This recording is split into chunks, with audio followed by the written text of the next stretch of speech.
get this far, burning like the stars. How we get this far, like we're the only ones in this world.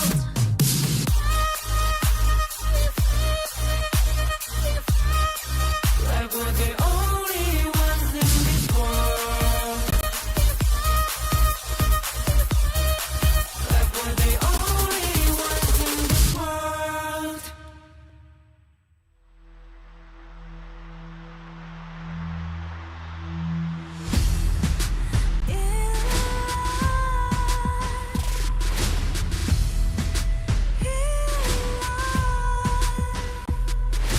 What's a life without its worth? Compromising with what hurts inside, inside. When you let fear decide your fate, you don't choose which path to take in life. In life, I'm finally letting go of everything that still holds me. I'm against the loss, but I won't give up, 'cause it's my time to shine. Standing in the spotlight, and no one let me down. Destiny is calling high. I'm not afraid to fight for everything I love.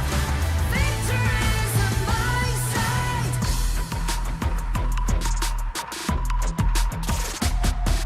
The more we lose, the more we gain. The more that nothing stays the same. In time, in time. Can't love ever, can't forget.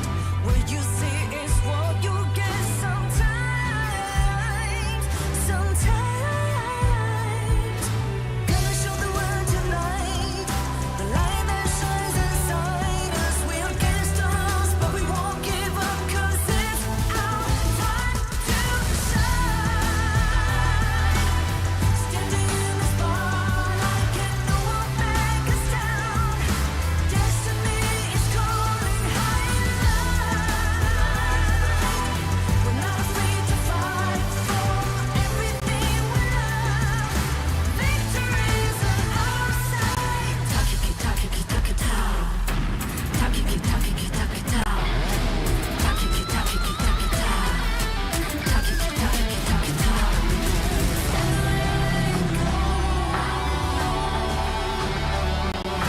Everything that still holds us.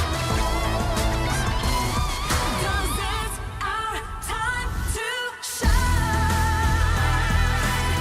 Standing in the spotlight, can no one back us down.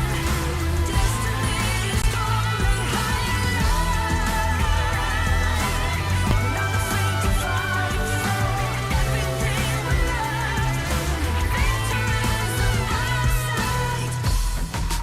It's our time to shine high in life.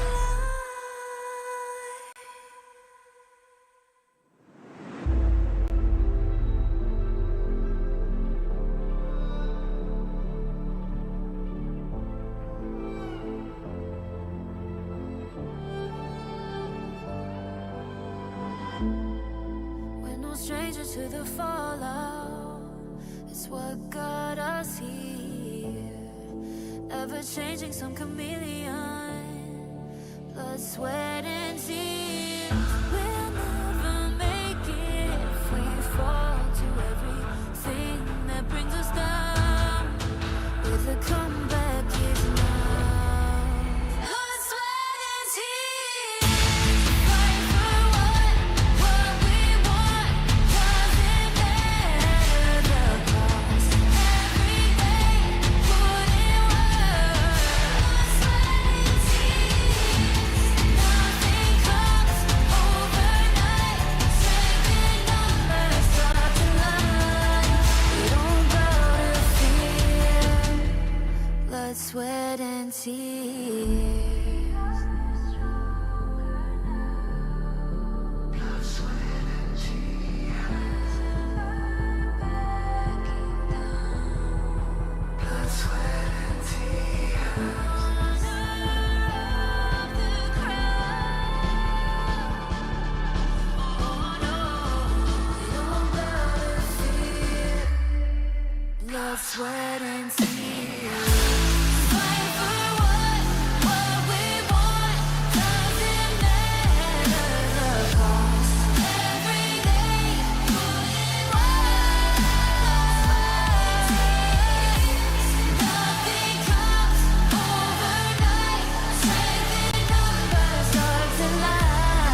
I feel it deep, flowing through my blood. Rising up to become someone, and taking it all on my own. What a sweet victory. And taking all of my control, awaken something deep in me. Like flames, feel it burning inside. Take a hold of pursuit of the prize. I've been told ain't no way to survive, keeping all of this fire that's locked up inside. When this is the time, enter the ring. All those mental chemicals doing their thing. I got flashes of battles inside of my dreams. I was made for this moment. At least now it seems like it's time to come face to face with your fear. Been battling reasons for all of the years, and I learned how to fight them with style and grace no one's ever encountered. You say it's amazing, I'ma come out swinging when they open the gate. Go ahead, call passion, I'm calling it rage. I'm taking what's mine like I already own it. Watch but don't blink, going here to the moment.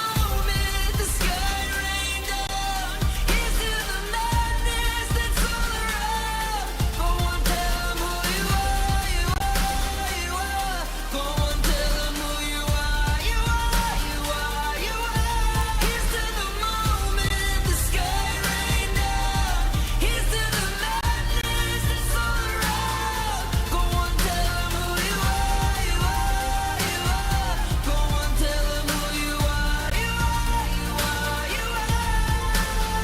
My name is honor, my name is king, my name is champion, my name is strength. Tell them who you are. My name is Pentakill, you think it's strange? My name keep ringing inside of your brain. I hear it every night. Here's to the moment the sky rained down. Here's to the madness that's all around. So tell them who you are, you are, you are. Go on, tell them who you are, you are, you are. Here's to the moment the sky rained down. Here's to the madness that's all around. Go on, tell them who you are, you are, you are. Go on, tell them who you are, you are, you are, you are. Here's to the moment the sky rained down. Here's to the madness that's all around. Go on, tell them who you are, you are, you are. Go on, tell them who you are, you are, you are. Go on, tell them who you are, you are, you are.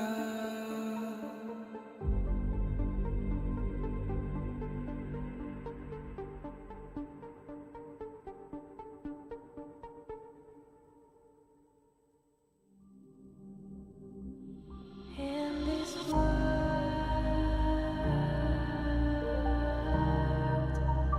only ones in this world,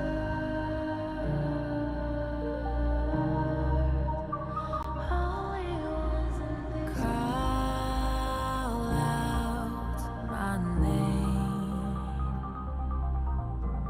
cut through the sound of the rain. No matter how I feed the flame, you know I feel the darkness and the pain. All of the ways we tried to break free from the night. You know we made it out, we found the light. I fly so high, light up the skyline. Let's do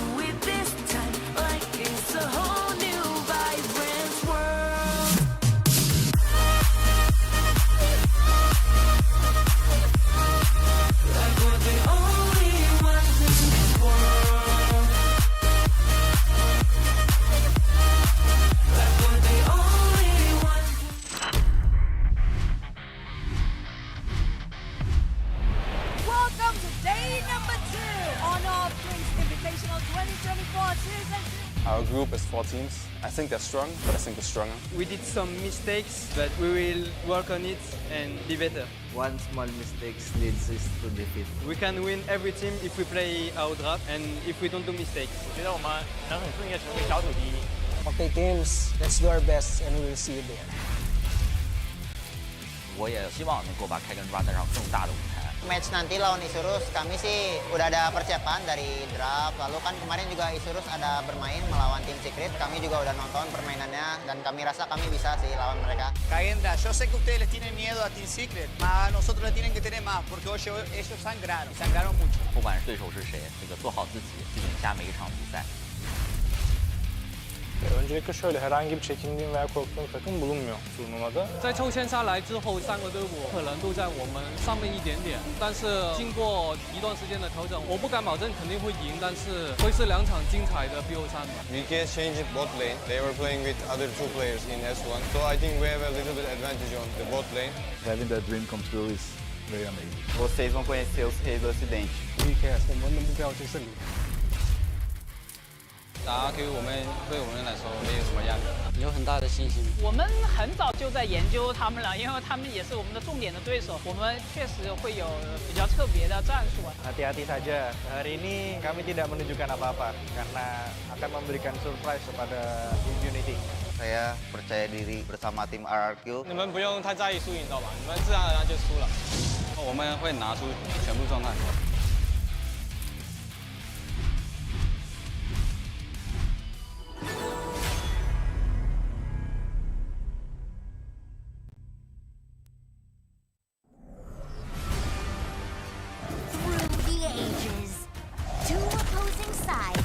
Fiercely battled for a power that granted them life, but cursed them with ruin. Wait! Oh, no, this story is too cliche. Maybe we can find inspiration from other stories. Hey, that might work. Got it. Woo! Oh.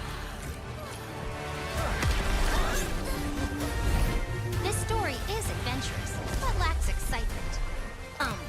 How about this one?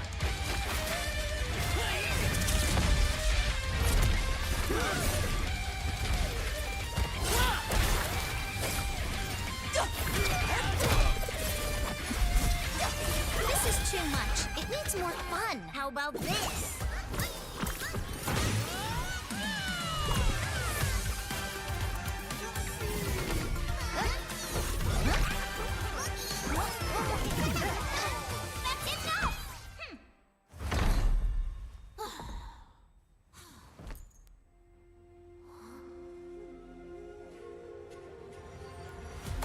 Like the thrust of a spear in battle. No one can tell my story but me. I'm born this way, ay. This is my chest and my bonus play. Can't be late, won't hesitate. What do you say? Grace to find my face, scars to find my skin. I can't convince them, can't please them unless that I'm the one that you hate. They should eat all the day, doing it for real, I found my goal. From the ashes, I go the game. Flow with a rumble, make them crumble, make them run. Baby, it's go time. Knock me down, how I rise. An inspiration, I know how. The one who go brother, my no lie, they gon' do it. Facing our peers, we don't think we just move it. No, we the best, and we don't gotta prove it. Somebody test me, I swear I'm gon' lose it. I got a trophies on this boom and illuminate. I got you. Another day, another win. You got the power to turn around. Ain't got a champion, get me out. Calling out for the game. This song. Won't you yell out my name when I sing a song about it? I've been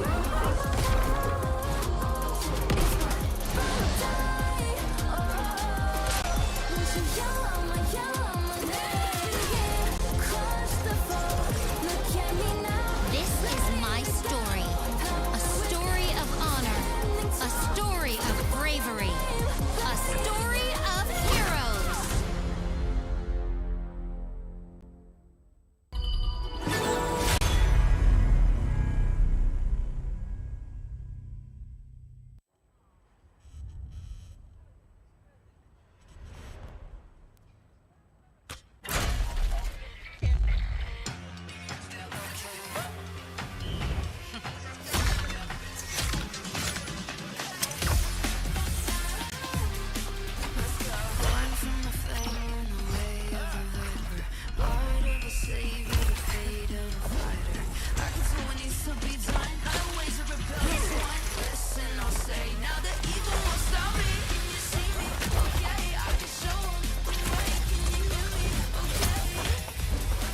be strong? Learn from the pro now. When you're attacking a tower, you might accidentally target an enemy. Or when attempting a tower dive, you end up targeting the tower and minions instead. Professional players execute such impressive moves effortlessly.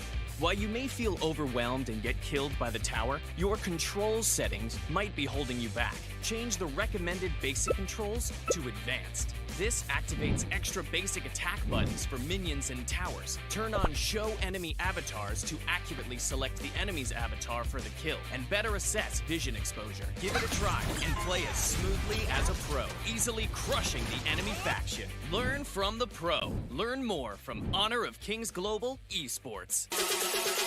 All I need is a target.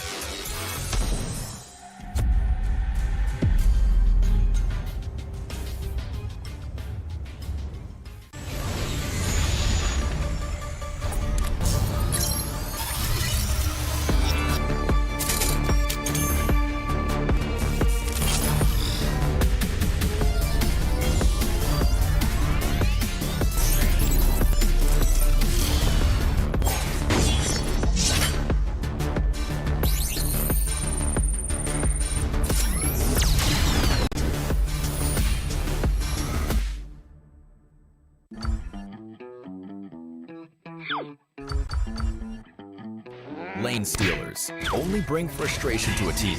The team will be at a disadvantage and players will not enjoy the match. We are also players, and we know the problem doesn't lie with the good players. Therefore, based on feedback, we created the lane pre-pick system. Players will choose the lanes they want to play before looking for a match. The system will take these preferences into account and find suitable matches so that everyone can enjoy the game. To combat lane stealers, everyone has a chance to create a better gaming environment by reporting them and making the Gorge a better place. With this system, finding a balanced team is no longer a problem, but a practice in innovation.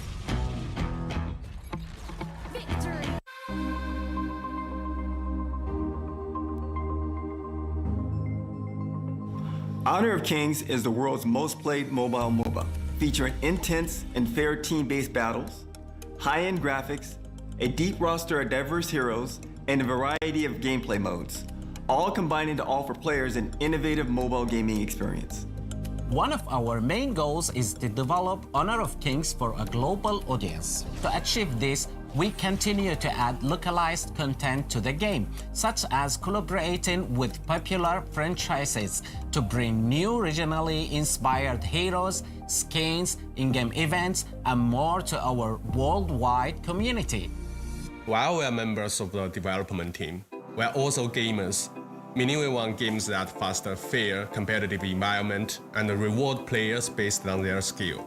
This is also our North Star when it comes to developing Honor of Kings, ensuring that the game's mechanics, heroes, equipment, and more are well balanced. The game has been designed from the ground up with a mindset that all elements that affect gameplay can be earned through effort and time spent, such as hero unlock and the Kena system. This core tenet ensures that Honor of Kings remains fair, competitive, and most of all, fun. In addition to accessibility, we believe that a good PvP game needs to maintain friendly and fair matchmaking for players of all skill levels. This is why our team focuses on both game balance and matchmaking optimization. In fact, we review the community's gameplay data every 2 weeks to help us determine how best to balance the hero roster's skills and stats. It's like adjusting a precision clock to make sure everyone experiences the competitive fun of each match. Maintaining a safe, competitive environment makes for a healthier Honor of Kings community, where players can meet friendly teammates and respectful opponents in every session. Our team is passionate about ensuring that players can cooperate effectively in each battle. With a feature like map lane pre-selection, a reward system for positive play, the ability to report bad actor mid-match, and the easy-to-use Conwheel interface, all designed to foster safe, cooperative matches based on good sportsmanship. We also want Honor of Kings to be a platform where players from all over the world can realize their dreams of high-level competitive gameplay. Alliances, leaderboards, and other social features allow our challengers to meet like-minded friends and show off their skills. Meanwhile, our partner program and its incentives allow content creators to stand out and become rising stars in Honor of Kings. The esports ecosystem provides a global stage for all professional esports players to compete. These systems combine to form the game's ecosystem, building a stage for players from all over the world to shine. This is what Honor of Kings means to us. We look forward to meeting you in Heroes Jour as we come together as one strong, competitive, and awesome community.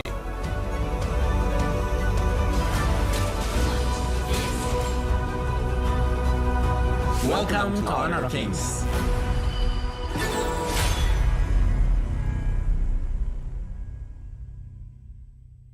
You want to be strong? Learn from the pro now.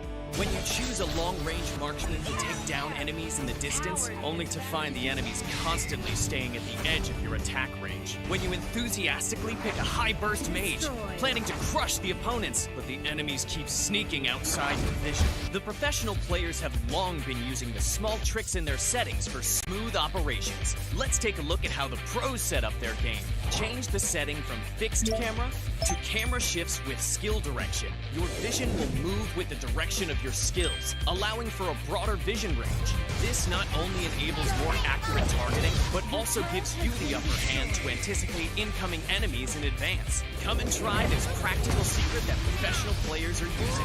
Play like a pro to dominate the enemy team effortlessly. Learn from the pro. Learn more from Honor of Kings Global Esports.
Welcome to day number 2 on Honor of Kings Invitational 2024 season. Our group is 4 teams. I think they're strong, but I think we're stronger. We did some mistakes, but we will work on it and be better. One small mistake leads us to defeat. We can win every team if we play our draft and if we don't do mistakes. 我觉得我们能很顺利的成为小组第一。 Okay, teams, let's do our best and we will see you there.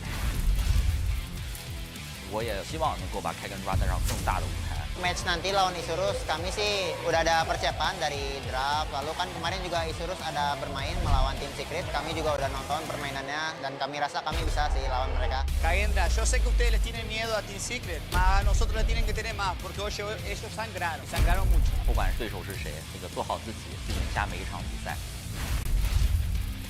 Öncelikle şöyle herhangi bir çekindiğim veya korktuğum takım bulunmuyor turnuvada. 在抽签下来之后，3个队伍可能都在我们上面一点点，但是经过一段时间的调整，我不敢保证肯定会赢，但是会是2场精彩的 BO3 吧。VK changed bot lane. They were playing with other 2 players in S1, so I think we have a little bit advantage on the bot lane.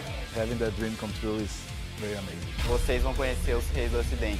We care，我们的目标就是胜利。打 RQ 对我们来说没有什么压力，有很大的信心。我们很早就在研究他们了，因为他们也是我们的重点的对手。我们确实会有比较特别的战术。Hati-hati saja, hari ini kami tidak menunjukkan apa-apa karena akan memberikan surprise kepada Immunity. Saya percaya diri bersama tim RRQ. 你们不用太在意输赢，知道吧？你们自然而然就输了。我们会拿出全部状态。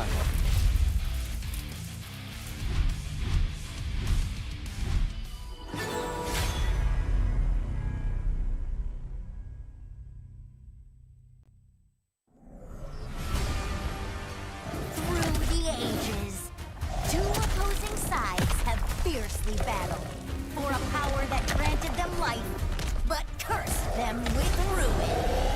Wait! Oh, no, this story is too cliche. Maybe we can find inspiration from other stories. Hey, that might work. Got it. Woo! Oh. This story is adventurous, but lacks excitement. How about this one?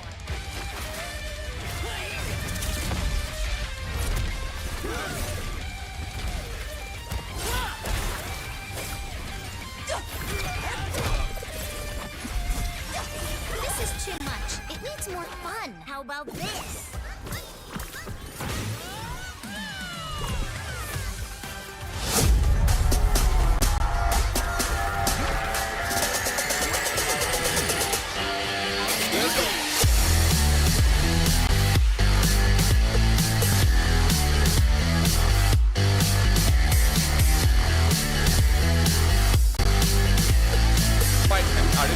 Fight right now. Danny going in the lead.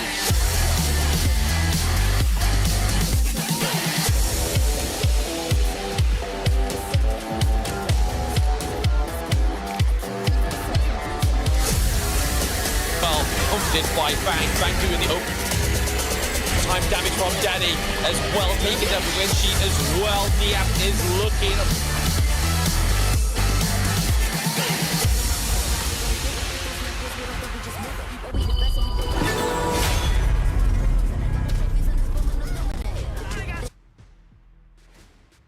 And we're back! Welcome back into the third day of the group stages. This is Honor of Kings Invitationals Season 2. This is your favorite kind of tofu, Kin Dofu. And with me today, we have a change up. We're gonna introduce you to Holler. How are you doing, man? I'm great. I'm happy to be here. This is day 3. There have been so many good games thus far. And we're going to find out some teams are actually going to be eliminated by the end of the day, which is kind of surprising if you ask me, Kin. Yep, so Judgment Day, and this is we're speaking specifically about Group C and Group D, which is going to be a nail-biter for the 4 teams that are competing today, because this will decide their fate, who will step into the top 8, win a little bit more money, but more importantly, qualify for the Esports World Cup. So, I mean, Holler, I'm sure you've been with us for the past few days as well online. Just curious to see, what's the monster matchup you're looking forward to today? Actually, there's going to be a ton of good matchups, right? I think that you already mentioned it about 2 teams potentially being eliminated by the end of today. But I think we're going to start off the first match with a really good one. It's going to be Boom Sports versus Team Vitality. This one is going to be in Group A. There's still a lot of flux in terms of what's going to happen. But I mean, all that said, all these players, of course, playing on that Infinix. It's the experienced esports level gaming with the Infinix GT 20 Pro. Like all the professional players here at HOK Season 2 Invitationals. If you'd like to find out more, you can check out Infinix official website. Please do check them out. The phones are great. Kin, have you tried that one? Yes, for sure. And another thing that we would definitely like other people to try out is the Esports World Cup experience. Now, of course, you have to be a player to experience this, but we would like to thank Esports World Cup for being our partners. And hopefully, you guys can join us all the way as well for the Esports World Cup that's going to be happening in July. Now, this is the prelude to the Esports World Cup, so I'm really excited. Now, today, we will need you to buckle up your seat belts, right? Squeeze your delts a little bit, and at the end of the day, the results will be fully spelt. Now, with that being said, I think we're talking about the first game of the day. Boom Esports, for me, I think they haven't had the chance to really showcase the true potential yet. We have seen that disruptive Athena, right? Their strategy was so beautiful and they managed to win that match for itself. But of course, they couldn't finish the job. This time today, I think they're really looking to close the door on that and maybe proceed a little higher on their table and make it out as one of the top 2 teams out of Group A. Yeah, I think going into this one, you definitely don't want to be that loser, right? In Boom Esports, they've already got that loss. You already talked about that one. It's something that they cannot go into. There's not a whole lot of games left. You have obviously today and tomorrow, and we're going to find out who actually gets top 2 because you were talking about the Esports World Cup, right? 8 teams that make it to the knockout stage are going to move on. They're going to have a chance at not only, the prestige and being a champion, but also a whole bunch of money. There's going to be a lot of that going to be for that point. But Group A is probably, I would say, the group of death. There's a lot at stake in that one. Yep, and right on the screen you'll see Group A. So we have Team Vitality and VKS Vivo Heat Stars who are at the top 2 spots of Group A. And this is open for change after we finish the matches at the end of the day. Now let's take a look at the other side, which is going to be Group B. Now Group B, we've already seen how dominant Loops and All Gamers Global have been. The positions have been secured so far. R8 unfortunately will not be part of the Esports World Cup experience for now. So we have the top 2 Loops and All Gamers Global in Group B. In a short moment, you will take a look at Group C and Group D. That is where the fire is going to be at because, like I said, this is the decider for today. And we'll take a look at the schedule. First up, for Group C and Group D, we have Team Secret who has by the way, congratulations. They have already made it into the top 8. They will be qualified for the Esports World Cup. Today, we're going to be taking at the fate of Isurus and Kagendra, who is going to come out tops and make it all the way to the World Cup qualifiers. Likewise, for Group D, LGD Gaming Malaysia. They've already done the deal, signed the contract, signed, sealed, delivered. They are making their way to Riyadh as well for the Esports World Cup. This leaves us with impunity against RRQ. Yeah, so much at stake, and both of these, we still have yet to find out who's going to make it. But again, both of the Malaysian teams coming out with the victors, understanding that the level of play was so high. Like LGD, I think their fastest game was about 7 minutes and 40 seconds. It was actually insane yesterday. And so they're going to be resting because they're just going to rest on their laurels to, get them into the EWC. But let's talk a little bit about today. I mean, we talked about Boom Esports Team Vitality. That's going to be the first one up. And then Isurus Kagendra. I think that one's going to be super close. And then, of course, Vivo Heat Stars versus Food Esports. That's going to be the third match of the day. And finally, RRQ versus Impunity Esports, which, again, every team needs to win today. Yep, victory is a requirement. It's not even left to chance. So at this point, I think the stakes are really high, right? So I think when we take a look at the games later, every single thing matters, right? Every single camp, every single creep, every single turret, and of course, the crystal is important. But let's take a look at the team's lineup today. Boom, gonna be represented by our 5 lovely players here. Miggy, Ajizix, Dragon, Toshi, as well as Impressive. Now, for those of you that have followed us throughout the couple of days thus far, Impressive really speaks and embodies his name. He has been really impressive on that support roam role, and I'm expecting even bigger things today. And of course, their counterparts, they're going to be going up against Team Vitality. They're no slack as well, right? But we'll slowly introduce these players in a bit. So, Holler, what do you think about their competition so far? Well, let's talk a little bit about Boom Esports here. Not to make fun of Miggy, but Miggy looks a little sleepy in this photo. I feel like also in the tournament, he can kind of step up a bit on this one. But let's talk a little bit about Team Vitality here. This is the team from France. We have Nighty, we have Shanks, Highland, Yash, City Boy, and Benji, of course. City Boy's, I think he's one of the kind of the standouts, at least to me. What are your thoughts on Team Vitality, Kid? Really strong, and we've already seen the shanking act yesterday, right? So Shank was playing the farm lane yesterday, and a very monstrous performance with the early as well. So I think there is quite a lot of even ground between these two teams. The question is today, who is going to be able to make that slight edge, right? Who's going to get that advantage for the team where they can start building off of it and maybe steamroll the competition out of the first game at least, right? Once again, this is a best of 3 series, so the stakes are high, right? You need to have that advantage. Having a 1-game cushion is going to matter that much more, especially when you're vying for the top 2 spots in Group A. Yeah, every point matters, right? Even the game differentials. So if you can 2-0 is way better than a 2-1. So you definitely want to put yourself in a prime position. Now, if you happen to be watching in, you're tuning in, or you happen to be in KL itself, this one is going live at the Sunway Velocity Mall. Do check it out. Of course, you can see these players in action and kind of see, you know, the whole heart of victory and defeat. Sometimes you might see some people crying. I mean, unfortunately, there's so much at stake that it potentially could happen, but we're going into the draft here. Boom Esports starting off with a Dahlia pick. Your thoughts on this as a first pick? I think it's a very flexible pick, right? It opens up a lot of options for the side of Boom Esports, but more importantly, I think there's a lot of respect coming out from Team Vitality, right? They are actually going to ban out the Arlie as well as the Athena. We've already seen the damage an Athena can do, right? So much disruption going into the jungle, and it really messes up the tempo of the team.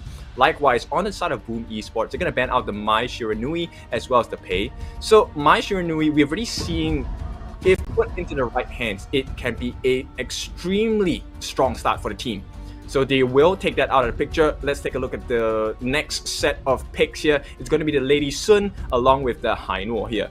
So RG6 and Dragon responsible for the next 2 picks for the team. We've already seen how strong a Lady Sun is, especially when you give her an unfair advantage in terms of the farm and gold accumulation. Right, and Hainuo, of course, with the Fate Rewind, not only able to save his own health, he can kind of reverse the health of the turrets as well. So that's something that we need to keep an eye on. And I mean, okay, the Dahlia pick, the way I'm kind of looking at this one, it's only been picked 3 times in game, but it has a 0% win rate thus far. Yes, we've only had 2 games of play, but that's not a really good showing. Lady Sun and Hainuo much higher in terms of the pick rates. They're definitely more popular. Lady Sun, you have the potential for outplay. The amount of late game damage that this monster can do is just absolutely insane. And you already talked about Hainuo in terms of just having that flexibility, that poke, and of course that Fate Rewind, which is going to be amazing going into any sort of game. But now let's talk a little bit more about the Shangguan here. We've seen a little bit of a pick, again, a 0% win rate. It's only been seen in 2 games thus far. But what are your thoughts? What about this, about the Shangguan pick that Team Vitality is looking at here?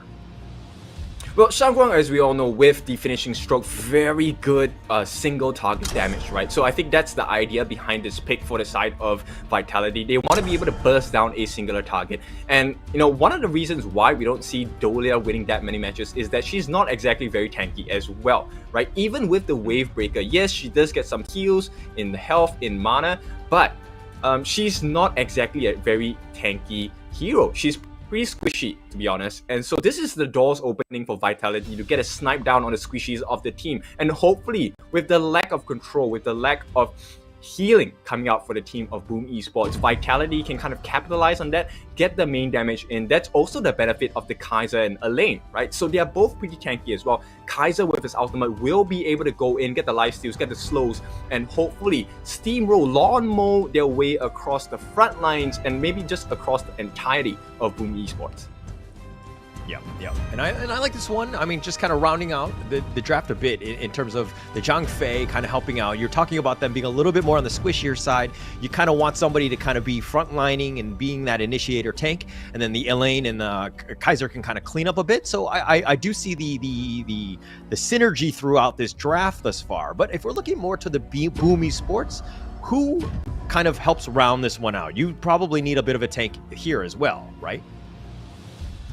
Yep, they do. Which means at this point, with the finalization of the draft, right, I think the Hainuo will actually go for a tankier build. At the same time, with a tankier build, it helps with his auto attack. It gives him more lifesteal in that sense, right? So having the Yu Yuan is great because with her ultimate itself, she will be invincible and she gets to heal her team as well. But my concern is they are very prone to surprise ganks from the side of Vitality. And with the Shangguang is actually something that is one of their prowesses, right? One of their strengths. And I'm really concerned whether Vitality, or rather Boom, can they survive the onslaught when Vitality hits their strides in itemization and even map control. Okay. Looks like we've got the drafts in mind. The coach is going to just shake hands here going into this one.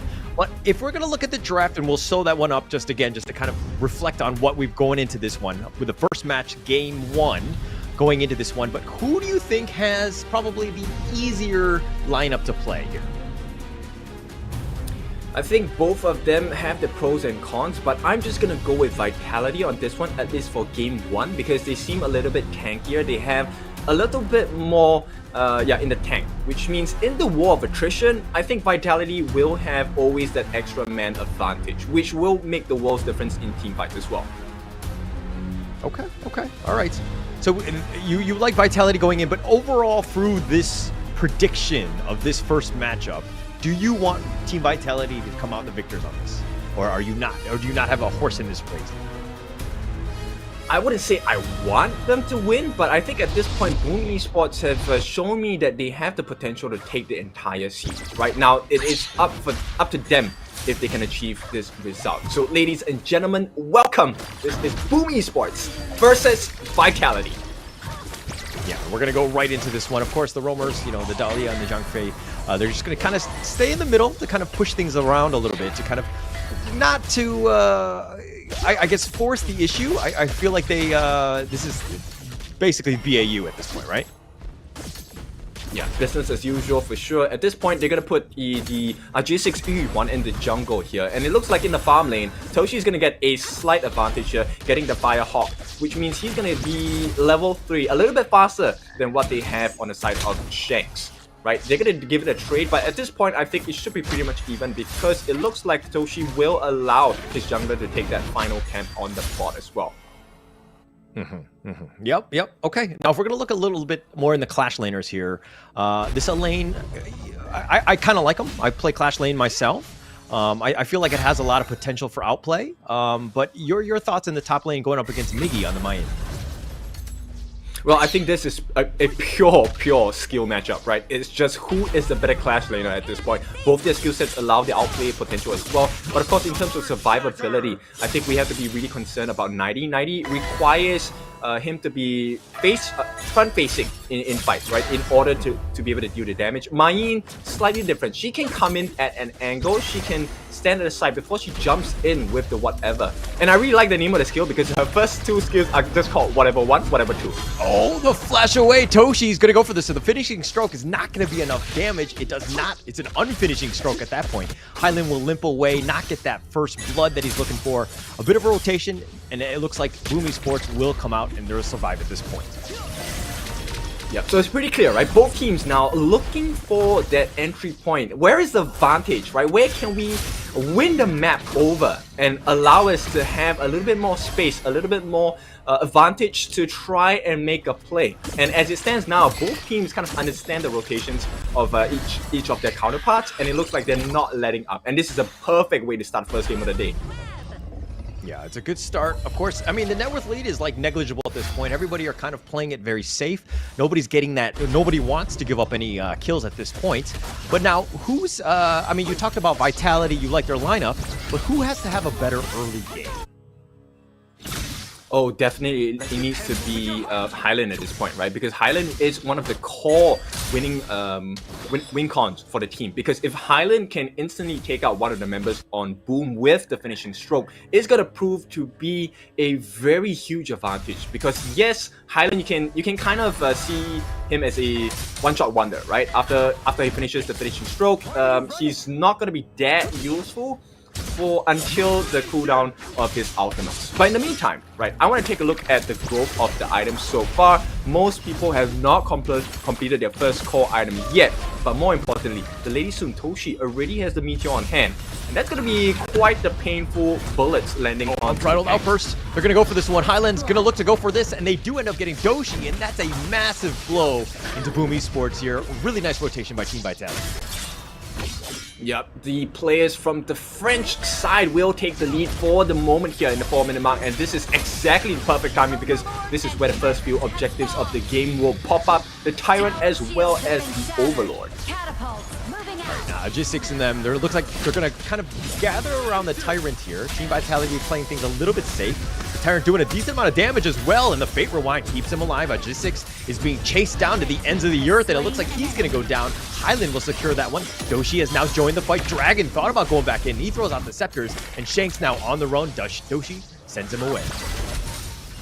Yep, and Vitality definitely stepping up the pace here. Not only getting a couple of kills, they are also establishing map control here. G6 unfortunately going to be the first one to fall in that skirmish, and being the jungler, this is not the position you want to be. Yes, they are on the same levels, but at this point, there's other things at play as well, which is the mental state, right? Now as a G6, even throwing out all of the different skills, your Mournful Tempo, even with the peace, Melody of Peace as well, you don't survive the fight. And what does that do to you as a player? It makes you fearful, right? I have done everything I could have done, and yet I still did not get the advantage. So Vitality definitely not only just leading in the tangibles, they are leading in the intangibles as well. I mean, mainly about the net worth, but at the end of the day, Team Vitality have not taken any towers, right? So I think that they can, Groupe Esports can kind of hang their hats on this one. And it looks like Miggy will be backing off. He's been playing 1 versus 2 almost the entire game. Team Vitality have been pushing the top lane, but Miggy playing it safe, not giving anything up, so he's playing things well. He's keeping that tower alive, which is what he needs to do, and just basically farm under that tower, so he's done a great job. Now, if we're looking in the bottom lane, Impressive goes in, gets the Ode, and it looks like the Leaping Savior, but this is a 4-man rotation from Groupe Esports, and they get nothing. Well, for now, you know, Miggy is going to join the fight as well. Yeah, Unbridled Outburst, he's going to go in for this one. He dives in. He takes a lot of damage. Does need to be a bit careful. The finishing stroke keeping Hyland alive, but Shanks now, he tried to flash away. He's going to be busted, and G6 will get that kill, so they get something in return. And now the Tyrant is going to be started. Actually, it's quite unfortunate. Yeah, so Shanks taking a fall there is not the ideal situation for Vitality because he's one of the main damage dealers in the fight itself. And because of that death, they will allow that open entry, and this is going to be the first Tyrant of the game going over to Boom. Now the stage has changed, right? The state of the game as well. So Boom will take a lead in terms of the map control. At the same time, they will be able to capitalize off of this and recover that goal. And slowly but surely you will see the goal is shifting in favor of Boom. Yeah, nice play there. I mean, that's what you want. That's how you get back in the game. The game is never really over, obviously, in the first 5 minutes. Or the first 8 minutes, unless you're up against LGD, which is a whole nother story. But Groupe Esports playing it well. They're trying to protect their jungle as much as possible. Team Vitality trying to take whatever scraps they can get. They might even think about going for the Overlord. I doubt it in the end, especially since Groupe Esports have kind of rounded themselves around it. It's very difficult for them to get anything going. But now Team Vitality, they are actually behind in terms of the network lead. Impressive, all the way in the front. Forbidden Domain, and Zhang Fei, Dragon is going to be killed. And it looks like in the top lane as well. And the Unbridled Outburst just keeping him alive. He's very tanky. He gets back to safety and under tower, and he should be fine. Yeah, that's a very scary situation for Boom actually, because the fact that they can kill a dragon, I'm not sure whether it's because he didn't have the Fate Rewind. Hopefully that's the case, because if he did expend that Fate Rewind and still died, then you definitely know that Vitality have a little bit more firepower than Boom is expecting at this point. And also the gold growth, oh, hang on. Oh, they do get him. Hyland, he gets sniped out. Miggy gets him with the whatever. And CT Boy, all he can do is watch. He's going to be bursted as well. He's going to be chased. And it looks like the rotation has been made an appearance. It looks like he's got the meteor kill, keeping him alive, at least for now. Benji has joined as well. He's taking a lot of damage, and Groupe Esports not afraid to dive. They want to go in for this one. But Benji somehow still alive. Doesn't get killed. The Fate Rewind keeps him alive. Dragon, that is. He's going to be fine. And it looks like Hyland was the only one to have fallen. But Groupe Esports continue to push on to this T1 at G6, zoning them away, and I think that's going to be the end of that fight there. Blue team has Yep. So at this point, Boom Esports, you know they understand the assignment, right? They have spread the damage across the entire team. And the Wave Breaker, I need to mention this, Impressive with the Wave Breaker has been consistently helping the team out. It might not seem like much, but the heals in both mana and HP is really giving Boom that edge against Team Vitality so far. Oh, zone. They're going to find Miggy. He's going to be there, but nice two-man knockup. But Miggy's going to be the first to fall. He's going to go down. CT Boy will take credit for the gotten Dragon as well. So Team Vitality, that's one way how you get back in the game. Now they've got it. They're going to continue to chase here, make things difficult and very uncomfortable for Boom Esports. They still have 3 members alive. That Sunset all the way in the back line does some AoE damage, but nobody's going to be killed. Unbridled Outburst. He's going to be up in the front. He's kind of tanking as much as he can. And it looks like they're going to back off here. They got that T1 mid, and that should be the end of this fight. Boom Esports really not able to do anything else at this point. Yep, they had to commit the elements of Dolia as well as G6 just to chase them away, and this is why I prefer Team Vitality's drop earlier today, because I think they have a lot of life that Boom Esports has to kind of... They've got 90. G6 is going in for this one. CT Boy, 90, barely gets alive. Highland has continued to turn this around. Impressive solo. He's going to be sniped down. Highland will take credit for this one. They've got Doshi as well. That's a double kill. G6 gets knocked up with a meteor kill. He's being focused down. He does get killed. Dragon does have his scepters. He's doing a lot of damage, and he wants to go for this one. He's continuing to stay there. Fate Rewind not able to get used, and Dragon will go down, and that's a 4-for-1. And Team Vitality have found that opening.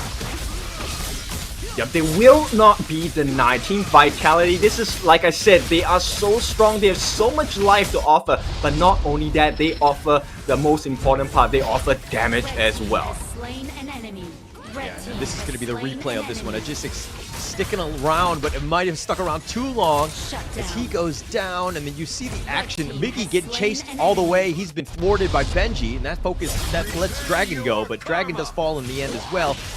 He was playing things a little too close with that Fate Rewind. Probably should have used it a bit earlier, but the meteor kill onto Miggy. He hops over the wall. G6 now being chased, and now Team Vitality have taken the enemy jungle. They're in prime position. Right, and that's the strength, right? So if you break it down into 2 different things, the Benji and Shanks combo, just chasing Miggy away makes the world's difference. But you know what? Vitality doesn't want to allow me to speak. They want to keep fighting. But yeah, for now, it looks like they're just going to prime and poise themselves for the next attack. Yeah, why would you not fight, right? If you're Team Vitality at this point, you're up 5k, you have full control, you have a net worth lead, you've taken all the objectives as well. The top 2 T2 goes down. I mean, it's just a matter of time where you pretty much, when you have the guy down, you don't want to let him get up, right? You take away the breathing space, so to speak, and Team Vitality have done a great job of understanding how to play with Elite. Yep, I really like the itemization here, especially from Highland. He actually has a breakthrough rope along with the venomous stuff. I can't explain to you how detrimental that is to the Haynor as well, because number 1, he does have the insatiable tomb along with the Holy Grail as well. So, you know, the healing isn't as strong coming out from the side of Boom. Yeah. Definitely not as much, but it looks like Team Boom Esports are going to steal the Overlord here. They hit it, they took it right from under their noses. Team Vitality looking to go in for this one. Nighty continuing to stay on the front. The meteor kill's a little off the mark. And it looks like they're going to continue on Choi, trying to chase out. Unbridled Outburst, creating a path, sending them the wrong way. Sending them to the point, but Fate Rewind pushes him back. Impressive is going to be the first to fall. They've got G6 as well, and I guess they, they'll take a 3-for-0, all for the cost of the Overlord. Yeah, what do you do when you have a team that is so tanky? They're taking a shield to bash you in the face. Vitality just outpowering and outmuscling Boom Esports at this point, and as it stands now, I think the base could be barren in a couple more minutes. Yeah, definitely so. I mean, it's this 10 seconds, but the problem is they don't have minions. The bottom lane is pushing, and they've done a good job of that. They'll probably take this bottom T2, but they want to get the high ground one. Here, the minions are now crashing into the top lane. The Drakes are making things a little bit more difficult. But Team Vitality have taken this one, and again, this net worth lead is just, almost been 10k at this point.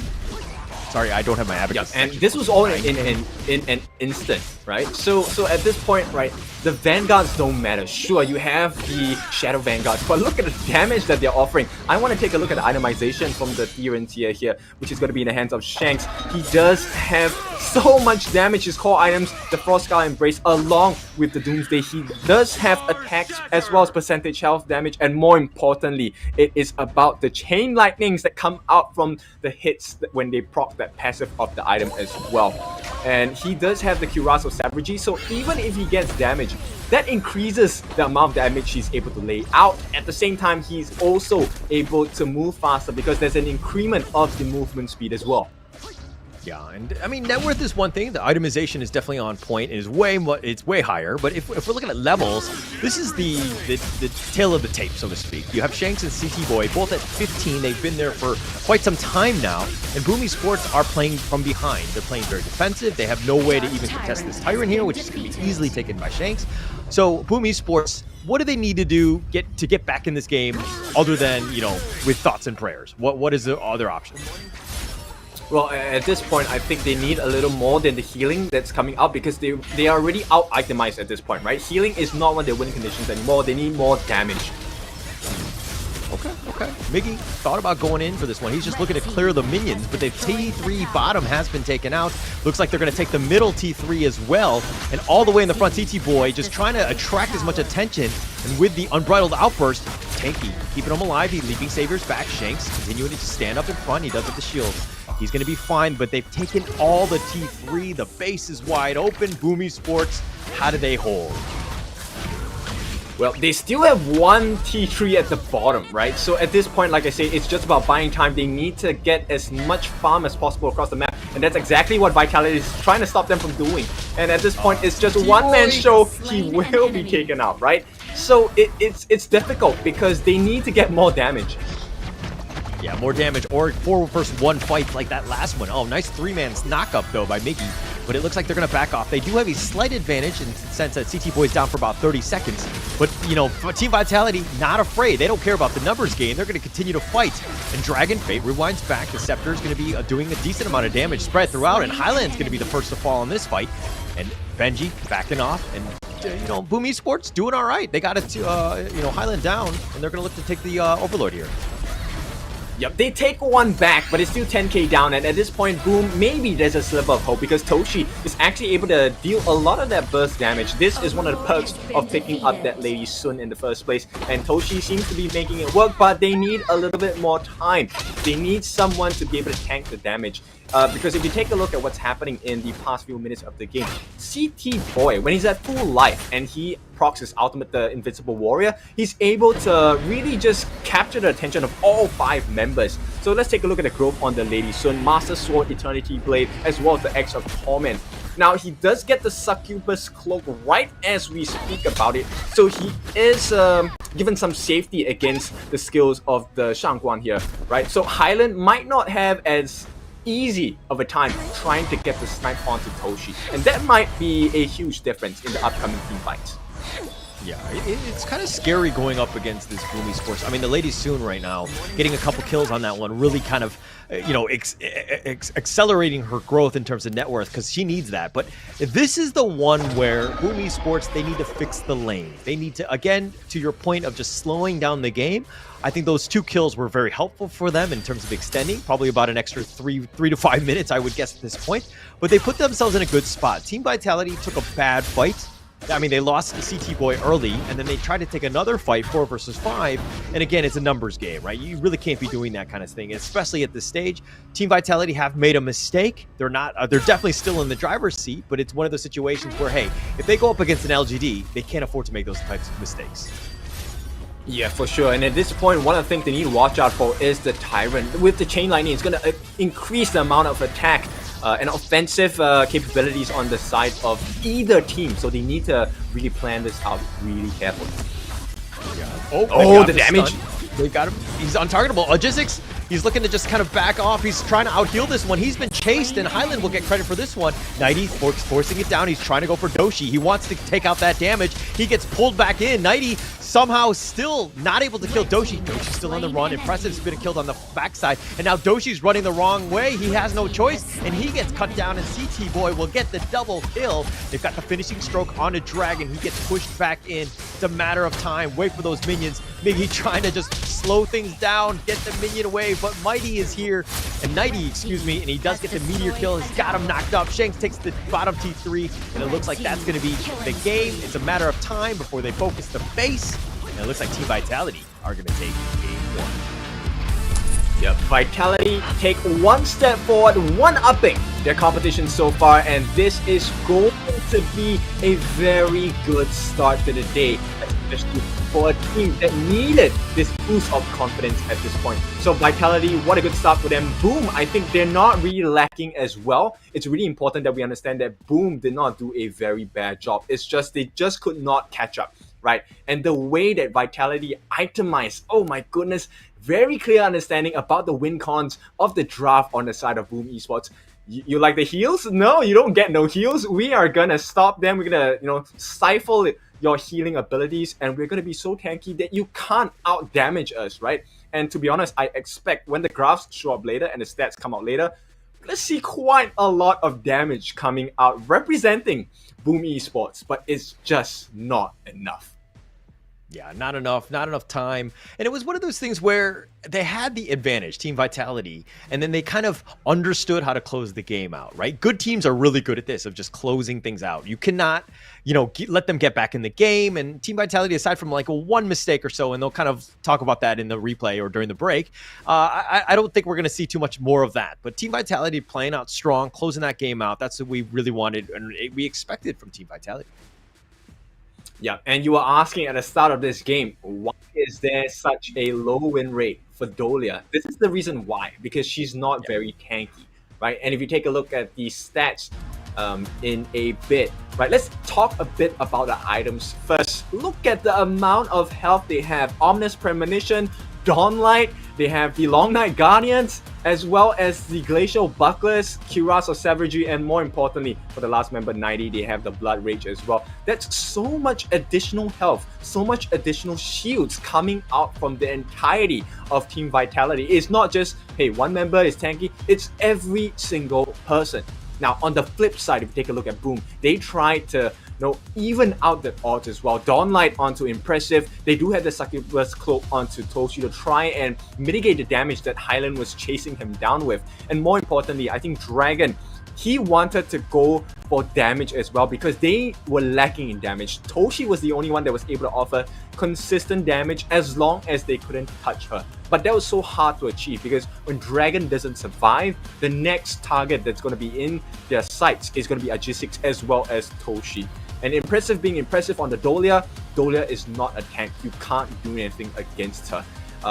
With her at this point against the lineup of Team Vitality. And the last member, the one who would have made a difference with the whatever, could not, because Migi was constantly chased out by 90, right? And if it wasn't 90, it was the Benji Shanks combo. And as Migi, as a Mayin, it's hard to do that, right? Because you are playing against a ranged hero like Shanks, and Shanks continuing the trend of yesterday, shanking his way through the likes of Boom Esports, leading to the first game of the day being a Vitality win. Yes, and I mean, if we're talking about Team Vitality, look at that net worth. It's pretty spread throughout, like 12K from CT Boy and Highland, Shanks and 90, both with 13K. But Benji, I mean, he's only 8K. I mean, he's clearly the weakest link of this team. No, I'm just kidding. It's Roam Life, obviously, with the support, doing what he can. But he did a great job of making sure that, you talked about the fact that Boom Esports didn't really have that tank, that guy that would kind of peel for, the farm lane and all that. And I think Benji did a great job of this. And now if we're talking a little bit about, the team fight rate, like some of the other stats, I mean, this is nothing to be, kind of what we expected, right? With CT Boy making a lot of the plays. I mean, that 93% team fight rate, that's awfully high, right, Kin? Yep, exactly, and that means they aren't able to farm. And if you take a look at the flip side, 90 itself only 18% on the team fight rate, which means he was consistently split pushing. So not only were they winning the fights, they were winning the map as well. And 90 did an extremely good job because when he appeared in the team fights, his role wasn't just to kill, his role was to peel and to push. Right? Push them away, separate the team fights. So what if you have a Dolia? So what if you have the heals from a G6? It doesn't matter if they are not in the heals. And if you can see with the graph, they did manage to come back for a little bit, slightly towards the later part of the game, maybe around the 16-17 minute mark. But by then, Vitality had fully hit their strides. And when they're at the strongest, I mean, it's called Team Vitality. They have a lot of health. And what do you do against that? It looks like Boom can't find the answer just yet. But more importantly, I'm curious who the MVP is today. Boom, Highland. I mean, he was making plays throughout. I think this is the first win with the Shangguan going into this this invitational. So it's good to see. And he played it on the MVP level. Highland was on points, making things very difficult. Yeah, you tried to get on him, but he was just kind of stroke his way out to safety. He just played the hero almost to the limit, so to speak. Yep. I mean, with the paintbrush itself, he literally painted the path for Vitality to take that one step forward. So let's take a look at the replay itself. One of the main things you will see is that Ajisix is consistently being chased, right? And isolated from the rest of the team. And when that happens, when there are no heals coming down, so what if you have magic damage? Because you wouldn't survive the burst potential. So Highland was always in charge of that single target isolation kill. And he did his job the best. He made sure that he was always consistently dealing singular target damage, and all they had to do was to win the rest of the fight, because at this point Vitality, they had more health, they had more damage, and with Shanks on the backlines having the freedom to just go and throw those tokens onto the side of Team Boom Esports, there was nothing much they could do to really just turn around the fate. Yeah, normally in, Honor of Kings, you kind of see these team fights happen where, the squishy ones get focused early, and then that kind of ends the game. And you're talking about Ajisix just getting constantly harassed here and just, blown up. But if we're looking at the Boom Esports lineup, almost everyone very, very squishy. It's like a glass cannon. Yeah, you've got the damage. Yeah, you have the potential for outplay and mobility. But when you get focused, you're just going to have a tough time. And I think Team Vitality really took advantage of Boom Esports, weaknesses in their draft here, and they just kind of closed the game out. Yeah, it took about 18 or so minutes to do so. The first game of the day, not just done yet, right? And there's another thing that we're not done yet. That's going to be the new hero coming out. Yao is going to be coming out, the shining star, the brother of our dear jungler assassin, Jing. And this is going to be available tomorrow. Now, welcome to July. Do we have the surprises for you as well? And, Holler, we were talking about surprises, right? But I think Boom Esports legitimately was surprised by Vitality's performance thus far. The question is, can Boom Esports recover mentally and, physically with the fingers as well? Maybe they can outplay Vitality to tie these series up. Yeah, and I expect them to bounce back. I think that this is more of, hey, we lost the first game. I think that we did, we had some problems with our draft. We'll come back a little bit stronger in game 2. This is the Boom Esports way. We've seen them time and time again be able to make some plays, right? So I expect bigger things in the game 2. So, this series is pretty much guaranteed, I would think, going into game 3, Kin. Your thoughts? Well, I think you can kind of count out a lot of things, but when you meet Pilipinas, no way. You keep your eyes on the Pilipinas, because they will always bite back. So I'm having huge expectations for Boom Esports at this point. Now it really is, can they live up to that expectation? I fully believe, I agree with you. I think this is going to be a 3-game series, but it really depends on whether Boom Esports can recover from this first loss. Because let's be honest, when you have a 1-game cushion in a BO3 series, that takes off a lot of stress off of you, right? Vitality's mindset is going to be, hey, all the pressure is on you right now, right? We're just going to draft the same. We know the win conditions. We know how to itemize against your win cons. And let's see, can Boom Esports reply? Yeah. And I mean, they have another game after this one. They have another game tomorrow. So Boom Esports and Team Vitality, considering they're both in Group A. So it's one of those moments where you don't want to be on the bottom looking up, where you have to rely on those teams to potentially get knocked out by one of the other teams. So you want to kind of, choose your own fate. You want to kind of control your own fate, your own destiny, right? And this is the time where, I think you need to just make sure that you have that draft that you really, really want. Your backs are on the wall. You got to look at it almost like an elimination game, right? So I think going into this one, we should see a much better Boom Esports team here. Yeah, for sure. I mean, at this point, it really is a leap of faith. Hopefully, they get to rewind their fates and make it even against the side of Team Vitality. The French monsters so far have been spectacular in the execution, and I really like the thought process. You can tell, right? The moment the draft was completed, when the game started, they understood exactly how to itemize against the likes of Boom Esports. Now, the big question is, strategy wins half of the war. So at this point, the draft is going to be extremely important for both teams. I'm wondering how, the Boom Esports coach will be thinking about this next series. Yeah. Just, I mean, play to your team's strengths. You know what those are, but get something a little bit more balanced. Yes, you can kind of finesse things and you can kind of just power through them, but I think that this is a moment where they need to come out with a little bit more of a balanced draft to kind of give themselves a chance. I felt like target prioritization was not something that they were able to do because they were constantly being, the initiations from Team Vitality would have pushed them back. They were control who would fight whom. So Boom Esports need to do a much better job of getting the jump. They want to be the initiators, not the ones that are taking, the initiation, so to speak. Yeah, so with that being said, let's take a look at the bans right now. Athena, still respecting the Athena, they're going to be banned out in the second game of the day as well as the Da Qiao. So these disruptive heroes will be taken out of the hero pool for Boom and Vitality to pick from. Likewise, on the side of Boom, it is going to be the Mai Shiranui as well as the R Lee. Now, to answer your question about that, I think Impressive, I think the coach should really give Impressive a more active support. Someone that is able to join in the aggression, someone that's able to deal damage as well. That could be the marker that changes the way Boom Esports makes a difference in the game. Yeah, it'll definitely help them out. And they're going to kind of start things off. Team Vitality picking up the Dahlia, the Kaiser, which they seem very comfortable with. And the Lady John, who's, of course, the second most pick. Mayin just surpassed her by just one pick of the last game. But she has quite a high, win rate, 73%. She's been picked 11 times. This is a hero that you definitely need to worry about in terms of control, the terrain that she provides, and just the ultimates, the destructive deluge. There's a lot of impact that she has in the game. And so it looks like they're going to counter this, Boom Esports, with the Mozu pick here.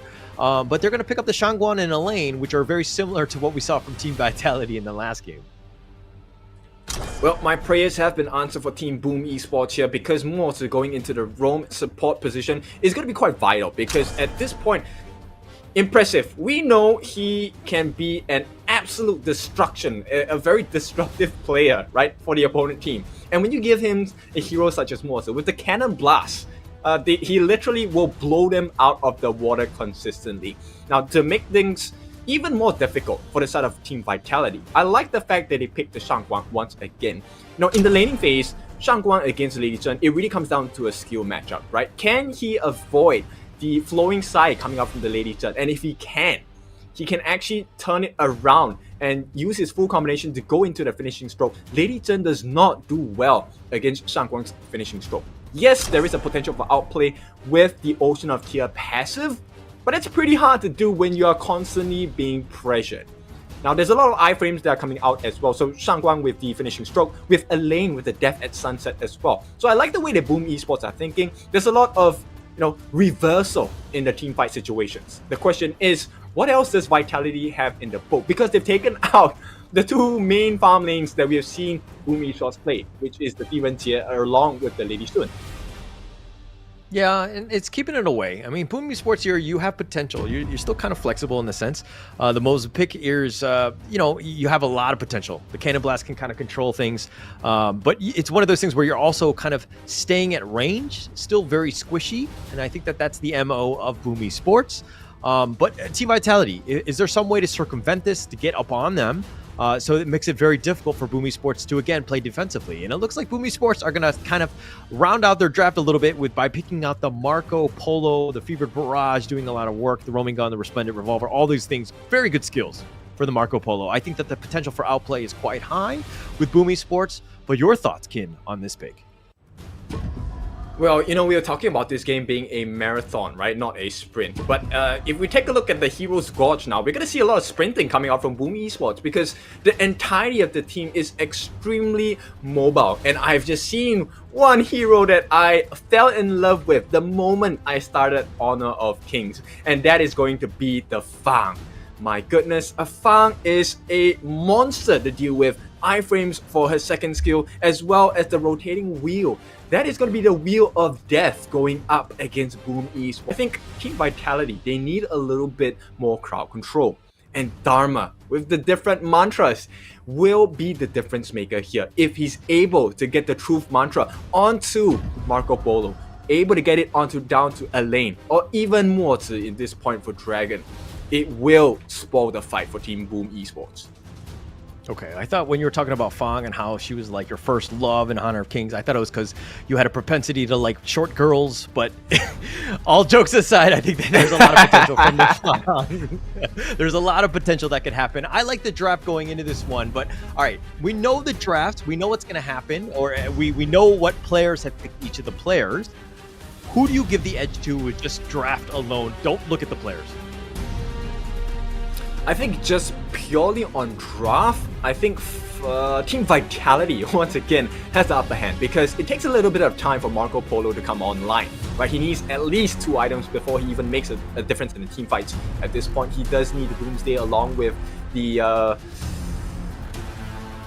dagger as well, right? So until those items come up, it's going to be very difficult. But for Fang, it's slightly different. Right off the get-go, at level 1 with target sighted, it's going to be massive amounts of damage onto Fang as long as he can sidestep consistently against the Marco Polo. So, I mean, right away, it's going to be a very huge problem. And the fact that Shanks is taking it into the jungle this time is a huge problem because then Fang is going to be over level. He's going to have a higher level than the entirety of Team Boom Esports, especially on the farm and the mid lane. And that's going to be a big difference maker. That first play having huge expectations for Shanks. Okay, we're going to be going into this one. Of course, this is the first match. Game 2, Team Vitality up 1-0 already against Boom Esports, and they're kind of already winning at the top of the Group A standings thus far. So Team Vitality, if they win this one, they would be in a very good position to make, of course, the knockout stage with the top 8 going to the EWC. So something that they want, there's going to be a little bit more pressure, more on the Boom Esports side to kind of, how do they answer? What can they do to get themselves back in this game? Now, if we're going to talk about Boom Esports, which player really needs to show up this game? I think at this point, Impressive needs to show up because Impressive is that nail in the coffin for them, right? If you do not catch out the mortar, he is consistently going to disrupt your team fight. He's going to get you stunned. He's going to lock you in place with the thing inside the box. If he manages to catch the Fang along with the other farm lane as well, it's going to be a tremendous difficulty for the side of Team Vitality. Okay. All right, looks like Boom Esports are going to focus a little bit more in the Clash lane, sending Impressive to make the long trek up there. Now, Team Vitality are looking to just kind of invade, steal, take the space that's given to them by Team Vitality or by Boom Esports, and they'll take this one on. But, different from the last game where Boom Esports are kind of, Miggy was kind of by himself going up against Nighty and Siki Boy in the top lane. But they've kind of changed things around. So the strategy changes have been made. It looks like the call is going to be there. Is that the smart play? Oh, for sure, because at this point, right, it's really difficult to play against Shanks in the farm lane. I don't think Impressive will be able to help to get the kill on Toshi. Like I mentioned, his damage output isn't high enough to secure the kill unless Shanks makes a very huge mistake. So why not make it more efficient in a sense where we can stifle the growth of the Clash lane, which we can then jump down and help out the Marco to even out the odds as well. Now, talking about Marco Polo, there's a couple of things you need to pay attention to. Marco Polo's combination is usually his first skill ultimate into second skill, and this is going to be the Resplendent Revolver going into the Fevered Barrage, finally ending things off with the roaming gun to get out of the situation safely as well. Now, a couple of things. Sometimes with regards to the spells, you could take up the stun to complement your ultimates as well, but right off the bat, City Boy already pushing Impressive away. Yeah, if we're looking at the some of the basic skills that they have. The Frenzy one, I mean, this is just one that's been picked up by Dragon. Increases damage by about 10%, resistances by 15, physical lifesteal by 20, magical lifesteal by 30% for 7 seconds. It could be a game changer if used properly in a team fight. So something to take note of from Dragon when he kind of launches that out into a hopefully a 5-man team team fight. So I think the potential is there, but now let's talk a little bit more about, what this lead means for Team Vitality. They're up about 0.5k. They're focusing more in the bottom lane, trying to get, again, Shanks as much farm as possible. But, is this anything kind of stick out to you? Like, is Team Vitality doing the right strat here? Yep, I think definitely, because at this point, Shanks, okay, I play a lot of Fang myself, and one of the things that you'll notice about a Fang player is the ability, if you give him about 15 seconds or 20 seconds of free hits in every fight, the minimal amount of kills he's going to get is at least 2, because his cooldown of target sighted is pretty short, right? So as every single person that gets target sighted landed on them, unless there's an iframe, unless there is a stop in the ability to hit the opponent from the side of Shanks, it's almost a guaranteed kill, right? And it doesn't help that Boom Esports have Hainoa at this point, because Hainoa is very prone to being bursted down, right? If he does not survive during the Fate Rewind, it is an instant loss because there is no way for them to come back from that. At the same time, Boom Esports, they're really squishy. So yes, they have picked a lot of heroes that have a lot of iframes, but they need to do more than that. They need to have the counterplay potential, but that can only come in the form of Morton, maybe, or even Marco Polo if they can get the stuns in. Yeah, I mean, if you have a nice, Fever Barrage going in with the Cannon Blast that kind of like lines them up, gives your Marco Polo a chance to do as much damage as possible. I mean, it's one of those things where Doshi, he goes in and he gets stunned, it's going to be an awkward time, right? Everything just gets shut down. So he has that gap, so to speak, where he can kind of get blown up. You don't want to be that first initiator in. And to kind of Haino's point of, Agisics, of making sure that Fate Rewind is used properly. Sometimes in the last game we saw just, if you use it too late, you basically just get blown up and you're going to have a rough time. So you need that nice balance. And playing that hero to the limit is very difficult because the timing is super easy to hit at times. Yep, so let's take a look at the growth of the items. They have been trying to filter the gold into Shanks. He does have the Axe of Torment as well as the Vampiric Scythe, which means at this point he will have a bit of damage and life steal as well.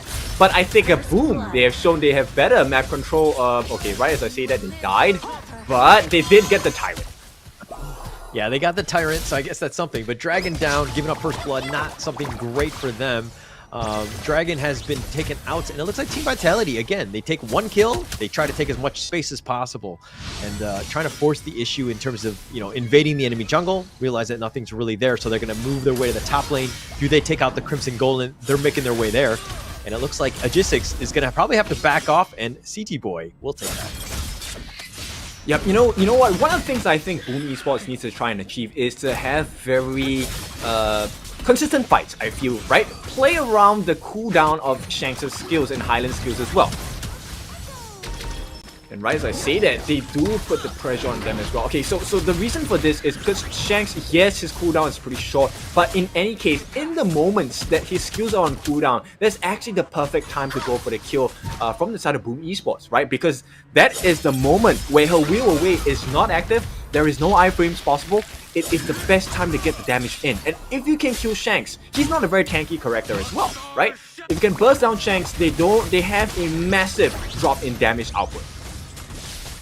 Definitely. I mean, it's throughout, right? You kill Doshi on the Marco Polo, and they pretty much are way more limited. Obviously, Boom Esports have, I would say, more damage in the other heroes than, say, Team Vitality, which are a little bit more, more support-oriented, I would say.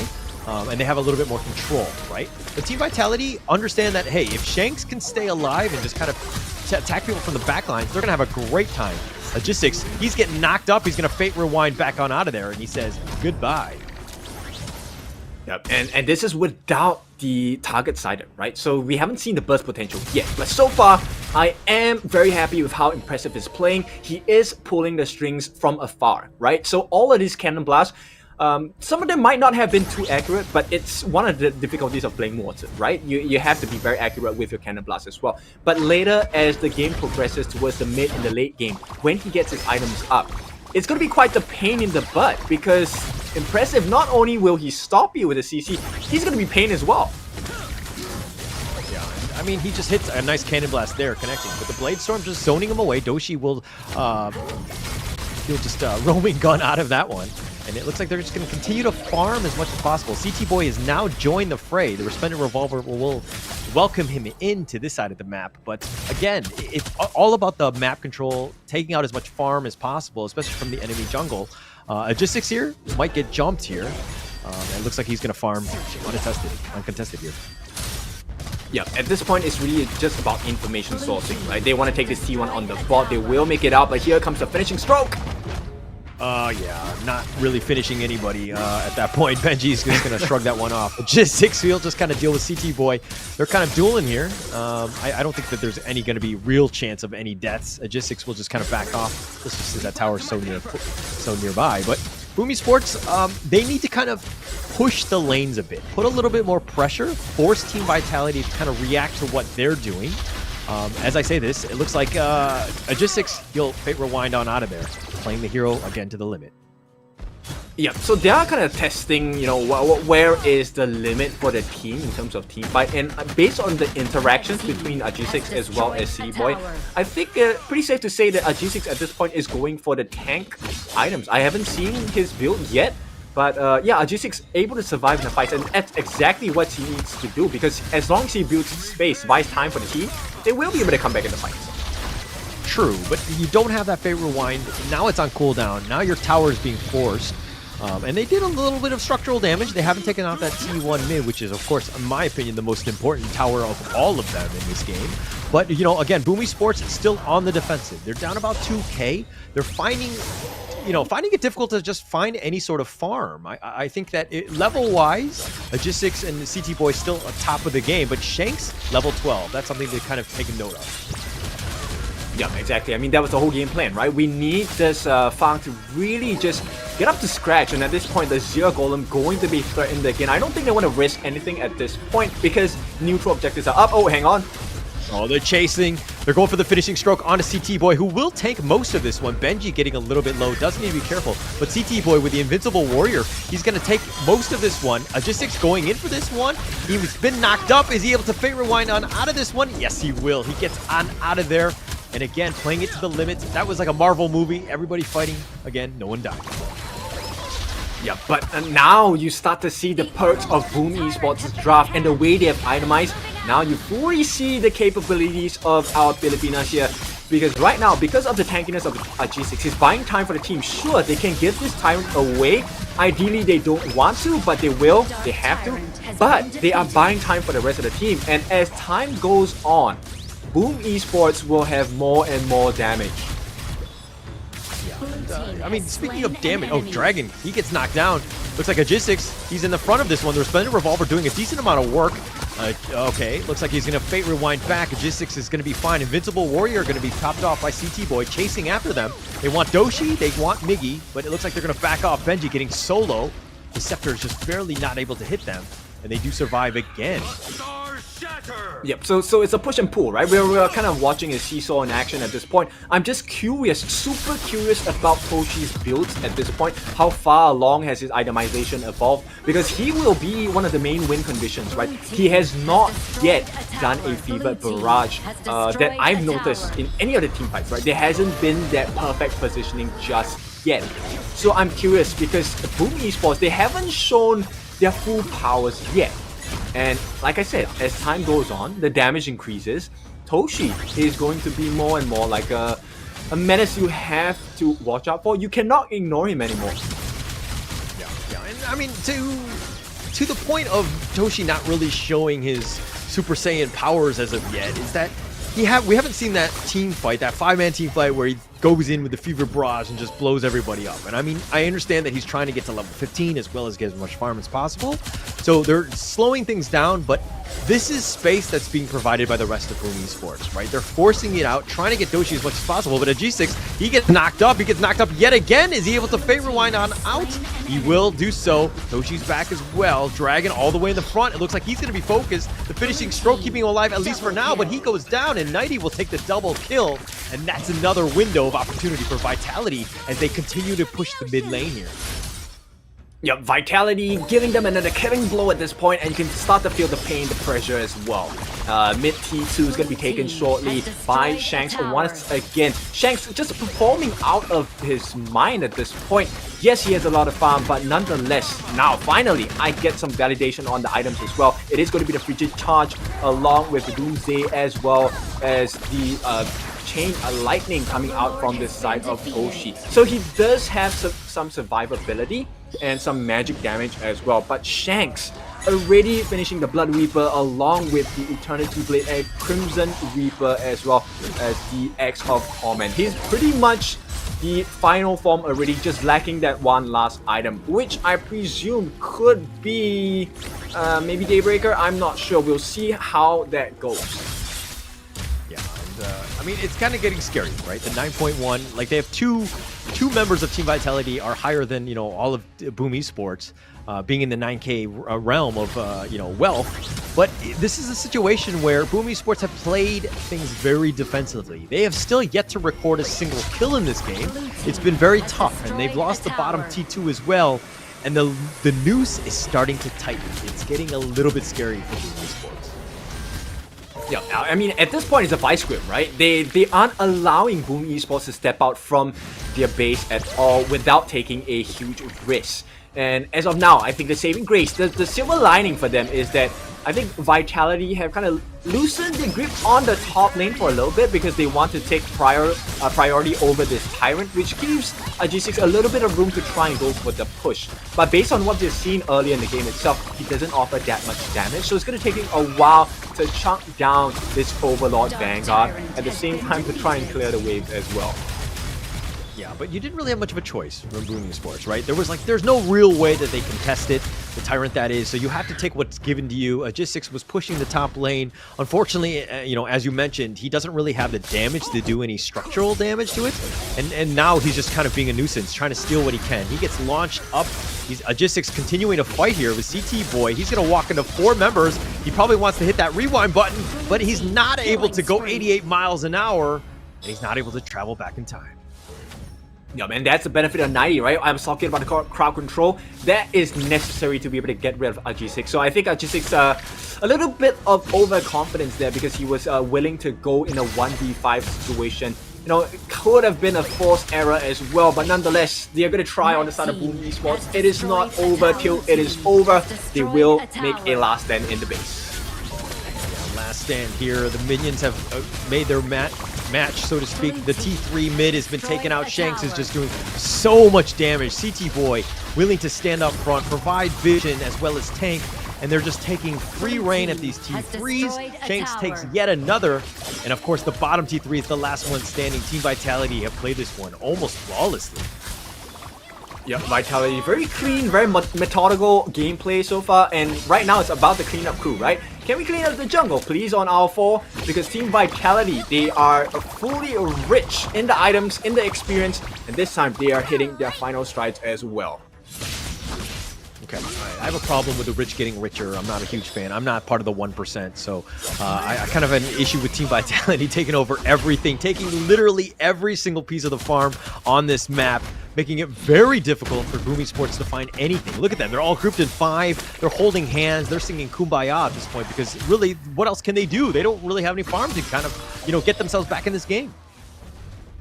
Yep, and just to make things a little bit harder, it's only 16 minutes, but so we're 4 minutes away from the Tempest Dragon. I'm not sure whether Boom Esports can actually reach that marker. Impressive needs to play out of his mind to be able to save some time, buy some time for the team as well. And if Shanks gets his way, once this Overlord is taken, it looks like the death's door. G6 all the way up in the front. He fate rewinds back. He's attracting attention, but Dragon now getting sliced by CT Boy, who takes him down. The Invincible Warrior living up to his name. He's going for this. He's taken out 1 versus 3. Okay, now he finally decides to back off with that Cannon Blast kind of scaring him away. But Nighty in the top lane still dealing with Miggy, trying to chase him out. Miggy trying to buy some space, buy some time. But now with the base wide open, it's just a matter of time before the minions start to crash. The Ode is going to push them away. G6 continuing to stand and fight. And he's all the way up in the front. The base is wide open. Nice 3-man Cannon Blast, though. The Blade Storm are continuing to zone. And with that Catapult finally going down, that's going to slow things down. But the Drake is now here. The base again. G6 trying to fight. He's continuing to do it, but the base is going to go down in the end. And that looks like it's going to be game 2 going the way of Team Vitality. They prolonged it a bit. But again, very clean game by Team Vitality. Yeah, what a performance by Team Vitality. They are your first game of the day and they will be the first victors of the day, taking away Boom Esports with ease. Very clear understanding of what it is, of the win conditions for the side of our Filipina team here. Did not make it work, unfortunately. So Boom, they have a huge mountain to climb in Group A. And as the day ends for this, I am very hopeful for Team Vitality. They have shown very, very strong winning strategies, as well as a good understanding of how to make their game unbeatable thus far in the past 3 days. Now, with that being said, I would like to take a look at the interview. Choo Choo, over to you.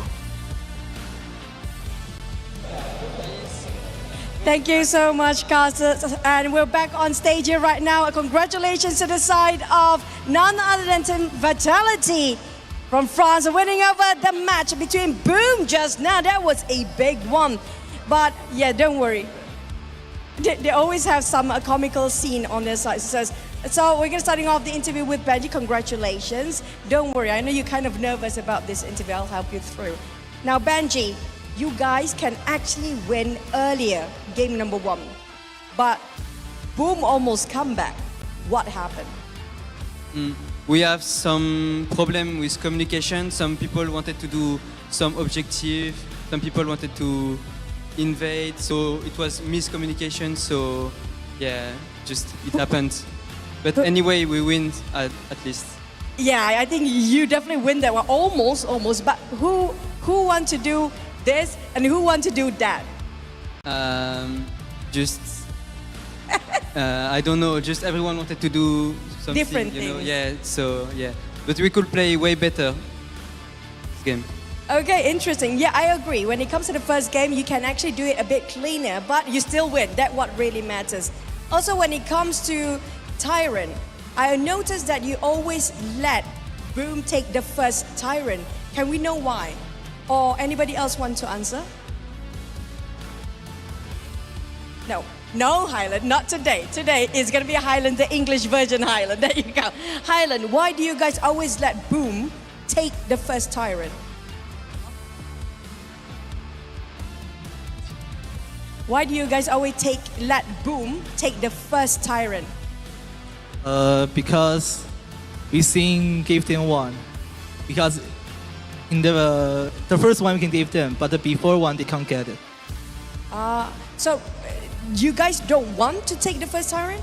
It's because they have early composition, and we wanted to play around the top side, so we let them the first one. Like it was not good to contest it. It's not favorable for you guys. I understand. Sometimes you let them some, you take more than they do afterwards. I agree. But also speaking of the first, right? Both games, you guys ban out Athena. Yeah. You guys always ban out Athena. Why? It's because we saw them play Athena and they are pretty strong with this composition.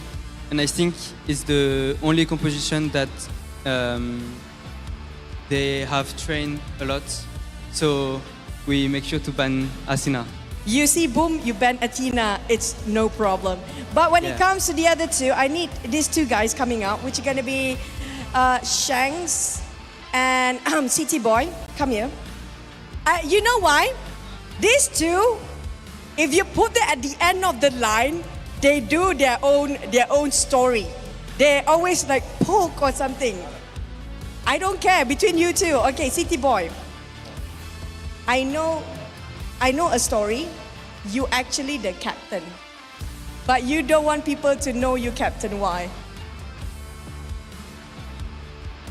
你是队长，但是你不要别的知道你是队长，为什么呢？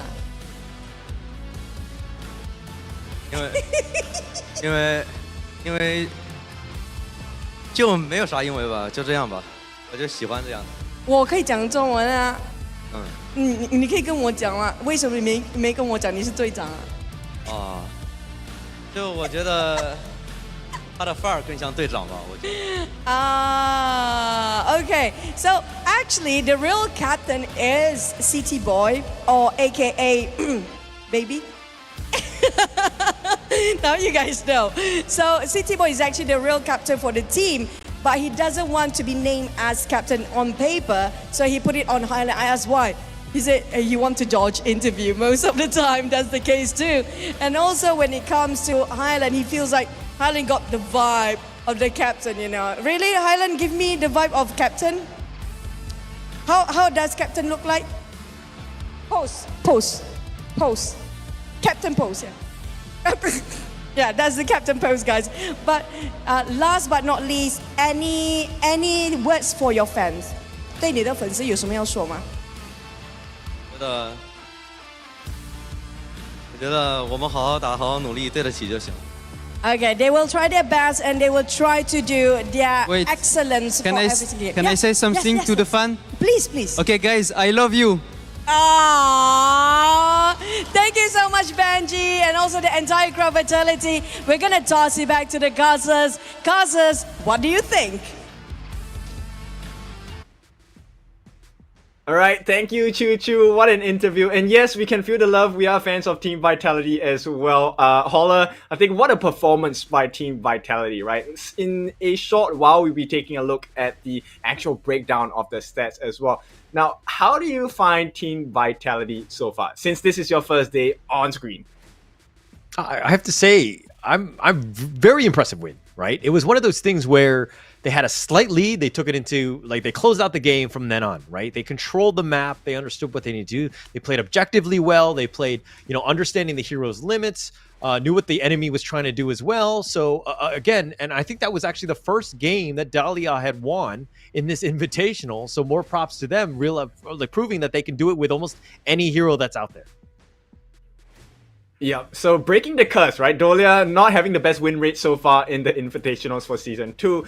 But of course, when put into the right hands, it could be the deal breaker for the opponent team. So that's it for the first game of the day. In a short while, we'll go through the stats of the itemization, the kills, and we'll kind of break it down for you why that worked out for them on the Dahlia for the second game as well. So once again, we re-look into the itemization of the team itself. And if you take a look at it, one of the things that Benji does very differently this time is that he is going to increase the amount of healing he gets and the shielding effects, right? This is going to come in the form of the Long Night Guardian. He did not complete the full item just the yet, right? He only had the half item, which is going to be the Dark Knight Breastplate. But nonetheless, it was more than enough because he had the fully completed Dawn Light.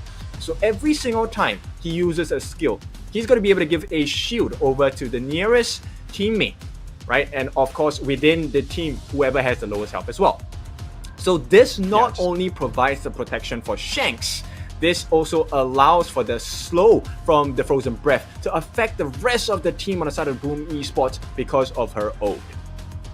Yeah, just a really impressive play, right? Understanding the right itemization, knew who to kind of protect. I don't think anyone was really vulnerable to dying. Team Vitality, I mean, Highland was the only one who died a single time. So really understanding the limits of what you needed to have done. But let's talk a little bit about Boom Esports. It seemed like Agistix was like, hey, just like almost like the Athena strat of just like being out there, providing a lot of vision and, hopefully creating a little bit of space. He was taking a bunch of damage and you saw that. Unfortunately, not with the same results that they had in the past. But that is a lot of damage taken by Boom Esports right there, constantly just being forced into any sort of action that Team Vitality were taking. Yep, and this is where disruption matters, right? So actually, Team Vitality, they took Boom Esports' memo and turned it on themselves, which is, I'm just going to disrupt your farm, I'm going to disrupt your jungle, I'm going to disrupt every single thing. So Toshi and Impressive were busy trying to get their farm up. They're trying to get the gold in their pockets as well. And in the meantime, there was nobody to support Agistix. He was doing the greatest things, soaking in the damage, able to deal a little bit more damage in comparison to the rest of the team, but there was no follow-up. And there is no fault of Agistix or for the team. It's just the way Vitality played. They outskilled them everywhere across the map. And if you take a look at the team fight rate, Agistix and Dragon were constantly engaged in the fights. There was no room for growth. And once you see the graph, it's very clear. 2 Shadow Overlords, 2 Shadow Tyrants, that was all the plan for Vitality. Earlier in the interview, they said, sure, we'll give you that first Tyrant, but we are taking everything else. Yeah, very smart. I mean, this is what you want to see out of your team, right? If you are a Team Vitality fan, this is what you want. You want that steady growth that never really dips down. You never lose control of that game when you're winning. So Team Vitality really proving it right, understanding what they need to do, understanding that, hey, we can give up that first Tyrant. We don't need it. We know how to play this one objectively. We know when we hit our power spikes, and that's very important. But Kin, who do you think is going to be the MVP of this game? I think it has to be Shanks. No, it's not Shanks. It is actually going to be City Boy here, dealing 74.2k damage. Now, the reason why he is the MVP, because he was both the sword and the shield as well, consistently pushing out or pushing into the lineup of Boon Esports. And in a short while, we're going to show you the highlights of his replay as well. Take a look at what's happening on the Hero's Gorge here. First and foremost, the kill on the Dragon taken by Highland itself. And if you notice, City Boy was always in their faces. He made life so difficult for RG6, forcing out the Fate Rewind consistently. Once he's done with that, he will look for his next target. And all of this, being the sword and shield at the same time, look at how Boom Esports reacts. They know that, hey, it's a little bit too dangerous. City Boy is always in my face. We need to stay safe. They're separated. And that one single style of play destroyed Boom Esports from the inside. Yeah, I mean, if you're looking at the highlights, it's literally just Team Vitality blowing up the enemy team. I mean, they only died once, right? I think in the very, very end or whatever. But this is one of those things where if you look at all of the team fights that they had had a numbers advantage. They were never taking a fight 3-on-3 or whatever. But okay, let's talk a little bit about the groups here. Team Vitality on top with that secondary win, that game win differential, 4 games, very, very strong for them. I'm almost saying that they might be a lock-in. Of course, I need to check the math on this one, but they're definitely in the driver's seat going into the next day, which is going to be, of course, day 4. They're going to be done. We're going to have Vivo versus Food Esports. That's going to be coming up later. We're going to find out who really wants this one and who maybe will share the throne, because only the top 2 teams will make it into the knockout stage. Yeah, VKS, of course, in a better position compared to Foot Esports because they have already taken 1 win from the past 3 days already, right? But here we are looking for some help as well. So VKS, they need some help to win the next game.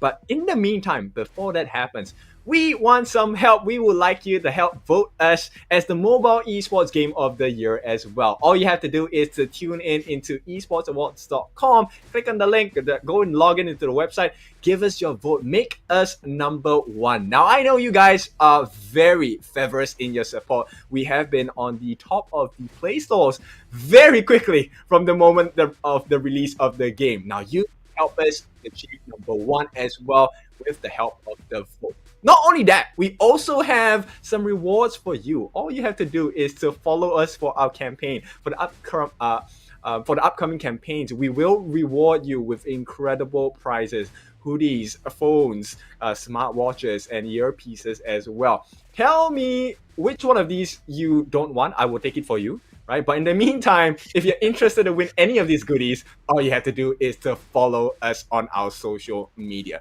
Right? Of course, this is not a chance for everyone. It is a chance to win the prize, not a guarantee. But, if you don't take a chance, you never have the shot. So follow away. Yeah, follow away. Make sure you do. And if you do win out, again, if you don't want to give it to Kin, you can give it to myself as well. So we're happy to take it off your hands. And we're going to be going in this one. But again, I think a big shout out to Team Vitality for moving on. I think it was very impressive. It's great to see good high-level play, HOK play. And to kind of to your point of where HOK is now, we do definitely need your help to kind of make us the best mobile esports game. But this is one of those moments where, hey, if you're starting out, now is the time. There's so many good opportunities, so many events to get you as many heroes as possible, even free skins. So please do take advantage of it. There's a lot of good stuff that's happening right now in the game. Oh, exactly. If you need help in the game, you can add me. My in-game tag is as well as this, Kindofu. So if you need to send me some of the gifts, I'm ready to claim the Mai. I'm ready to claim the Charlotte as well. But now, the more important one. If you thought that the game was very tense just now, I assure you this next one is going to have an even higher level of tension. It's going to be Isurus going up against Kagendra. This is a fate decider of a match because this will decide which one of them will join their counterparts in the EWC. Now, this is something that I think Hall and we have spoken behind camera that this could be a monster matchup. Prepare for the spice. I know, we are in KL right now, so Malaysians love the spice, and I love the spiciness of a good battle for sure. Yeah, for sure. I mean, this is the last game. Winner moves on. Loser, sorry, but you're going home, unfortunately. So there's going to be a lot of pressure going into that one. We're going to be going into that one. I think that we'll talk a little bit more about predictions and to do a deeper dive as we get into that series. But again, I think that there's a lot of pressure on this one. There's going to be this one as well as, I believe it's the fourth match where two teams are going to go home. And while it's sad to see, it's also, the best are going to have to move on. And it's going to be great to see who actually really is going to be able to move on and wants this at the end of the day. Yeah, it really takes a lot of effort to do so. And what he's speaking about is actually the RRQ impunity matchup. It's something that I think we have to mentally prepare ourselves as well. But of course, now it's all about Group C. And of course, for Group C itself, we're going to take a break before we get to that. So we'll see you soon.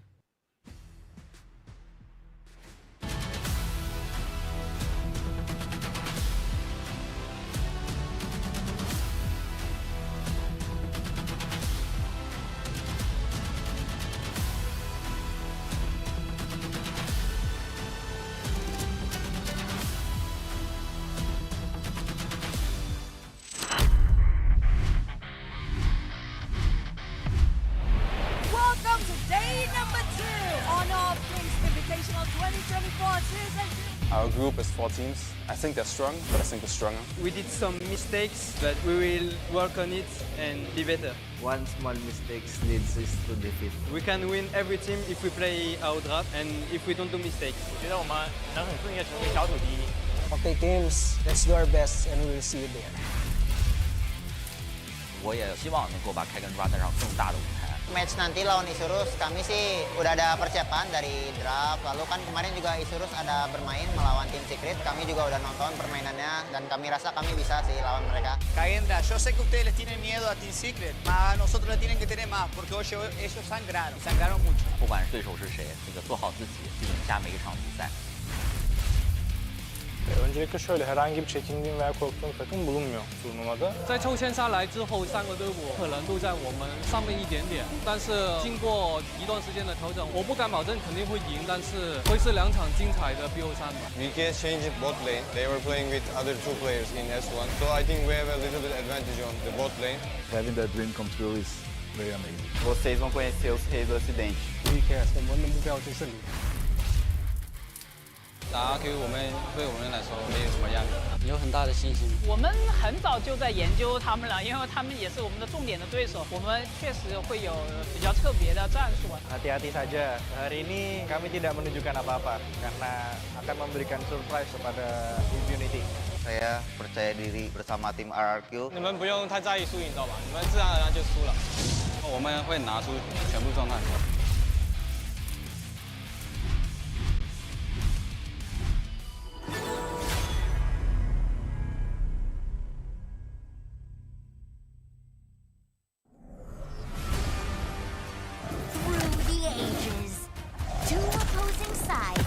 Fiercely battled for a power that granted them life, but cursed them with ruin. Wait! Oh, no, this story is too cliche. Maybe we can find inspiration from other stories. Hey, that might work. Got it. Woo! Oh. This story is adventurous, but lacks excitement. How about this one?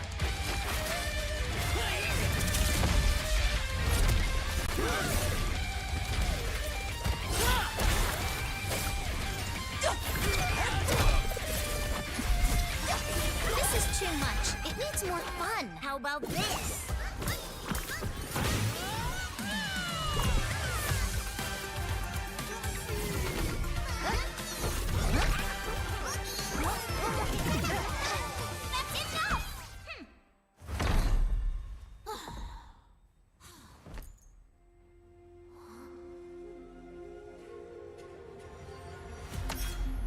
thrust of a spear in battle. No one can tell my story but I'm me. born this way, ay. It's my chest and my bonus play. Can't be late, won't hesitate. What do you say? Grace to find my face, scars to find my skin. I can't convince them, keep please, I'm molested, I'm the one that you hate. H-to-the-E-R-E, doing it for real, I found my goal. From the ashes, I roll the game. Flow with a rumble, make them crumble, make them run. Baby, it's go time. Knock me down, how I rise. An inspiration, I know I'm the one who will build them up, nobody gon' do it. Facing our fears, we don't think we just move it. No, we the best, so we don't gotta prove it. Somebody test me, I swear I'm gon' lose it. I got a trophies on this boom and illuminate. Another day, another way. You got the power to turn around. Ain't got a champion, give me that. Calling out for the game. There's no time. Won't you yell out my name when I sing on top of our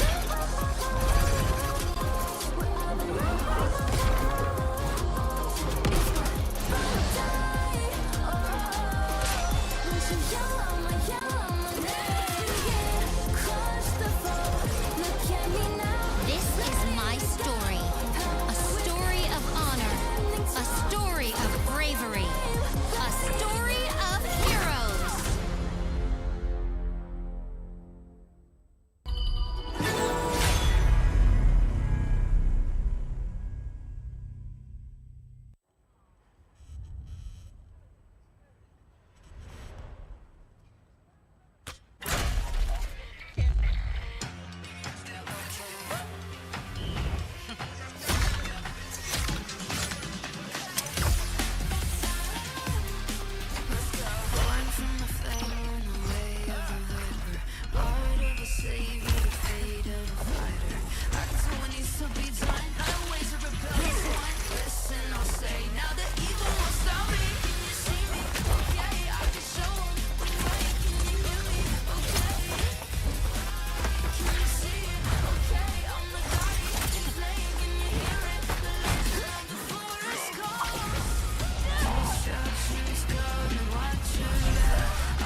down.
You want to be strong?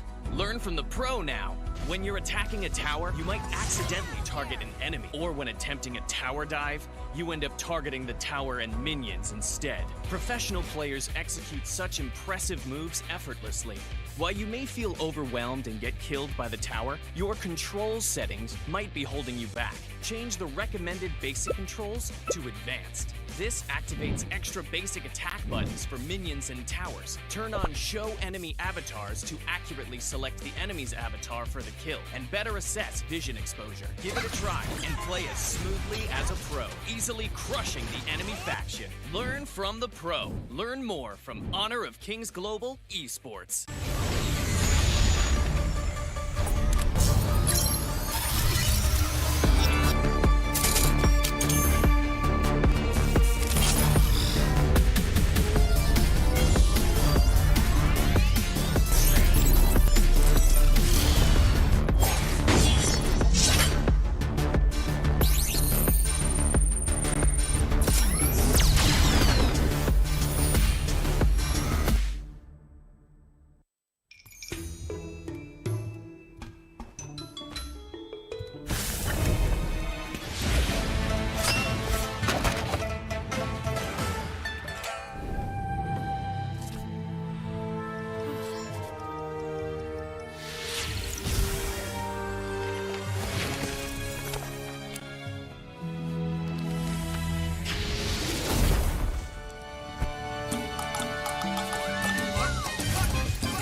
Right now, Danny going in the lead.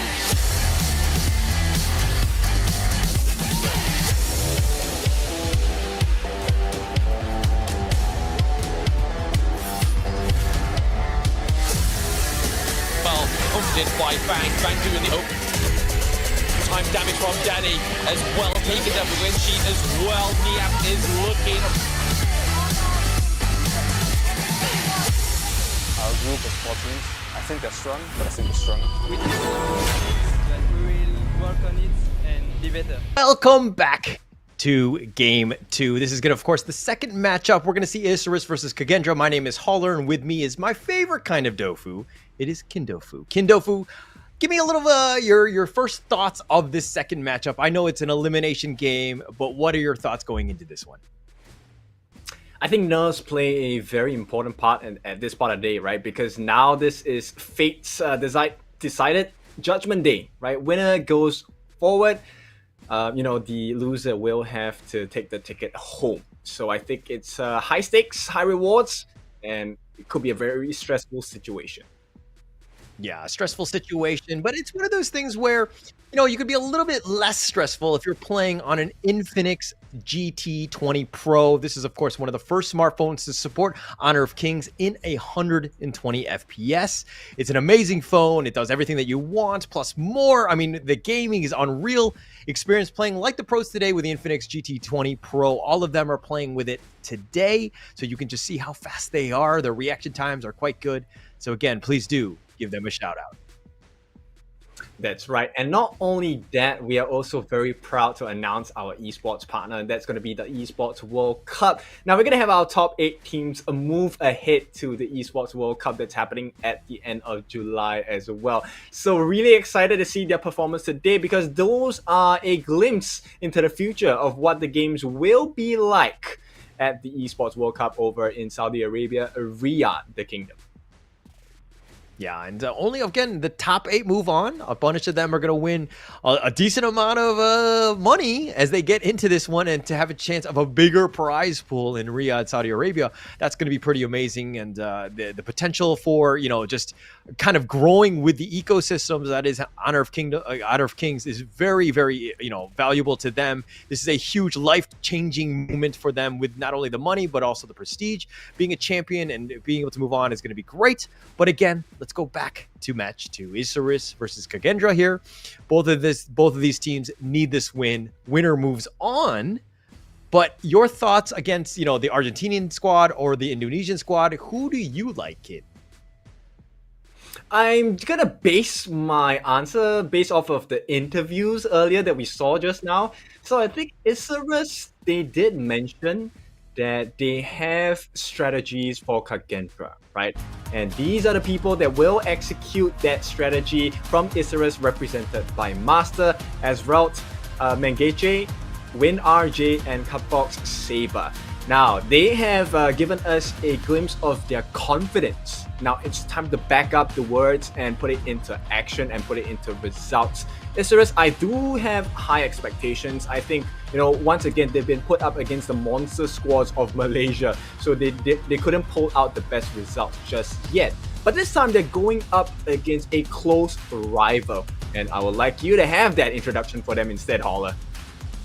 Yeah, and this one's going to be Kagendra. They're going to be another squad, a formidable one. Again, they didn't really get to shine against Secrets here, going 0-2. But we've got Hans, we got Wyra, Senko, 0-0, and Mofers, of course. And this is a team that I had high expectations going in. They've done quite well in the Indonesian scene already. But are they ready for the global grand stage that is the Esports World Cup? Of course, I'm getting ahead of myself. We have the Season 2 Invitationals ahead. They do need to win out to even have a chance at that other tournament. But this is going to be one where, there's a lot of pressure at stake. I think that they all need to kind of step up. I haven't seen, it's going to be interesting going up against, Isurus in the sense of who really wants it at the end of the day. Yeah, I think, it's pretty clear both teams want it, but like you said, it's who wants it more, right, at this point. And as it stands now, I think we are evenly matched in both of their wants. Now it's really to put the action, right? And to win the first half of the battle, which is going to come in the drafting phase for the ban and pick. Now, we've already seen a couple of the picks from the day before. I'm very curious as to this time, how are they going to put themselves a foot forward? Because the last time, for Isurus, they did pick out the Elaine. They have a pretty strong Mai Shiranui as well. And we have already seen Marco Polo in the previous game. And they are one of the teams that have pulled out a Marco Polo. Unfortunately, that result did not go in their favor. And they're one of the few teams that have the willingness to try a different jungle. Luna. Yeah, and Marco Polo picked 3 times, 0% win rate. So there have been a couple of these heroes that just have not done well on this stage thus far. But again, I think the Marco Polo, you have to play almost like a perfect game. It has so much potential to do damage. I think it's still one of the top, top farm laners that you can get, and then that's kind of why the team synergy has a rate to kind of help support Marco Polo to get to that level where, again, getting something in the win column would be huge at this stage. Yeah, exactly. And now if you take a look at Kagendra itself, I think Kagendra have proven themselves that they are a team that you need to watch out for. But I'm really curious as to see if they can actually put an even stronger performance today. Yeah, for sure. I mean, this is the time, right? Like, let's be honest. This game 1, you need to look at this as, we got to stop messing around. We got to put our best foot forward. I want, if you're going in a heavyweight fight, you want to be the first guy that really lands that first punch. You do not want to take that punch and be like, oh crap, now I need to kind of get myself back in this best of 3 in some fashion. And so you got to put yourself in a good position, right? And so you want to come out strong, kind of like what we just saw in the last series, where Team Vitality won that first game and they kind of just took over the game, and that's kind of what you want to do in this one as well. Game 1 needs to be very important. Yeah, and they are not the only teams on the side of Isurus that have very unorthodox picks into the jungle compared to what we have seen today. Kagendra is also one. They like the pay as well, and I'm really curious if they're going to be able to pull out the pay, because right now there are no bans on pay, and this is going to be KAGE on the blue side. Yeah, that'll be interesting, seeing how they're picking. But again, the first pick that's coming in is going to be the Lady Jun, top pick already in the league. It's picked 12 times already, 75% win rate. It just had another, win in the last game that we just saw. So it's very strong, right? And to kind of pick it first, it's very, it's something that you want as a first pick. Oh, for sure, but that's going to be instantly countered here. The Lianpo are going to come in with the Tyrants here as well. So there's good tankability. More importantly, it's about the CC immunity that Lianpo offers, and that's good. That could be quite hard to deal with for Lady Jun. Yeah, definitely, and it's strong, right? I like the Lianpo here. It provides, some sort of, like a tank peel for your DRNG to kind of keep him safe, right? And I think that you definitely need someone like that. The Zhang Fei is another one that kind of sticks out to me, but Lian Po can do it as well. So a lot of potential here. But the counter pick to that, the Elaine and the Kaiser, we saw Team Vitality pick both of these. Actually, Boomy Sports picked them as well to less success, so to speak. But it's a very strong combination. What are your thoughts on that, Kin? Well, I like the iframes of Elaine. Like we said, the Death by Sunset is something that's going to be fully utilized in this matchup. Now, manquez going to pick up the Angela, and I think the Angela is a pretty good counter against the Kaiser as well, because the ability to melt someone down is going to be very vital in the team fight for this side of Isurus. Now, you're talking about the strength of KAGE. What do you think KAGE should pull out next? KAGE, I mean, again, look, I love the Zhang Fei. Unless you prove me wrong, or because you need somebody who's kind of up in front, kind of keeping everybody alive. You want to keep that Lady Zhang kind of safe in the back lines, right? So I think that it is something that I would want to do, at least for my team. Oh, interestingly, they're going to ban out the Marco Polo. And you know what? That leaves the doors open for an Arlie, right?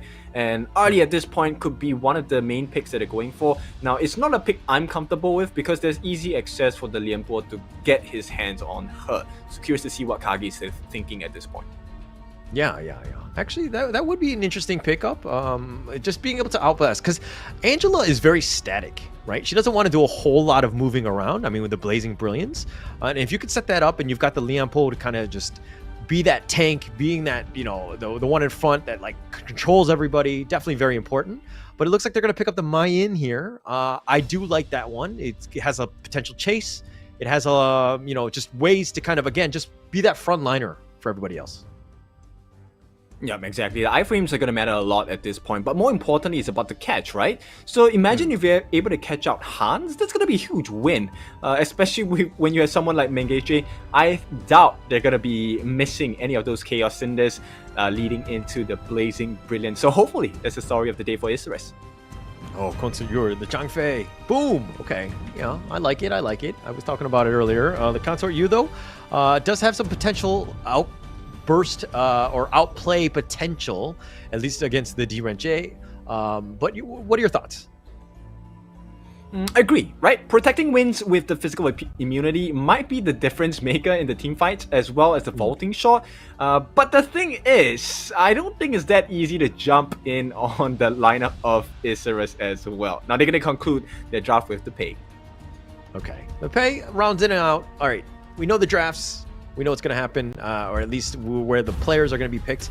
But what are your thoughts? Okay, well, we'll ask that question when it comes up here as the coaches kind of come in for that handshake, the arbitrary one going in, the high fives, the pump each other up, the motivation required for this must-win series. Loser goes home. This is going to be very important for both of these squads to really show up here. Oh, look at this. Oh, give me a hug. I love it. Sportsmanship at its finest. That's right, and of course this is kindness and calm before the storm, because this is an important match for both of these teams. Now we will see who will be the victor of game number 1. Isurus going up against Kagendra, who's going to make it work. Yeah, who's going to make this work? But okay, draft. Who do you like? Which of the squads? I like Isurus draft. There's a lot of burst potential, so if they catch Kage off guard, it could prove to be fatal. Okay, all right. Yeah, definitely. I could see that. Is that an easier lineup to play than the Kagendra lineup, though? I think you have to be very mindful about your placements of your skills, especially for Senko, right? Not as easy when you're playing against someone like Pei or DRNG who has a little bit more mobility. Yeah. Okay. All right, so we're going to go into this one. This is, of course, the second match of the day. Game 1, Isurus versus Kagendra. And it looks like, Isurus are going to kind of just force the top lane a little bit, make things a little bit difficult for Hans in that top lane with the Elaine. Yeah, manquez actually one of the fastest wave clears with Angela, one of the most basic heroes, right? So I expect faster rotations coming out from Isurus. Yeah. And I think that's what you kind of want. You have a lot of potential here, but Isurus again just kind of taking out the enemy jungle. Mangichi taking it out with the Angela. You have so much burst potential. Like the wave clear is just on point, and she's already back in the mid lane. She didn't lose anything. Yeah, that's right. The speed is the name of the game here for Isurus, and it looks like it's working out so far. And if you take a look at the lanes, I think the difference maker will probably be in the Clash lane, because that first rotation might spell death for the Ma Yin on top. No, for Hans on the lane on the top.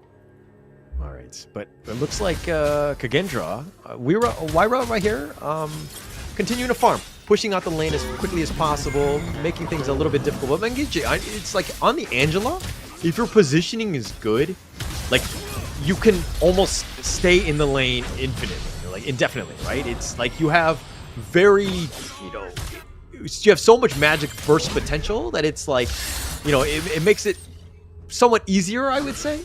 Your thoughts? Well, it makes the difference when you have the map control, right? Then you can force them in the corner. Makes things easier for Mangichi. Okay. All right. Wyra continuing to just farm his own jungle. Okay. Let's talk a little bit about the farm lane here. The D-Renche versus the Consort U. How about you walk us through some of these, this skill, this tooltip, so to speak, Kim? Yep, so if you have experienced Consort U before, skill 2, which is the protecting wing, is going to be very difficult to deal with because it makes her immune to physical damage. At the same time, with the Oak Bulk for her skill 1, that will be used to kind of wear down the opponent, your heal. And of course, finally your ultimate, which is going to be a bolting shot, will be responsible for you to get those stuns and kills as well. Yeah, it'll make it tough. But, 0-0 here, getting a little bit low. I mean, ISG kind of forcing the issue in the bottom lane, putting a lot of pressure on, and Consort U, 0-0, has to recall back already. That seems to be a bit of an issue for him. Well, all props to Mangichi, right? It's all about that chaos in this, along with the Blazing Embers as well. Yeah, putting a lot of pressure on. Again, just the Scorching Barrages. Look how fast it clears. It takes 2 members of Kagendra to kind of deal with this, but okay, now let's talk a little bit more about this top lane. Hans versus Mooster. Your thoughts about that top lane, the Mayan against the Elaine? Well, they have the Nettle Gauntlet, so I think the Elaine going for a little bit more defensive measures, and meantime, Master actually going for the Meteor first, so he's looking for the Armor Pierce. So once again, it's a battle of sword and shield, right? So who is going to make the first mistake of mispositioning themselves so that the other Clash Link will actually get the advantage and get the kill? Okay, it looks like they're going to go for the top lane. The Meteor kill does knock out Moosters, but he's fighting 1 versus 2. He has Death and Sunset. He's turning this around, and Mangichi has to run away. And Hans is like, okay, you want to come at me? Let's go. And he actually scares both of them. Not only that, yeah, bot lane also having an aggression coming up for both sides. Forcing it out. The Tyrants, the Overlord, both of them be taken at the same time. Hans, it looks like Movers will take the Tyrants, and it looks like Ezreal will take the Overlord, but it looks like Hans had overstepped, and Mooster will take First Blood. Not great for Kagendra here. Yeah, Ezreal actually taking the First Blood, and as well secures the victory. A first step forward for the side of Isurus, and this is a good start to the game for our Argentinian boys here. Yeah, they're doing well. That's what you want. If we're going to go back into the bottom lane, though, that's where pretty much most of the action is. Mooster has taken out the top T1, did it very quickly, as a lot of pressure has been kind of, or the rotations from Kagendra have been more in the bottom lane, trying to prioritize farm for 0-0 as much as possible. Well, Holla, we're going to expect a very quick change of pace here from Isurus, because now that they have the neutral objectives and a slight gold lead. Actually, no, it's not even slight, it's 2,000 gold ahead. This is where they're going to ramp up the speed, and they will try to take more objectives, more kills. Oh, the burst ram, Magma Slam movers. He'll just take this one up, doesn't really care. He's got the Leaping Savior, so, but Mangichi, he pops out of the bushes, and he says, surprise, and throws out the Blazing Brilliance, and they just kind of back off. But this strike is going to push the bottom T1. And yeah, Magma Slam again, and again, just a little bit of a standoff in the bottom lane. Yep, they're actually nullifying 0-0's protecting wins here. They don't even want to allow them to feel safe. Every time Mangichi shows up, it's constant fear in the eyes of Kage. Yeah, Death at Sunset going to be expended by Hans. He's going to be pushed away, just trying to force it out. But Wyra taking the Azure Golem. He needs that. So they'll give him a little bit of space. But in the jungle, are they going to be able to take that one away? I'm not sure if Israel or who took that one at the end. Oh, it looks like Wyra does get it in the end. Red team. Yep, even trade so far, but mid lane, maybe a potential pincer coming in if we take a look at the rotations of Isurus. Yeah, Loopers, Capox making his way. He's going to provide a lot of vision. They've already taken the bottom as well as the top T1. So ISG, playing it very strong, understanding the objectives, knowing how they kind of, take away those towers and the vision that those towers provide, and then also at the same time getting into the enemy jungle to take what you can get. So far, a lot of pressure being built up by Isurus here. It's going to be momentarily stifled by Senko at this point. So it's still damage limitation for KAGE at this point. Limited at this point, but you need to take this Crimson Golem. You need to get your buffs. You got to own your own jungle, right? But being down about 3k, this is not a great situation for Kagendra. But it looks like they're going to go for this. The Unbridled Outburst pushing Azrael back. The Blazing Brilliance on top. And it looks like they do end up killing Azrael. They do have the damage. The Magma Slam, the Tremor Smash from Capox pushing him away. Mooster runs away. And it looks like Kagendra have found a bit of an opening as they're going to force down this T1 mid. Destroyed a tower. Right, the Indonesian heroes making it work for themselves at this point. It is going to be cut down to about a 2,000 gold lead at this point. But the danger is not over yet for this side of Isurus, because it looks like KAGE will be able to establish a little bit more dominance across the map if they can get a couple more kills. It would help them. Look at this. They're hiding in the bushes. They're waiting for 0-0 to make some sort of mistake. He's actually going to not kill the pheasant because of this. He wasn't sure where they were. Movers is now made an appearance, just trying to clear away Mooster, who's going to be scared back into his side of the map. But here's the Blazing Brilliance, and Mooster, oh, surprise! And that was with the Fog of War hiding in the bushes. You got to check all the bushes. You can't face check them like that. And Manguche, he's going to flash over the wall. He's going to be fine. Red team has slain Manguche as well, and Win RJ gets another kill. And this is a perfect start here to the mid-game entry point for Isurus as they make a big deal for themselves in the tier 2 top lane as well. They're going to take this one. Easily done. Blazing Brilliance pushes 0-0 back. And he's had a hard time. Concert Yu, again, wants that farm. Has a potential to outplay the enemy farm laner in the DRNJ. But it looks like they're going to go for the Unbridled Outburst. They do have him. He dashes over the wall. The Leaping Savior over. Goes for Mooster, but he whatevers over the wall, and he's fine. Yeah, and it's difficult, right? So at this point, KAGE, they're still looking for the entry point, opening start to the fight, because they need a little bit more time before they can deal that massive damage that we're expecting out of 0-0. In the meantime, Tyrant going to be threatened by the side of Isurus. It's about half life.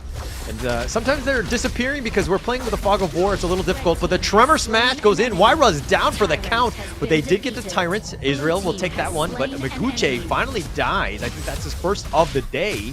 And the flowing, it looks like they're going to just kind of bounce that Flowing Sigh around. The Ocean of Tears just kind of providing a little bit of space for their retreat. Yep, and it's not just that, it's the jungle being threatened as well at this point. Azrael looking for a potential kill here. This is the benefit of the Pei, right? Pei able to deal massive amounts of burst damage, but that comes with a cap as well. So Isurus, they are on a timer. I think KAGE, as long as they last the game, they should be able to do it. Take a look at itemization that they have so far. Consort Yu already has the Eternity Blade, Crimson Reaper building into the Blood Reaper as well. I mean, this is an 8k net worth lead. I mean, some of the positional ones, I wish we could show that screen again, but there was like a 2k net worth lead in the positions alone. They've been doing quite well, ISG that is. But now with the Overlord here, looks like Capox will scout this one out. The Blazing Brilliance just landing and doing so much damage onto Wyra. And the Ocean of Tears slows things down, and Kagendra are like, okay, we don't want the Overlord that bad. We're not going to take this one. We're going to back off here. Yep, actually not ideal, because Senko actually used his Destructive Delusion. At this point, it's not a good fight for the side of KAGE to take. Yeah, definitely not there. And, but they're going to back him off. Manguche back with the Blazing Brilliance already. And it looks like they're going to turn this around. Israel will start the Overlord. And it looks like they're going to kind of do as much quickly as possible, and they're going to make their way to the bottom lane to kind of deal with the Tyrant, because they know Kagendra are making, or they're eyeing their prize on this. They're going to go in for this one. The burst ran back. They've already gotten the Overlord. Redbox is going to get and the Blazing Brilliance onto Wyra, but everybody's so low from ISG, and it looks like Kagendra don't want any more of this. Yep, smart decision to pull away, right? But at this point, KAGE, they need to find something more on the map. They are trailing behind by about 4,000 gold. It's not a very healthy gold difference at this point. They need to get that Chain Lightning buff. They need to get the Tyrant as well. So, KAGE, I know they're behind, but they need to take some risks. Yeah, you got to take some risks, but it's one of those things where we know that they're going for it. Like, their play is very teleported, right? Like, or sorry, telegraphed, excuse me. Like, ISG know what's happening. They're like, oh, they're all off the map. Where are they going to be? They're going to be in the Tyrant. So we just need to make sure that we need to contest it, make it a little bit difficult for Kagendra to basically play the game that ISG want them to play. Yep, and ISG doing a lot of work with the vision control. I really love this. You don't really spot a lot of members on the side of Isurus out in the open. And it looks like they're going to take the mid T1. So yeah, it looks like they've kind of gotten that opening. They're going to continue to push into the mid lane here. Wyra going in for this. Does need to be careful. There are 4 members. He's going to get bursted and he gets blown up. Moosters will take credit for this, as well as taking the T2. And this is the opening that ISG wanted. Well, they have a chance now. 0-0 is still alive, so KAGE can make the defense, but at this point it really comes down. Will they get skill shotted out of the defense right here? Chaos Cinder's gonna be landed down as well. Oh, there's a nice stun coming in. Was going for it, but they just back off, like understanding that, hey, if they jump for us, we can just get on out of this. Wyra down for another 10 more seconds. Kagendra really don't have that opening. They're not going to take a fight 4 versus 5, especially outside of the base.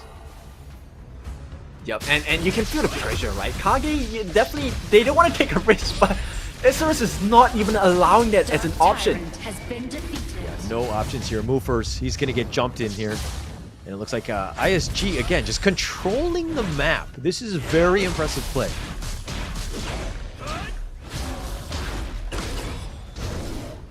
Well, as we take a look at the rest of the map here, it looks like Isurus, they will have a little bit more control. Obviously, the tier 3s are not down yet, right? So at this point, whenever the tier 3s are still up, you still stand a pretty healthy chance of a turnaround. Now, it's really up to KAGE. Can they get that snipe? Can they get that straggler from the side of Isurus? Yeah, it's going to be tough. I mean, look at ISG are pushing on all fronts here. Boosters, he's all the way in the front and, attracting 3 heroes' attention. And while at the same time, they're pushing from the top lane as well. So ISG putting pressure on all fronts. But where are they weakest? Here's the Tremor Smash. He's going in for the Tremor Slam, with the Magma Slam. And it looks like Wyra will eat this one. He uses the Invincible Warrior. So the ultimate is on cooldown. Oh, that's not ideal, right? Because right now, this would be a perfect opportunity for Isurus to pick their fight, because this is the time where they're out of ultimates for Senko as well as Wyra. It looks like they're going to chase after movers. He's being chased. He's under the tower. He's going to be fine. But again, a lot of this attention is being just kind of pushed in, forcing it out, making it very difficult for Kagendra to do anything at this stage. Yeah, but if you take a look at WinRJ, my goodness, doing so much work with the Sparkforge Dagger, the passive procs of the Chain Lightning, just melting down the health bars of the members on the side of KAGE.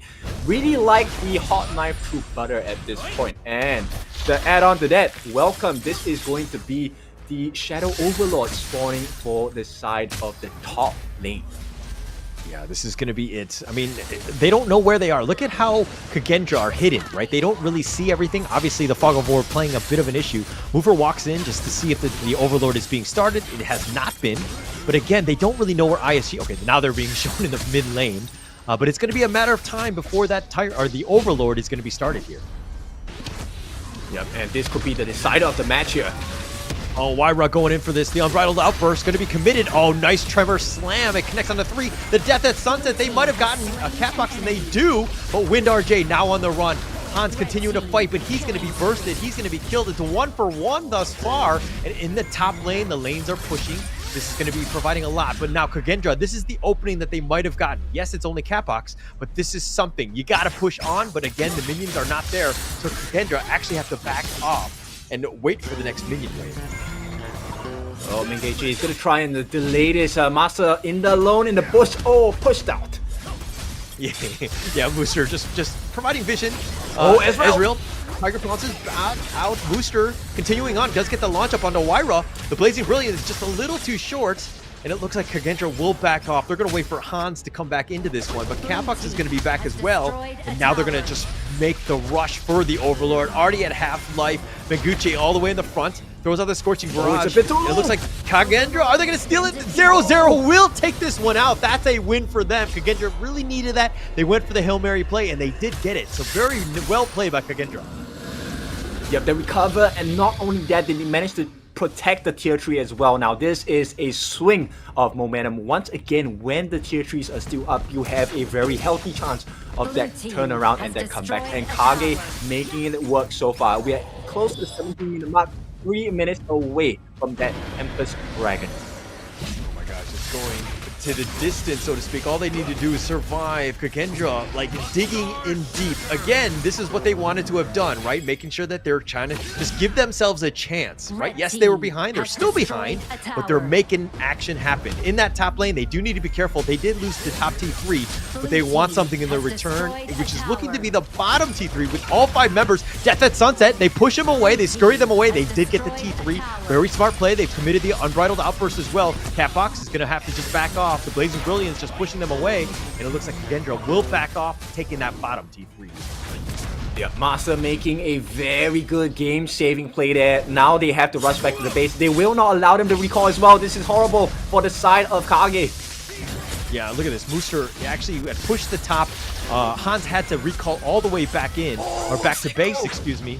Wyra still alive. He does use the Invincible Warrior. Muster, he's looking to just whatever dash out of this one. He pushes Hans. Death at Sunset, but it's manquez. He's trying to kill him, trying to force it out. The flash has been committed, and Hans continuing to fight, but he's being bursted. And manquez says, hello, you want me? I'm going to take you out. Mooster's down for the count as well. So with the 1-for-1 thus far, KAGE still finding ways to get themselves back in this game. Looks like they're going to take the Tyrant. Yep, now it's all about the wave management. If you take a look at the itemization, fully built onto Pei, there's no entry point for them. This will be the Tyrant for the side of KAGE. Yeah, they've taken this one out. It's 18 minutes and 30 seconds. It's a 5k net worth lead for ISG. They're kind of definitely still winning, but it feels very neck and neck. I feel like the next team fight might be a coin flip, and if KAGE can come out of the winners of that one, ISG fans, you got something to be worried about. Yeah, but the odds are stacked against them because they have 2 Sages Sanctuaries on the hands of the kids of the members on the side of Isurus. That's going to be the hands of Pei as well as the Tyrant here. So it's going to be Ezreal as well as Win RJ. 2 heroes that will be able to deal a lot of damage as well, right? Third member responsible for damage will be at manquez. So we will see if this will be the difference maker. Will that second life prove to be the death of the side of KAGE for game number 1? Yeah, that would be huge. Look at Wyra sticking around. Look at levels. Everybody's level 15 at this stage. I mean, yeah, we're close to 20 minutes into this one. So it's a matter of who blinks first. KAGE, you see them on the map. We don't see ISG, and this is not a bug. This is more of, where are they? What is going on? We're trying to keep it in suspense, and that's, so to speak. But, you know, at this point, ISG, they're just kind of, you know, reclaim their own map back. And it looks like Wyra will walk into Capex. Right, and here we are. It's gonna be the close to the 20-minute mark. The Tempest Dragon, first one of the day. It's gonna be spawning really soon. And right now, KAGE have a better position of it. Yeah, better position, but they need to worry about where the minions are, right? The bottom lane is pushing in favor of KAGE, so it looks like they have 2 members. This is manquez and Wind RJ are going to have to deal with that. And now the rest of them, Mooster still on the run. They don't really have the catch, which is a little bit of a problem because Mooster on the Mayin is just so mobile. Yeah, Kapok Saber though does catch vision onto his respective counterpart movers here, and this positioning not ideal for the side of Isurus. It looks like KAGE could get this ball rolling. Uh-oh. Hans, he dives deep. He goes for the Death at Sunset, but he doesn't really connect. He doesn't do the damage. Does need to be careful. The Tremor Slam goes in, and Hans is going to be blown up. And that was a bit of a misplay by Hans going out of position. Now your team is in a bad spot. KAGE need to figure out how to defend this, or maybe contest with only 4 members. As well, looking for the opening as well. This could be the game decider here. Whoever gets the Tempest Dragon and survives the fight will be the winner of this game. Oh, Master is on the split push! Oh, they got it. Somebody needs to come back. They need to be careful. It looks like Wyra will go back, and now it's going to be 3 versus 4 around the Shadow Tyrant here.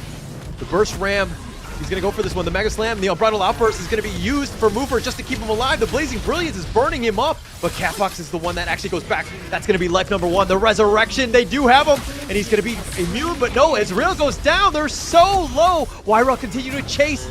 He has the Invincible Warriors, and Catbox is down as well. Mooser now on the run, and KAGE have found that opening. They've somehow held, and they're now up 2 heroes. They found this opening, and they want to push in the mid lane. Yep, they waited the whole game for this opportunity, and finally Ezreal is dead. They have the potential to take the Tempest Dragon if things don't work out, but it stands now. KAGE, they see the light, they want to go forward as well. It'll be slowly slowed down, but that might be the end of the game here. Yeah, they might be the end. I mean, the minions have been slowed down, if anything. The Death at Sunset on Manguche, he's just trying to force it out with a Meteor kill. He has the Blazing Brilliance, but it misses, and the base is open. Of course, the minions are now spawned. It's going to be difficult for them. KAGE are trying to figure this one out. They had the one last catapult, and that one's going to go down, so they don't have the minions to deal with this. And now it looks like ISG have held, and they prolong the game a little bit longer. But do they go for the Shadow Tyrant here? Well, it's a mirror effect here because the Super Minions will be crashing down on top lane of KAGE, as well as the Super Minions will be crashing down in the mid and the bot lane to the side of Isurus. Now it's all about the timing. Ezreal here looking to work on the Tempest Dragon. Where's the rest of them? They're trying. Kapok Saber, he will be the one to try and slow them down. There's not enough time maybe. Oh, the Shadow Tyrant already so low. Who's going to take this one out? Who's going to get it? And it looks like Ezreal will take this one out. But now that they're on the run, the Death at Sunset, Manguche flashes over the wall. It looks like Movers is going to be the first to fall. They've gotten him killed. Hans is continuing to fight. Wyra does get Wind RJ. That's most of the damage. They've got the double kill from Wyra.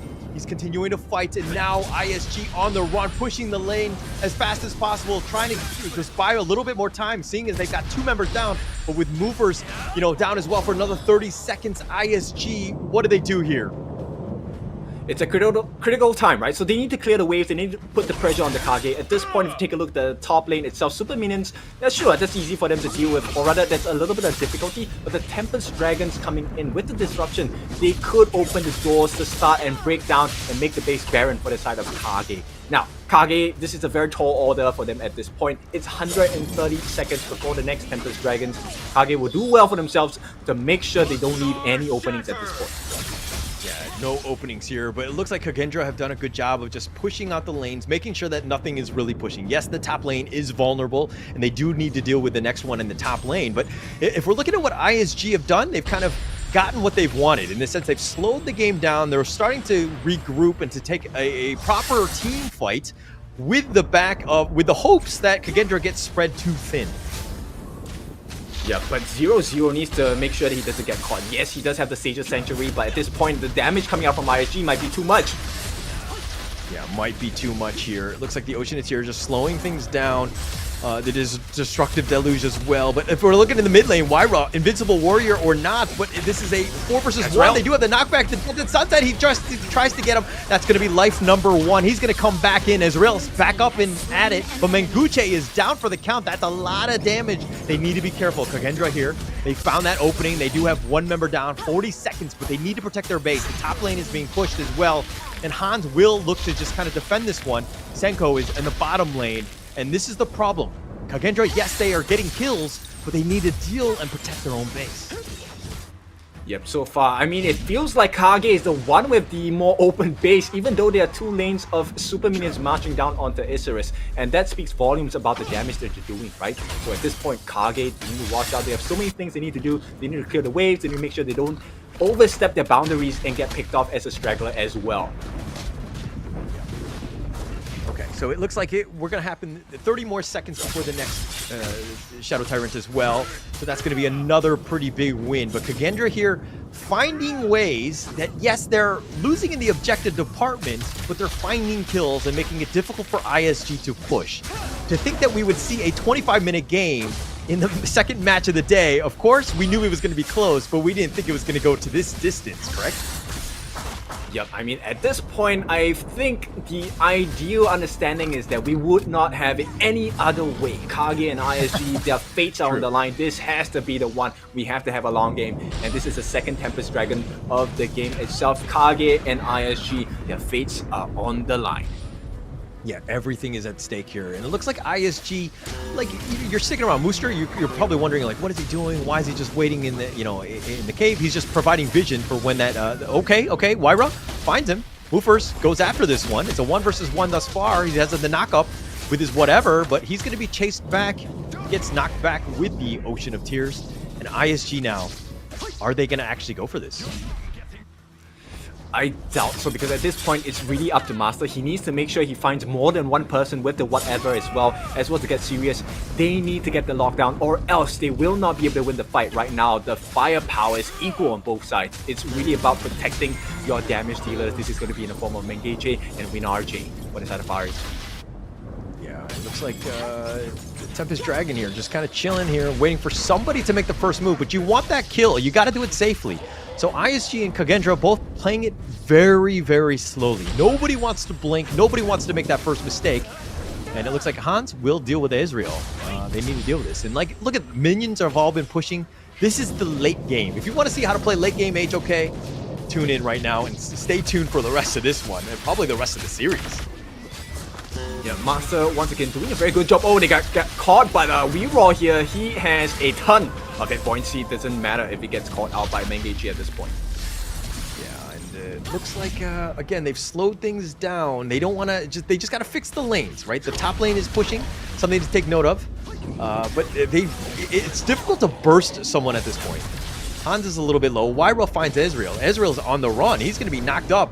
He Tiger pounces away. He's going to be fine, but you got to play things super carefully. You dying right now could literally just end the game.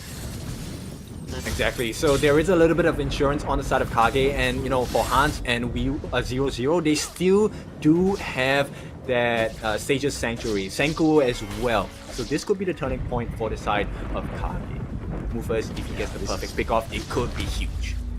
Yeah, this is it. I mean, if we're talking about net worth lead, like, it doesn't even matter anymore, right? At this point, everybody's kind of capped out. It's just a matter of the positioning and the correct calls, right? Getting that pick off would be huge. Finding that objective or that space is super important. But at the same time, you got to make sure that your lanes are not being pushed where you're potentially, you could just, be backdoored or whatever it is. You got to be careful. Yep. And at this point, Skydome, in the hands of Ezreal, he's going to have additional movement speed and damage reduction. And every time he gets a kill, it is refreshed. So they need to be very careful not to give the kills to Ezreal. If they have to give a kill, they have to give this one. Yeah, for sure. And I mean, it's like, again, nobody wants to make that first move. Everybody's super cautious. Like, it's one of those things where, how are we going to do this? What do we need to do? Like, we don't have the proper vision. We just got to fix the lanes. We just got to provide as much vision as possible. But Moosters finds Wyra, pulls him back with the whatever, and they don't actually have the control, so to speak. Very difficult situation for both teams. There's so many things they need to consider. I mean, ideally, you want to take out the jungler, right? That kind of helps you to secure the neutral objective a little better. And here we go. Oh, the Blazing Brilliance. manquez putting down. Oh, they're doing a lot of damage. Unbridled Outburst, though. He just shrugs that one off. And yes, that's an ult committed. So I guess that's a win for ISG. But can they turn this into something here? Well, they're looking and they're trying. 0-0 still clearing the lanes. They need to make sure that the wave management is good for them. They found movers yet again. Again, no Unbridled Outburst. This might be the opening that they want. But the Invincible Warrior, that's going to be committed. Wyra trying to find Ezreal, trying to burst him down. He gets a little bit low. Manguchi taking on a lot of damage as well. He's the squishiest of all of them, so you got to be careful with that. But the lanes are pushing, at least in the top lane. 0-0 will go to fix it. Ezreal looking to try and sneak in and attempt with the Tempest Dragons, but once again, KAGE keep their eyes open, eyes peeled for the danger of the steal as well. Yeah, they're sticking around. They know this is the big objective. They cannot give it up. It's about half-life or so. It went back in, healed a bit. Catbox is around the corner. It looks like Kagendra are looking to burst this one in. Go in for this one, but 0-0 does take this, and it looks like Ezreal's going to be down for the count as well, and Kagendra, but the base! The minions are there! They need to deal with this one. It's so low. WinRJ is down for the count as well, and the minions are turning into winions. They just need to deal with the little lesser-known ones with the Manguche. He's going to come back. He's going to use Blazing Brilliance. He's going to look to just keep him alive, but now Wyra is here, and Manguche, he's going to stasis for now, but the base wide open. Manguche's down for the count, and Kagendra have done it! They dug deep, and they end up taking game 1. Yeah, Kagendra now, your winners of the first game of this best of 3 series. They will take the dub at this point, and it's well deserved. Playing the map just slightly better than their counterparts here. Isurus, they said they had the strategies, but it wasn't strong enough. Now, KAGE, I mean, what a game for them. It really takes a toll. This is a 30-minute plus game, and this is definitely going to be mentally exhausting, so I'm really sure the second game is going to be an even bigger banger at this point. Now, Holla, I think we have so many things we need to cover in this game. Now, I really like the late game potential of the draft so far. You could see Wyra was so hard to kill, and at that point, there's a lot of confusion, a lot of commitment required on the side of Isurus to at least burn Wyra down to half his health, and I think they capitalize off of that advantage really well on the side of KAGE. Yeah. They tried here. Okay, let me also go to your original point of ISG coming in and having this strategy. It's one of those things where even if you're playing chess, you have like an early to mid game strategy in mind, and you're playing it.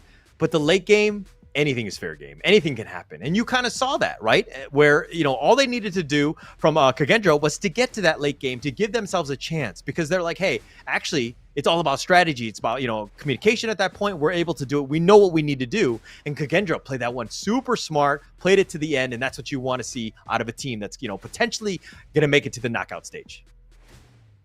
Exactly, the lane did so much work for the team there with the death by Sunset, actually making sure he was always in the face of Manguche. And if I was the Angela, I'll be honest, I'll be pissed, because that was a hard game to play. Every single Blazing Brilliance was, made ineffective simply because the lane was constantly in the face. Yeah, completely thwarted. And this is the problem with the Angela, is that generally speaking, you want to be static. You don't want to be moving around. And the one just constantly harassing you and just forcing it out is just very difficult. But look at this net worth lead. The net worth by 0-0, 23K. I mean, WinRJ was 22, but nonetheless, it was 0-0 at 3-0 and 4. Flawless game, right? You got to give him the MVP, right? Yep, I mean, with the KDA, he is right up there in contention for the MVP. And, with the building of the Sun Pool as well, it really played to the strengths of the Consort U's basic attacks, right? Because Demon J has to go close. And yes, if it's a straight-on 1v1, there is a chance that 0-0 will be out damaged by WinRJ with the help of the rest of the teammate for Isurus. But the way that 0-0 played, look at the security and insurance policy he got for himself. Sage's Sanctuary, they couldn't even burn that first life out. And in the meantime, he was just busy shooting them with the activation of the Sun Pool as well. So I'm pretty sure if you take a look at his damage, it's going to be insane. Oh, 185,000 damage dealt. My goodness, Holler. 0-0 is definitely up there. Look at Zeko. 221,000, right? So in terms of damage, they were doing a bunch, right? And of course, Wyra was up in the front. He was trying to attract as much attention as possible with Hans. So both of those kind of, and movers, of course, you can't, count out the roam. All of these guys providing a lot of space. The fact that 0-0 didn't die speaks volumes about everyone else. It's very difficult as Consort U, who did not have a really good, early game. He did struggle, but they were able to claw their way back because the rest of the team was able to help each other, to support themselves, and give themselves a chance to get back in this game. They played very smart. Yeah, you know, Blam was talking about yesterday with the potential for Crystal being threatened, and then there's a comeback game from that. I think KAGE would have been the first team, right? Kagendra maybe the first team to really pull that out of the books here. If you take a look at the graph itself, it was a really, really difficult game because ISG, even though they had a very good start, look, they still maintained the advantage all the way to the end of the game, and it really just took that one good play where they broke the bases and turrets of the tier 3s on the side of Isurus before KAGE could really turn that game around. This is a graph where I'm kind of like, stats? What? Stats? Like, you know, it doesn't matter if I'm losing everywhere, but okay, Y right here gets the well-deserved MVP. He made a lot of play. He was definitely in your face almost the entire time. So 426, I mean, that's KDA aside, but his damage was actually crazy. He was doing so much throughout. Yep, specifically as well as the damage taken. Adding on to that, so not only was he taking, you know, dealing the pain, he was taking it in as well. And it's precisely because of the damage that he helped to soak. Besides his, you know, support in Rome, it was the difference maker. Every single time that Unbridled Outburst was used, it was huge because it opened up the doors for them to get the chase in.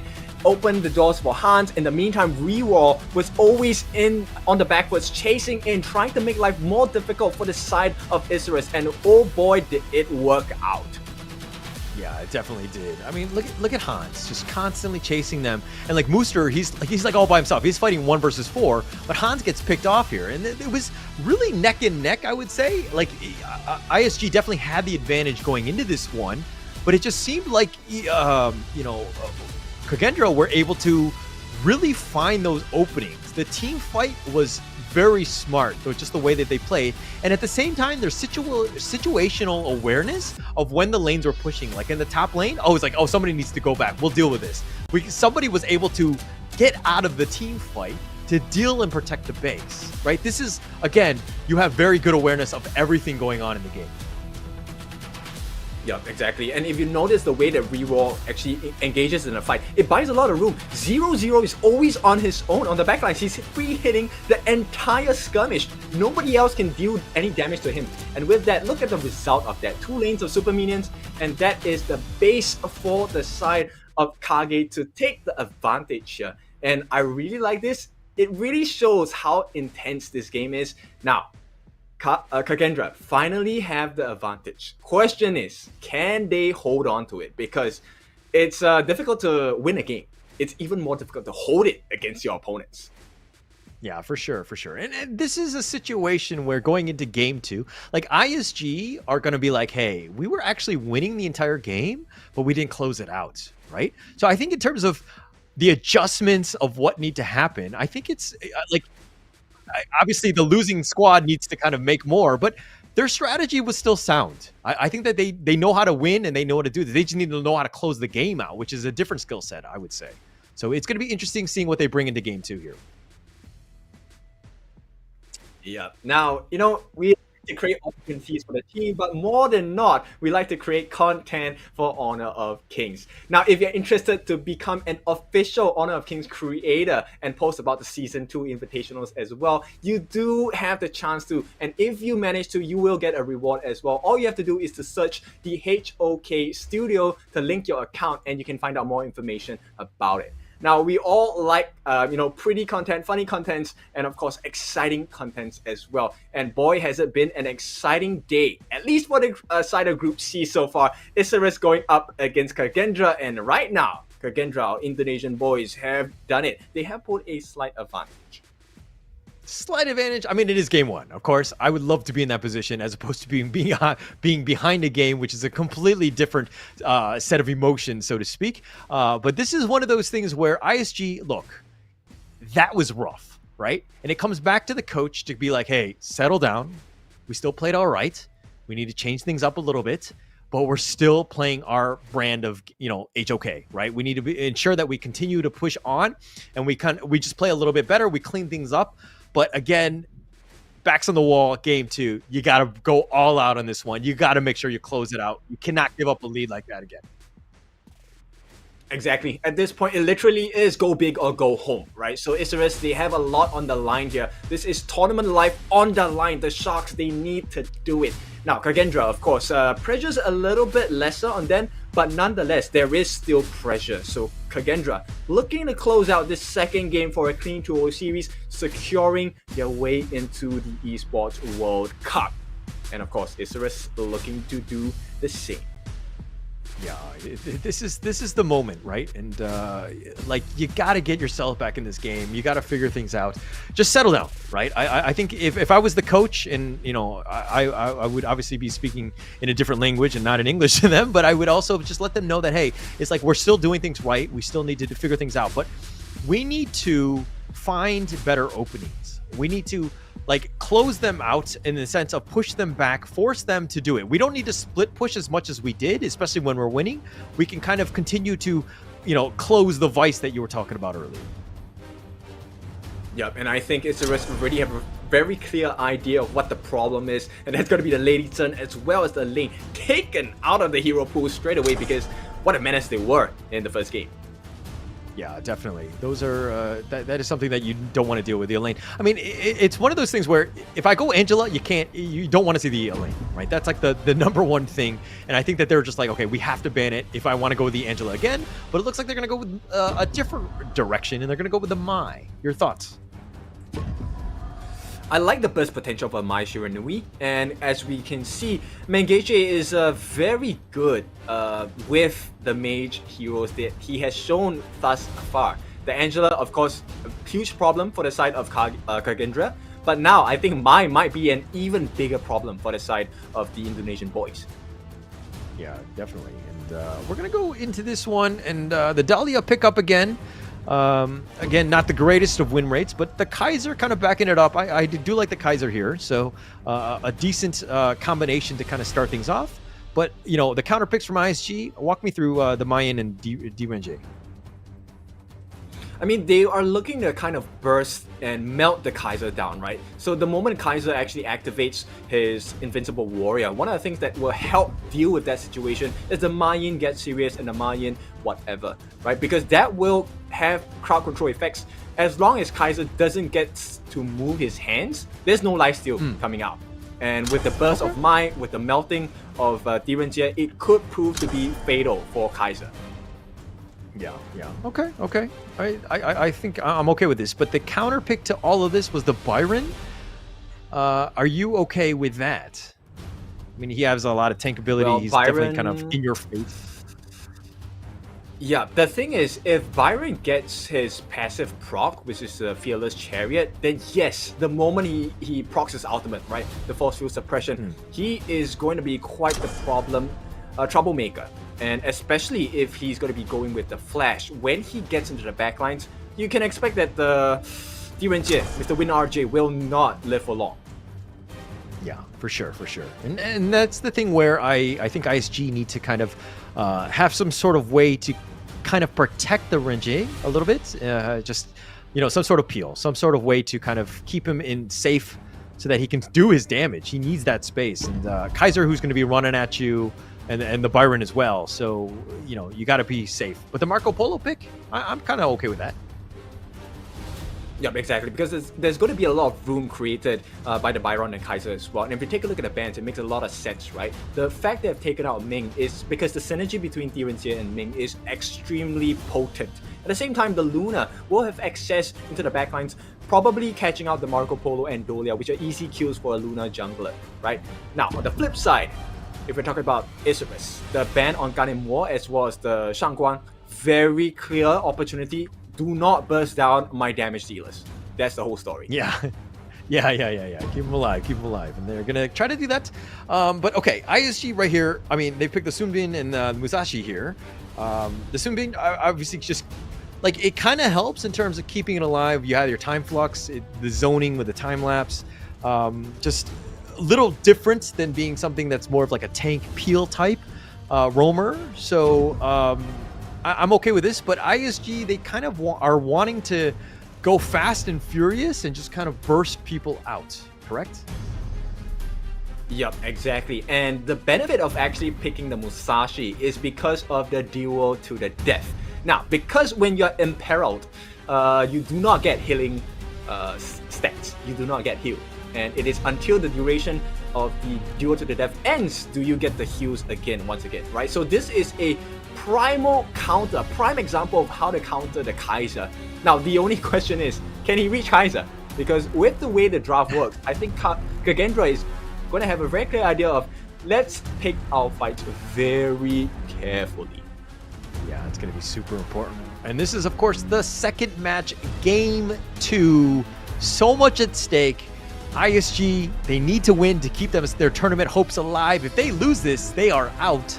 So again, there's just too much pressure here. But Kagendra have a chance to just make history, get themselves in that top 8, get them a chair, an opportunity into the EWC. So much at stake. Yeah, so at this point, ISG, they're trailing by 1 game. They need to even this out. It is go big or go home. KAGE, on the other hand, they have a little bit of an insurance policy. They have a 1-game advantage. Of course, at this point, Holler, I think they're looking to close this series out. What do you think?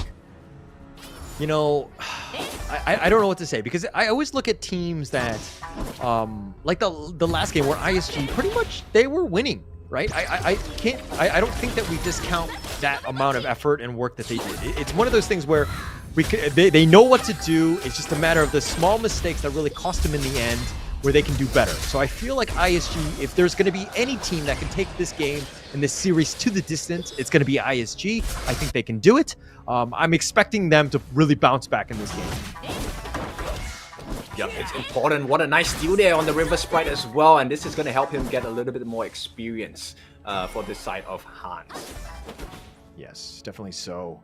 And okay, Senku looks like the Angela pick here. Just gonna do a little bit of took a decent amount of damage from Menguche, that is, but he's gonna just shrug that one off. 0-0 by himself.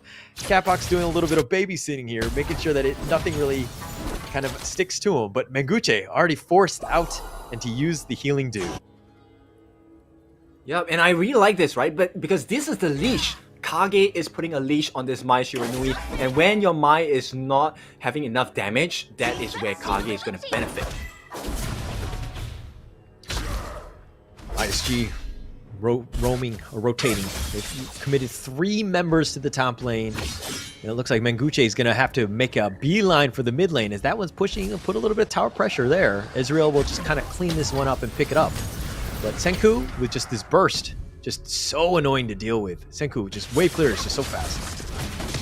Yep, we might see the first blood on the class lane as well. Menguche coming out of the wings! Does end up letting Booster get first blood, though, but the dash and the burst, the flash was committed by Menguche as well, and they did have the damage, and they clean him up, and Hans is going to be down. Yep, this is a very important moment for ISG. Isurus now, they have the first blood. This is going to be extra gold, extra experience. What can they turn this into? That's a big question. Yeah, they need to turn. I mean, it's just first blood. It's not the end of the world here for ISG, but you can kind of use this as a slight advantage of taking some of the enemy jungle. Oh, the Blazing Brilliance. Oh, Menguche is like, oh, dash, I'm out of here, guys. Not worth it. Yep, at this point, you can see the advantage, you know, being stifled once again, right? Even though they got the first blood, it still feels like KAGE is in the driver's seat right here because of Senko on that Angela. Yeah, it provides so much, like, because you have the wave clear that just clears it so quickly, and then you can rotate to the other lanes and just kind of help support where needed. So you can kind of make your presence felt throughout the entire game, and just, you know, it makes it very easy for her to just kind of move around. Now, again, it all comes down to game awareness and where you need to position properly to play the Angela properly, but definitely something that you know, Senko is definitely capable of. Yep, right now it's all about the vision game. I don't think they know the rotations are coming down though. Bot lane, Sunbin might be in trouble. Yeah, might be in trouble. I think they're going to just kind of back off. Almost all the health bars are kind of full. But like 0-0 needs time and farm on this Marco Polo, right? I think at the end of the day... Oh, the knock-up. They found him. Hans, that is. He's been knocked back. Not enough. And it looks like the friends are here. No. The Invisible Warrior. Menguche gets sliced down. Senku will take that kill. Yep, so at this point, a slight mistake there. They do make the counter play, and this is a huge effort for the side of KAGE. This could spell the change and shift in momentum for Kagendra here. catapults moving out. It's an opening that they have, and now 0-0. Okay, are they going to go for the Tyrant here? That would be a lot more damage for the Marco Polo, but the Blazing Brilliance, oh, just doing a lot of work, and Israel has to back off. Yeah, Muffa is doing a very good job in the hold as well. This is buying time for the side of KAGE, and I think this is a position that they enjoy at this point. They are going to be evening out the gold advantage at this point. 11 to 12k, it's a slight few hundred gold. It's neck and neck. It's 50-50. I wouldn't say too much about it. It's more about who takes this one. Ezreal will secure the Tyrant here and making sure that you do take that away from Kagendra, which is a bit of a win for them. ISG now need to kind of turn this into more. You have that damage boost, which is going to be great, but what else can you do? Yeah, I think it's really about the wave management at this point, which is why, you know, we mentioned so much about Senko. I think Senko is going to be the winning condition here for the side of KAGE, at least in the first few minutes of the game, because the faster wave clear and the rotations will matter that much. Oh, we're trying to be cheeky. He's going to use the Invincible Warrior, wants the Crimson Golem. I'm not sure if he got it in the end. Israel? Looks like he did, but Wyra, excuse me, still up in the front line. He's been time bombed. He's going to just kind of explode there, and it looks like he's going to be scurried off. ISG defend their enemy or their own jungle.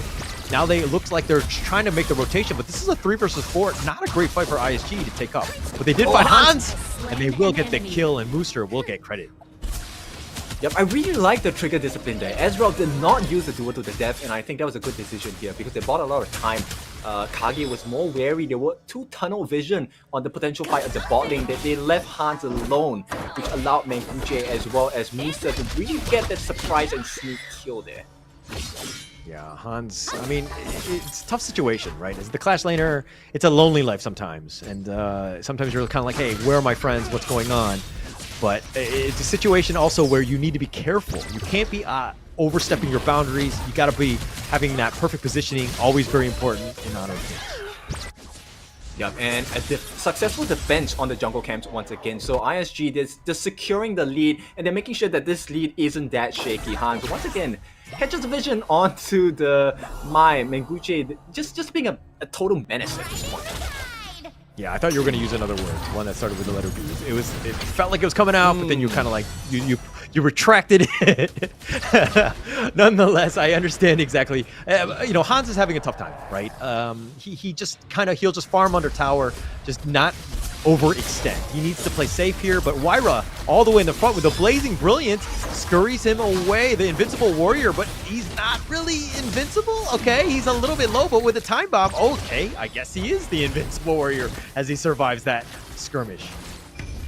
Yeah, but it's a tense situation, right? Right now, they're dancing on the knife's edge. It's going to be at about a close to 2,000 gold lead for the side of Isurus. And at this point in the game, it might seem a little big, but it's not the end of the world yet. So KAGE, as long as they maintain this position, it should be fine. Yeah. Kagendra know how to win from behind. You know, I think they've proven that in the last game. Oh, but here's the Blazing Brilliance with the Scorching Barrage. Oh, the Chaos Cinder as well. Everything thrown at him. Even the kitchen sink, and Mooster is down for 20 seconds. And Senku, very patient with that one. Yep, really like it. And so KAGE knows the winning strategy here, but they might be punished.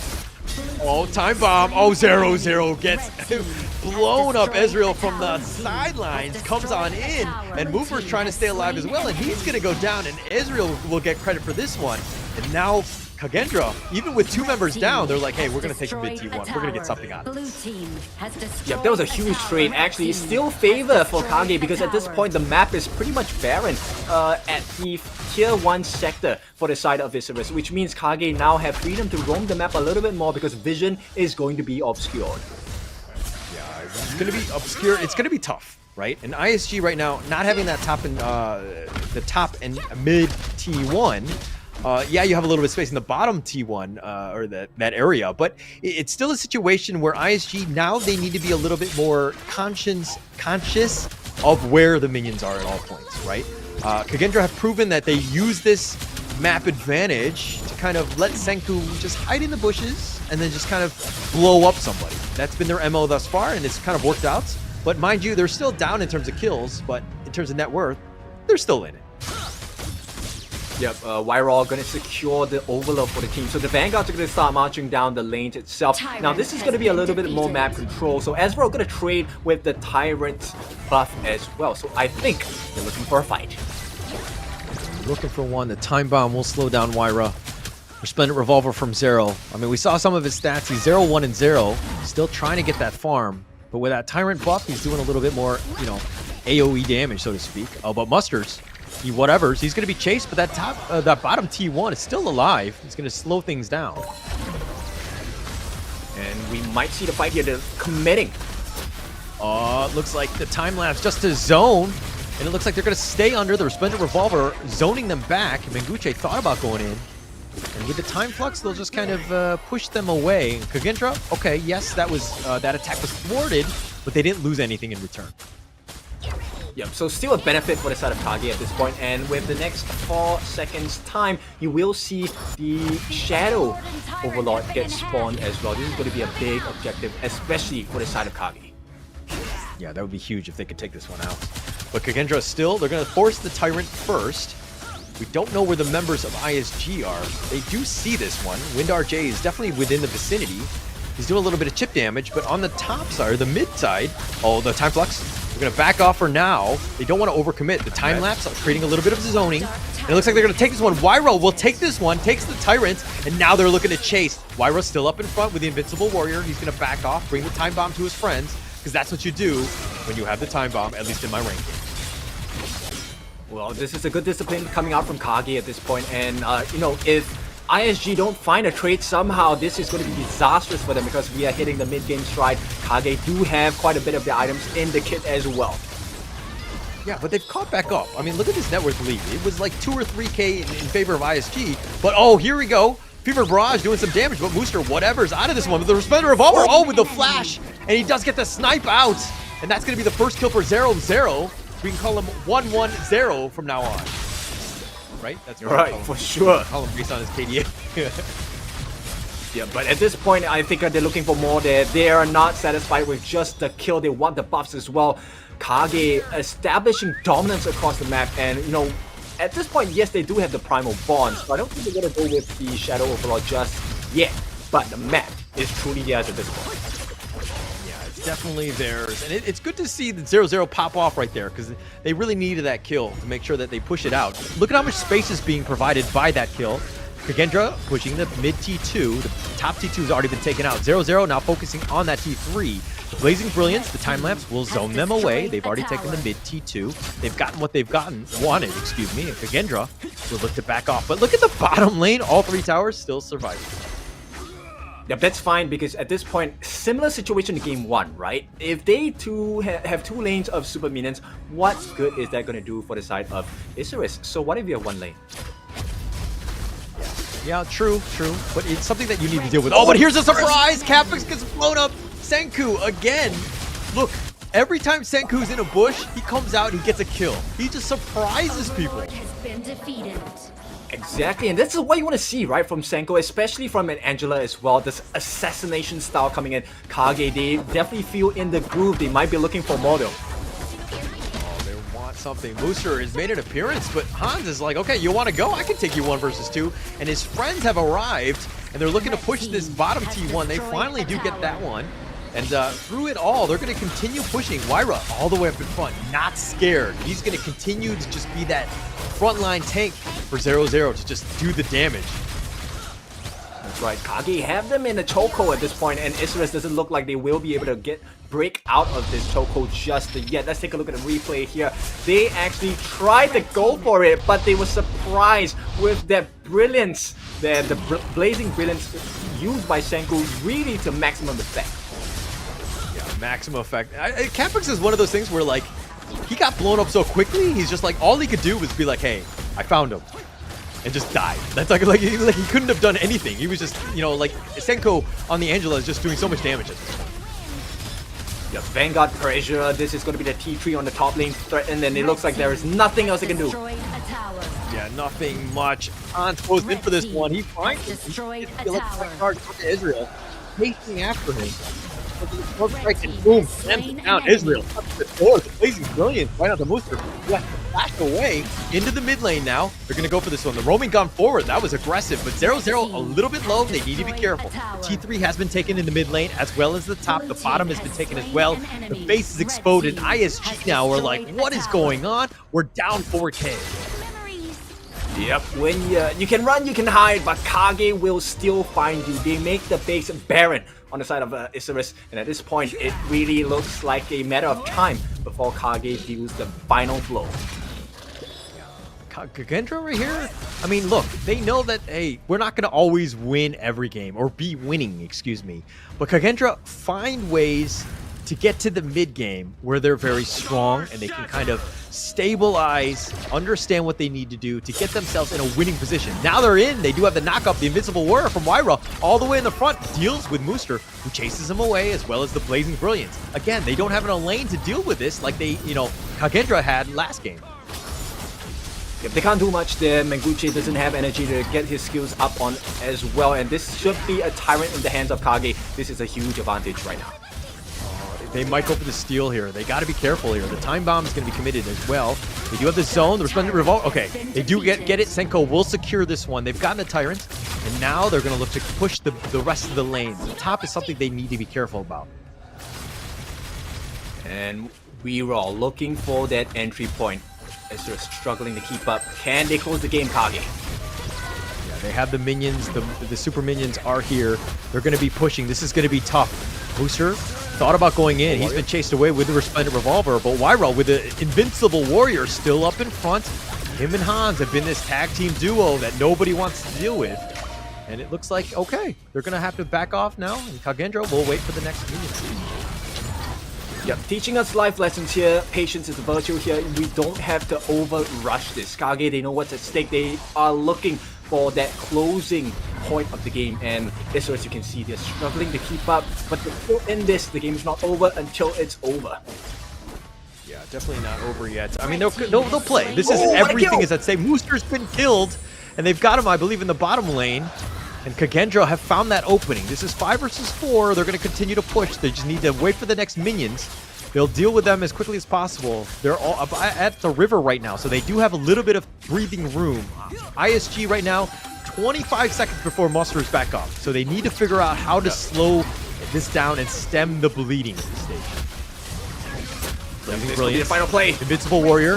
They found him, and Menguche just gets blown up, and the base is going to be focused, and KAGE will just end the game. They take game 2, and they move on to the knockouts.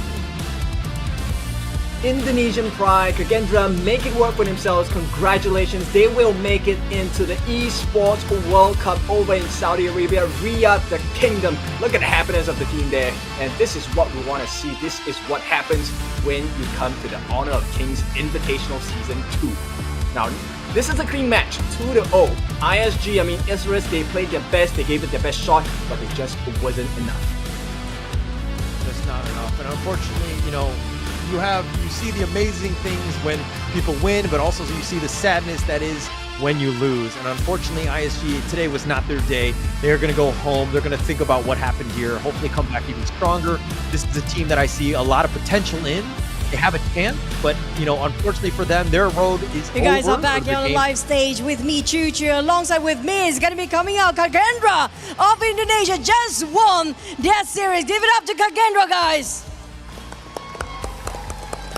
Now I'm gonna direct my first question to Senko, the captain himself.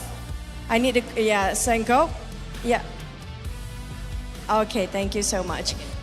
You can speak Bahasa. It's okay, I will translate for you, brother. Senko, as the captain yourself, right? He's also the mid laner for KAGE here. Now we saw the difference between the first match and the second match. It's so different when it comes to the tempo. You drag so long in game number 1. What happened in game number 1? What was the biggest reason for the drag? Nah, kalau dilihatinnya pada game pertama kamu sama game kedua lebih pede kalau dari segi gameplay kamu. Tapi game 1 salahnya di mana? Kenapa di bagian kalian begitu sulit untuk menghabiskan gamenya?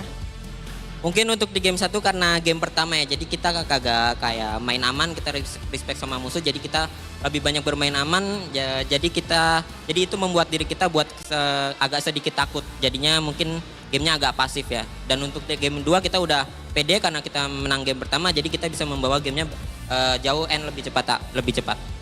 So basically, when it comes to the first game, they were not that confident. They don't know the back end of Isurus and they have to study their gameplay first. So they were trying to read out their momentum, their strategy, how they approach the fight and try to build up the momentum in their second game. Hence they're giving a bit too much respect to Isurus in the first game. Jadi soalan kedua, di mana kalian ngerasa kalau di game kedua kalau ada silapnya bisa dibaiki atau dibaik pulihnya di mana? Termasuk juga game pertama untuk kalian sekarang.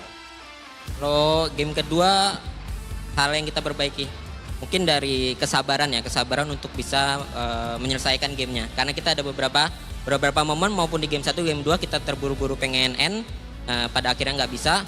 Jadi itu bisa membuat kita gamenya jadi lebih lama lagi. Mungkin pelajaran kita agar bisa disiplin pas pengen end gamenya. Siapa biasanya terburu-buru? Kamu sendiri atau yang lain? Mungkin karena komunikasi satu tim ya, jadi terbawa suasana turnamen. So for the second question, I asked if you can actually fix things for the second game and the first game, what would they try to fix to make it better and a cleaner ending for the side of Kakendra? So basically, they were a bit too hasty when it comes to trying to finish the game as soon as possible. So they're quite worried, and due to the hastiness coming up from their end, they try to finish too fast. They tend to make more mistakes in there, and now they learn it. So maybe they try to communicate even better for the next couple of series. Jadi kalau kalian ya dikatakan specialty kalian ya, khusus kalian sepertinya di late game. Kalau terutamanya kalau kalian harus menentang tim seperti LGD yang dimana early game sama mid gamenya begitu hebat. Jadi bagaimana kalau kalian di sisi kalian sendiri, di pandangan kalian, kalau perlu bertarung sama LGD gimana? Karena kalian semua lagi bisa late game dibandingkan early sama mid game. Mungkin kita lebih perbanyak latihan di scrim mungkin ya untuk bisa menangin early-nya. Karena kita tahu LGD memang tim yang sangat kuat, tim yang paling disiplin. Terlebih lagi ya player-player mereka skill individunya jago-jago. Jadi mungkin agak susah, cuma kita pasti akan mencoba hal yang terbaik dari kita sendiri. Inshallah. So basically, I actually asked them, if they have to fight against LGD, how would they respond to that? Because the specialty of Kakendra right now is more towards late game phase, which we saw a bit of a dragging ending there. But if you compare with LGD, they are specializing in early to mid game phase. They're actually pretty much in pretty fast when it comes to ending their games. So what they mentioned was they need to have more scrims and have to try to evaluate themselves more, because on the side of LGD players, they individually themselves are super strong when it comes to their fundamentals. Now, last but not least, coming out from your end, do you have any words for your supporters out there? Untuk supporter kalian, ada kata-kata yang mau dikatakan? Oke, untuk semua yang pendukung kita, maupun yang di sini, maupun yang di rumah, yang ada di Indonesia, yang di Malaysia, terutama juga yang sudah datang sini spesialnya ya. Terima kasih banyak atas supportnya karena sudah datang sini, dan juga untuk semua teman-teman di rumah, Balagendra, terima kasih sudah support kita. Kita bakal terus berjuang untuk bisa menjadi yang terbaik. I don't think that's need translation. Keep on dokong Indonesia and wrap it up. It's gonna be the side of Indonesia Kakendra, and that's it for the interview. For now, we're gonna toss it back to the casters. Thank you, Choo Choo, for that wonderful, interview right there. That's just amazing. Just being able to be able to talk to them and understand what's going on in terms of just seeing what they want to do next, right? I think that's the super important part. Kakendra, I'm sure you could tell there was a lot of excitement. There was a lot of intensity of just, I would say almost relief after that series of being able to make it into the top 8. Because again, all you need is a chip in a chair, so to speak, of getting into that EWC. Who knows what happens there? And so props to Kakendra for making it out there and then to getting into the top 8 here. Oh, for sure. And I think at this point, it's really important to celebrate the wins as well. Every single step that they take is an achievement in itself. Now, of course, this means they will be securing their entry into the Esports World Cup. Now, that's the end of Group C, right? But before we go on to the further other groups as well, we'll take a look at the final stats of the game itself. We'll break it down to you in a little bit. and we will be showing you the itemization, and I think we will see a clearer picture of what's happening here. Eyes on Manquez first, right? He didn't offer that burst we were looking for, that ISG dearly needed in that game. Going for the Void Staff as a secondary option, third option of a core item as well, right? Already completed the Scepter of Reverberation as well as the Savant's Wrath. So decent burst there, but he could not compare to the 5 slotted KAGE Senku. What a player this game. I mean, with the burst, he was able to really melt down the entirety of any member on the side of ISG. Yeah, very, very much so. And Manquez is the type where I think it comes back to that initial first 5 minutes where he tried to go for the gank in the top lane, where they were, they didn't even deal with the top T1, but they were just looking to cut the wave. But then they were trying to gank 2 versus 1, and then he died at that point, and that kind of slowed him down way too much. Manquez was not able to really make the impact that we normally see from him, so he kind of had a rough game. But not to take anything away from Senku, who was just like literally on fire almost this entire game. Yep, exactly. And now let's take a look at the other stats itself. Look at the damage dealt. I'm very sure. Oh, hang on. The damage dealt later on you will see. I think Senku should be the top of the table for his team here. And yes, it is 74.5 thousand damage dealt. And how do you not have that number when you are essentially the hot knife through butter for your team? Yeah, and though his positioning was great, right? He was so patient. There were times, again, he just waited in the bushes, and I think like lesser players, even like myself, who would have been like, I'm not doing anything, I'm not farming, I'm not, killing, so I need to just show myself and just kind of push the wave. But Senku was just like, no. I know if I just play this safe and just pretend like I'm not here, then eventually ISG will make a mistake. They'll get out of position, we'll be able to blow it up, and that kill will be worth more than any sort of push that I could do in the lane. So very patient player, very, very well played by Senku on that Angela.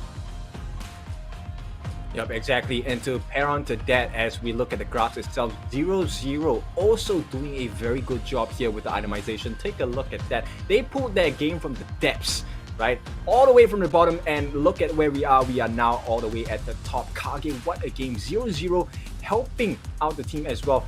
You know what? One of the things about the Marco Polo, it is a pretty mechanically intense hero as well. So the fact that he would get in, do the damage, get out safely without dying was one of the reasons why KAGE won so hard at the end of the game. He was almost fully itemized already, going in with the frigid charge as well, just for that extra slow and magic damage, at the same time survivability, and with his 2 main core items, Sparkforge Dagger as well as the Doomsday, it made the worlds different. Now, Holland, who's your MVP?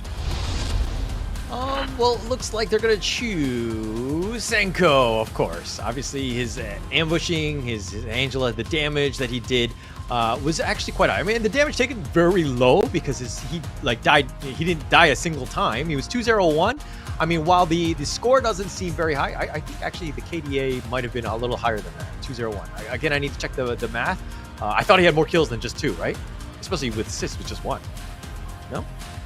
Well, he was playing the assassination style, so it doesn't matter, right? End of the day, it's about the result. So Senku really making so much work happen for the team. Let's take a look at the replay once it's going to be played, and here we go. Replay. Let's take a look at how this all went down. Mooster here doing so much. It was a good start for the side of ISG, and I thought they had a lot of potential. Take a look at this, but the huge turnaround came in this moment here. What a perfect catch. Yeah, perfect catch. And Manquez, that was the one where things started to go a little bit downhill for them. They did have a bit of a struggle. And again, look at Senku, just all the way in the back line. Now he's being jumped out by Mooster. And Mooster is chasing after him, but the rest of the team are like, I got you, fam. I'm going to defend you. I'm going to help you out, brother. And look at this. Another ambush. Just Senku, almost all the other times are just when he's hiding in that bushes. But, ISG, very good early game, right? They definitely put the test to Kagendra. Kagendra were able to respond in kind and figured out how to do this. And this is that nice play by 0-0, just chasing in the Resplendent Revolver with the flash to clean it up.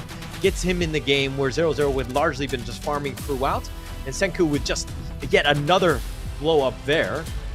Just cleaning house when he needs to. Yeah, exactly. And at this point, right, the reason why KAGE won so hard is also because they're making so many good trades across the map, right? Either they take a structure, or they take a kill, or they take a neutral objective. And it's all these little traits that make the huge difference, allowing them to have such a monstrous finishing at the end of the game. So let's take a look at the tables now. Welcome to your finalists. This is going to be Team Secret and Kagendra that have qualified from Group C all the way into the Esports World Cup. Now, at the end of the day, we will have the finalization for Group D, which is going to be Impunity Esports and RRQ, looking to join the likes of the Malaysian counterparts on LGD Gaming as they make their attempt later tonight. But of course, we have another group that we have to keep our eyes on, and that is going to be a third game we will be looking at later today, and that's going to be Vivo Key Stars against Foot Esports. That's another banger. Yeah, that's going to be a banger, and that's going to kind of set up the stage for tomorrow's day 4. Of course, you know, that wouldn't the Vivo Keyed Stars Food Esports, that is still in Group A. That one is largely in flux, I would say. I think Team Vitality have a bit of an iron hold in terms of that lead, or at least top 2 at this point. But we're going to have to find out and see how things play out, because it's pretty much a rat race. You got to get top 2. You just got to make sure that you give yourself a chance to get into that knockout stage so that you have a chance for that Esports World Cup, which is around the corner, and there's so much at stake at this point. Yep, another thing I want you guys to take notice is the open split. This is going to be happening from the 8th of July all the way until the 19th of July. If you're looking for a stab at being a professional, here is your golden opportunity, right? Form your teams, go and find your teammates, and let's see if you can make it out in the open split and open series to see if you could take a place at the world stage on the Esports World Cup as well. I think you and I need to just find 3 other buddies. I'm sure you've got 3 buddies with you, and then we can just. I got a buddy actually that I play pretty closely with, and I think we sign up just for funds, and see if we can make it as a pro player, huh?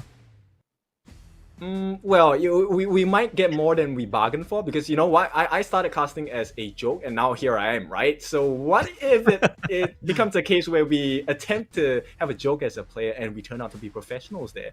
That's an idea that we might entertain later on. Yeah, of course. Let's make history as players. And nonetheless, we finished our second match of the day. We're going to be going into our third match, but shortly, we're going to take a quick little break. Make sure you get some popcorn, get your drinks ready, everything that you need to just maybe go to the bathroom, wash your hands for sure. Yeah. But ensure that you come on back, because we're going to have that third match. We're going to find out Vivo Keyed Stars versus Foot Esports. That one's going to be coming up. And again, you talked about it being a banger, and I expect nothing but the best in that third series. Kin, your thoughts? I think VK has already shown that they're a very strong team, right? So at this point, it's up for Foot Esports to kind of show that they are up to par, they are up to standards as well. And you know, our Turkey counterparts here, I think they have a lot to prove, because this could really shake up the table if they can take a game off of VKS. So I have high expectations of how exciting this match can be. And I think it's really for Foot Esports to say and show everyone that they deserve this spot as well. Okay, I'm looking forward to that one. It's going to be coming up. And of course, that will be the third match of the day, but we're going to take a quick little break. But that one's going to be coming up. Again, you know, going into this one, the third matchup or the fourth matchup, which are you more excited for, Kin? I think, you know what, I like to have instant results, right? I like my instant gratification. So I would like to know the results of Group D. But that happened, let's go for a quick break. We will see you soon.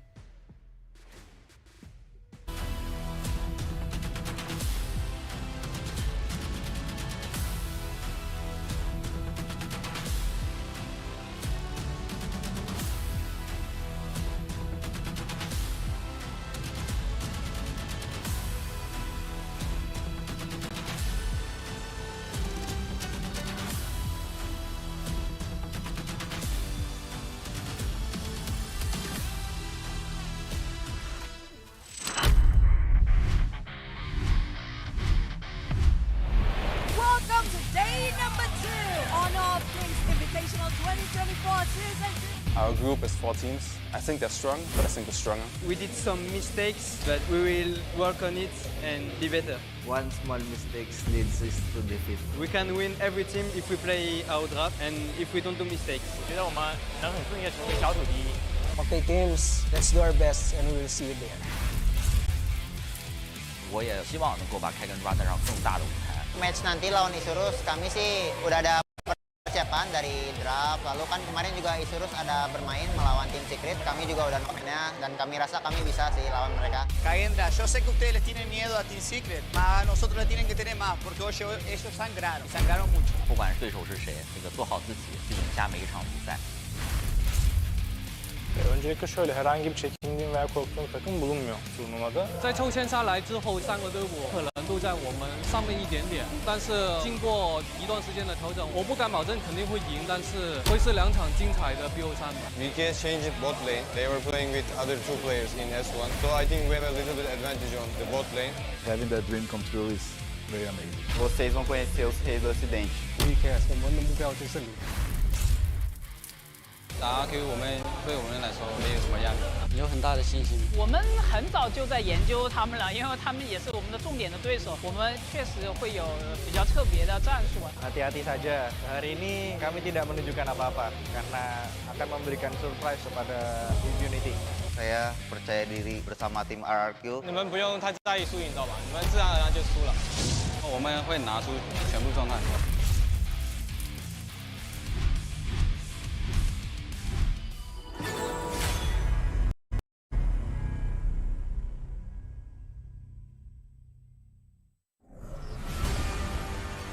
Through the ages, 2 opposing sides have fiercely battled for a power that granted them life, but cursed them with ruin. Wait! Oh, no, this story is too cliche. Maybe we can find inspiration from other stories. Hey, that might work. Got it.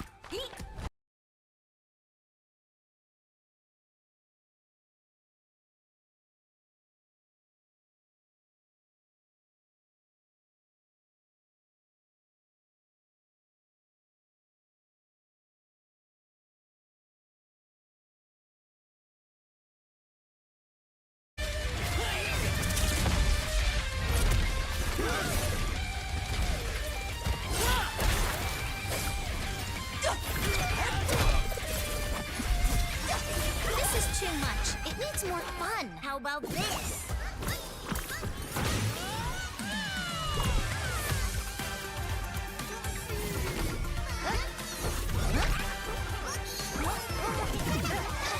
That's enough!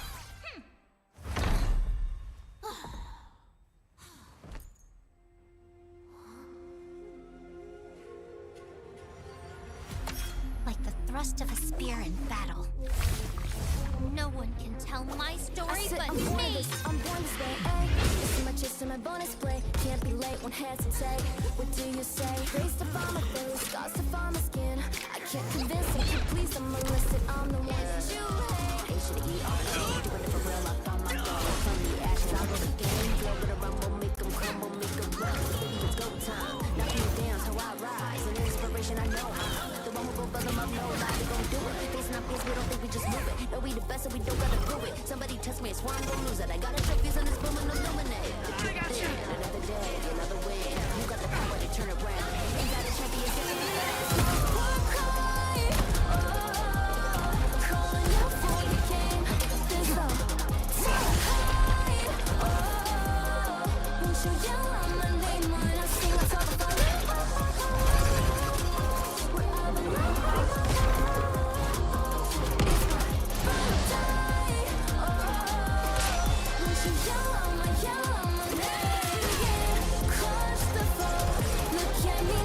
This is my story. A story of honor. A story of bravery. A story of heroes.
You want to be strong? Learn from the pro now. When you choose a long-range marksman to take down enemies in the distance, only to find the enemies constantly staying at the edge of your attack range. When you enthusiastically pick a high-burst mage, planning to crush the opponents, but the enemies keep sneaking outside your vision. The professional players have long been using the small tricks in their settings for smooth operations. Let's take a look at how the pros set up their game. Change the setting from fixed camera to camera shifts with skill direction. Your vision will move with the direction of your skills, allowing for a broader vision range. This not only enables more accurate targeting, but also gives you the upper hand to anticipate incoming enemies in advance. Come and try this practical secret that professional players are using. Play like a pro to dominate the enemy team effortlessly. Learn from the pro. Learn more from Honor of Kings Global Esports.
Are they looking for a fight right now? Danny going in the lead.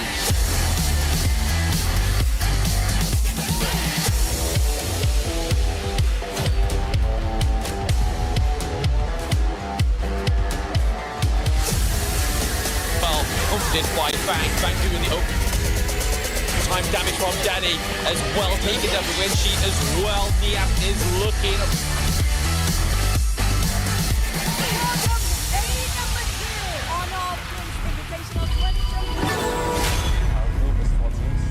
Strong, but I think we're stronger. Hello and welcome back to the Honor of Kings Season 2 Invitational. My name is, of course, Holler, and with me is Kin, and we're going to be going into this third match. It's going to be Food Esports versus Vivo Keyed Stars. This is, of course, Group A. This is the group of death. We're going to see a lot of action on this one, and it'll probably close out tomorrow, but we're going to find out who's going to really be in that prime position to get in that top two, to have a chance to get into the knockout stage, and to get your seat into the EWC.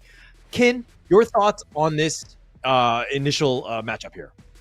It's going to be difficult, right? But it's going to be easier when you're using the Infinix GT20 Pro. Now, there's another benefit that comes with it. You actually get some lights and announcements when you use the phone. So if you want to show off your gaming skills and style, you can use the Infinix GT20 Pro. It has a Mecha Loop LED design, right? So it lights up every time you destroy an enemy in-game. So you can experience a gaming performance like no other than the Infinix GT Pro 20. Now, with that being said, let me throw it to you. What do you feel about where we are headed to after this, right? All of them are playing for one of the big things in this game. Yeah, of course. And I mean, everybody's playing for high stakes, right? It's going to be the Esports World Cup, getting yourselves into the top 8, which is the knockout stage. Basically, essentially top 2 of each of the groups. You have a chance to go to Riyadh in Saudi Arabia. That's going to be the Esports World Cup, the Honor of Kings Invitational Season 2. That's going to be there, and it's going to be pretty massive. Let's be honest. The stakes are so high, not only for this tournament, where you have, I think it's 300K USD, but also a much larger prize pool at the EWC. So there's, again, so much pressure on these players to make sure that they perform to get themselves at least a seat at the EWC. Yeah, for sure. So at that point, I mean, with the stakes so high, right now VKS, as well as their counterpart here, that is going to be Food Esports, they have a lot to think about, right? But not only think, they also have to execute it well. So like we mentioned earlier today, we have to take a look at the draft. That is what is, those are the tools that they're going to be given in order to use and try and conquer the Hero's Gorge and maybe make their journey a little bit easier into the top 8 position of the group. Yeah, and again, this is one of those things where Foodie Sports from Turkey, Vivo Kid Stars from Brazil. I had high expectations for Vivo Kid Stars. I mean, they beat Boom 2-1. They're the current second place team right now. But they felt a little shaky, at least in that series against Boom. But again, this is one of those things where can they really shine? Foodie Sports played up against Vitality, who we've seen is to be a strong team. So it's one of those moments where what Foodie Sports is going to show up for this third match of the day. Well, I mean, if you take a look at it, I think Team Vitality is a very strong team. But as of now, I think VKS really edges them out. So if you're talking about the statistics itself, it's a difficult mountain to climb for Food Esports. But like any esports team, any esports competition, anything can happen. So I'm rooting for Food Esports to maybe look at pulling an upset against VKS. Now, with that being said, let's take a look at the players of VKS. They're going to be represented by the 5 heroes here: Nyap, Danny, Wan, Saison, as well as Mena. Now, we've already seen these names in the games yesterday, and now Danny, one of the main all-star players of Vivo Key Start, but they're all star-studded players nonetheless. But Danny made one of the biggest impacts yesterday. So they will be putting up fight against their competition, which is going to be coming up very soon. All right, and this one's going to be Food Esports. We're going to see Void, Atix, Snape, Lost, and Rega. All of these teams these players, from Food Esports, the Turkish team. There's high expectations for this one, right? I think going into this, losing twice, which potentially Food Esports could do, would be debilitating for them. They do not want to be there. They must win this one, give themselves a chance. And then it comes back to, are they able to surpass Vivo Kid Stars? Because right now it looks like Team Vitality look to be a shoe-in, although it really comes down to game differentials and all that. The tiebreaker, still a lot to be played for, so to speak. But Foodie Sports here, getting ready, getting lined up, good to go. Of course, this is live. It's happening in KL. So again, there's a lot of pressure at this one, especially since, this is a pretty big tournament that leads even to a larger tournament. Oh, for sure. And of course, with that being said, I think if we take a look at the players themselves, they seem pretty calm for now, right? But that might all change in a little bit after we step into the watch. Now, let's get the ball rolling. The band phase is going to start right now. Yeah, it's going to start here. The My Band, the Dachau, the Dahlia, which we've seen to some level of success today. It's really kind of shown how, it does have some potential. But to ban it here, Foodie Sports doesn't really like it. And they're going to ban this one here. But what about the My and the Dachau, which, again, I think there's a lot of mobility plays that the team can do. So Vivo Kid Star is looking to ban that one here. But I know, what are your thoughts on this one? I think it's a pretty standard ban, right? These are very usual bans we've seen from day one of the competition. And of course, Haino are now going to be the first pick for Nyap. And I think we've already seen the potency of a good Haino, right? So at this point, the ball is in the court of Food Esports. Can they deal enough burst damage to get rid of this massive hero? Yeah, it's going to be difficult. I think it's... there's a lot of potential outplayed. It doesn't really show your hand. Haino fits in almost a lot of team compositions, right? You're not really showing anything, so to speak. But the Lady Soon, the Zhang Fei, I love Zhang Fei. I'm a player, like a spammer myself. So a lot of potential with these two. A lot of mobility. You got save. You're very tanky as well. So I kind of dig this. But going into the D-Ranger and as well as the Elaine, are these two good counter picks? I think they are, because if we take a look at the Death by Sunset, right, that's as we've seen the other teams display this behavior, it's a very instant access, and Snape gonna pick up the Angela for the team here. Now, one thing I will like to put it out there, Lady Soon has a very long reach. There's long arms for you, right? Now, in comparison to the Ranger, who doesn't have as much of a range, it requires a little bit of repositioning from Ranger to go in and get the fight against Lady Soon. So at this point, it really is who has their door open, who makes it easier for their farm lane to access and deal damage to their opponents. That's the big question here. Okay. And I like the fact that Foodie Sports came in with a strategy in mind, right? In the sense that, if we'll pick the Elaine, we'll first, second pick it. going into this draft, but we'll also have the Angela, which is a bit of a counter for the Angela because the lane just death at sunsets on top of her and blows her up. But if you picked up both, then you've got a lot more opportunities, right? So I see a lot of potential mobility burst plays with Angela kind of just providing fire support from the back. But you do need to kind of round this out because you do need somebody where, you know, a frontliner that can kind of help a lane get in and out where he wants. Yeah, exactly. So this can come in the form of a healer, this can come in the form of a tank, but I think a tank makes much more sense here. Now, if you look at the final bans, Musashi and the Tsing as well, very good bans because they don't want the instant access. Musashi, duel to the death, it's a instant I go to you button, right? And that is going to be very dangerous for Saison on this Lady Sun. Likewise for Tsing, it's once the mirror domain is open, there is free reign within that entire range itself to reach any target. So that's why they banned out these two heroes on their end. Now, if we take a look at the other side, Foot Esports, Aluna, same thing. With the new moon, she has access into the backlines, and things are going to be made worse when the passive is going to be propped onto Demons here, and maybe even the rest of the team, because that will suck everyone in. And Lady Turn being Lady Turn, Destructive Deluge really destroys positioning, gets a lockdown as well, and massive amounts of damage. Very clear why that ban has been taken up on the side of Foot Esports. Wow. And soon, okay. Gan and Mo, Guan Yu, both of them picked out right there in response to the Sunbin, right? Sunbin, you know what, 15th most picked only 5 times, but has a 40% win rate. We just saw in the last game where, you know, the team lost, didn't have such a great time, and that was with Isurus there. But Sunbin, you know, what are your, why would they pick this before the Gan and Mo and the Guan Yu? I'm just trying to think, like, understand the thought process here. Ideally, I think the silence from the time-lapse would do a bit of disruption against the lineup of VKS. Actually, my question is, why would you pick a Guan Yu into an Angela Tirenxie and Sunbin and even a lane at this point, right? Because, and now adding on the Kaiser, there's a lot of slows and slows and stuns coming out from the lineup of Foot Esports, which completely dismisses the kit of Guan Yu in the first place. Guan Yu needs to move around, he needs movement speed, and anytime there's a slow, anytime there's a stun, it cancels out his fighting potential.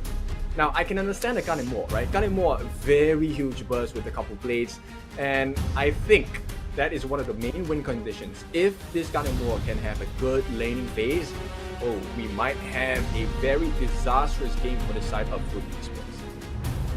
Yeah, it's going to be interesting. The coaches shake hands, and they're going to go into this one. Of course, this is the 3rd match, game number 1. A lot at stake going into this one, of course, with Group A. But okay, now we know the lineups. Who do you give the edge to? I would prefer to give the edge to VKS at this point. I think their lineup, if you give them enough time, the burst potential will outmatch the health pools that they offer on the side of Foot Esports. At the same time, yes, Foot Esports, they do have the potential to come back, but that really depends on the laning phase. Can they whip out and drag that advantage away from VKS? Okay. We're going to have to find out. This is going to be, I think, one of the more interesting games going in, because I kind of wanted to see how Foot Esports would kind of really step into this one. This is one of those moments where, you know, the true test of a team. Like, again, I think we've only seen both of these teams play a single game each. But going into this one, super important to see how this team can really just like live up to the international stage. Yep. So at this point, looking at it, I think the wave clear slightly lesser for the side of the Gan and Mo, which is the reason why, because you have to aim her skills, right? Couple blades, unless you're right in front of the target, it doesn't hit that accurate. Yeah. Okay. All right. Foot Esports looking to just prioritize the bottom lane. Ryuga all the way in the front. Just kind of zoning out as much as possible, but this is just for the spiked Horntail. They're going to take this one, the spiked beast, that is. They will take this one, but okay. The Gan and Mo versus the Angela. Who do you give the edge to in this mid lane here? Well, I think if they can get that Scepter Reverberation first, whoever gets it first will have the advantage in lane because the wave clear will be much faster. Okay. So now in the top lane, we're going to go Guan Yu, and it looks like Void on the run. He's going to be chased down. A couple extra shots. Couple daggers thrown his way. Not really going to hit one on that one. With a couple blades, one will make his way back into the mid lane as the minions are now pushing there. Snape and Atix kind of sticking around. Donnie will just kind of force this issue. I mean, he does have Fate Rewind if he wants to go, so he's going to happily trade. He eats a Scorching Barrage, and one, looking to just kind of force the issue, have Niap have a little bit of a better lane. I think it's going to be much, they definitely want to focus a lot of attention, and so Niap can get as much farm as possible in that top lane. Exactly, and you know, one of the strengths of Kwon is the burst potential that he has.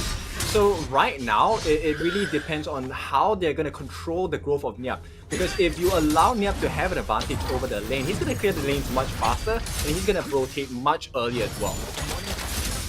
Yeah, and Donnie, I mean, he's the jungler, but he's been mainly in the mid lane. One has been just kind of, you know, farming, taking the blue buff at this point with the Azure Golem. But Mena looks like, I think, I'm not sure who got that at the end. It just went away at the last second. But one will continue to farm. He'll just continue just on his jungle path, so to speak. But yeah, Vivo Keat Stars have a slight advantage, almost 1k net worth lead. Yep. As expected of the lineup of VKS, I think they have very huge burst potential as well, and that is going to be even more. Oh, they've connected onto two. The Unbridled Outburst. Oh, they're so low, but none of them have gone down. Okay, Caesar will take him out. He gets the snipe in. He goes in for this with the Rolling Ray, but now he's caught on the wrong side of this. He's going to flash over the wall. He will be fine. He'll just use the healing dew to keep himself alive. Yeah, that's a huge trade, and at the same time, Danny looking for a little bit more. I'm not sure whether they can do this because they're quite tanky on the side of Foot Esports, especially for Arctics as well as for Vont. But it's a huge trade, right, at the bot lane for the side of PKS because Caesar took out the corresponding farm lane, and now there's going to be an EXP differential. Yeah, that's actually pretty huge. Snape goes in for the flash, the Blazing Brilliance. He says, okay, you killed my farm laner, I'm going to just kill you. He'll take that one as well as the Phoenix in the bottom lane. Well, call him Professor Snape because that was a godlike move. He actually used the flash to perfection at this point, and Snape evening out the odds for the farm lane at the bottom. Yeah, very well played in the bottom lane, and they're going to force the issue in the bottom lane. Make things very uncomfortable for Vivo Keat Stars here, as that T1 is taking a lot of damage. Forbidden Domain, he's just trying to clear the minion wave as quickly as possible, but he doesn't want to get out of position. Niap is looking to die. Void, he's going to go over for this, to use the Meteor kill, but it's only a 1 stack, and it looks like they will get that kill in the top lane. Yep, that's the Razor Cavalry there, making good work of the opponent. At the same time, 1v4! What is this guy on, Danny? Donnie realizes that they don't really have the control. He can Fate Rewind almost at will. He will do this, and he did so much damage to everybody, attracted everyone's attention, and he gets back to safety, and he continues to farm, and that's what you want as Danny, especially on this Hanuo at this point. Yep, exactly. That's why he was Season 1's MVP player, most valuable player out of the entire league itself. Niap here, putting his pressure against Void with the Razor Cavalry as well. Death the Sunset keeping him alive. The Meteor kill, not a whole lot. The Scepter doing some work. Danny doesn't want to risk it. He doesn't have the Fate Rewind. And in the bottom lane, Lost is looking to take that T1 bottom. Yep, so they recover a little bit, but at this point, if they get this tier 2 on the top, it's still a negative trade for the side of Foot Esports. So VKS, they want to mount the aggression here. It looks like they're looking for more than that. They will take the Tyrant as well. Yeah, look at how Vivo Keat Stars are playing objectives very, very strong. Like, okay, the Invincible Warrior, he's going to be pushed back. Atix will be fine.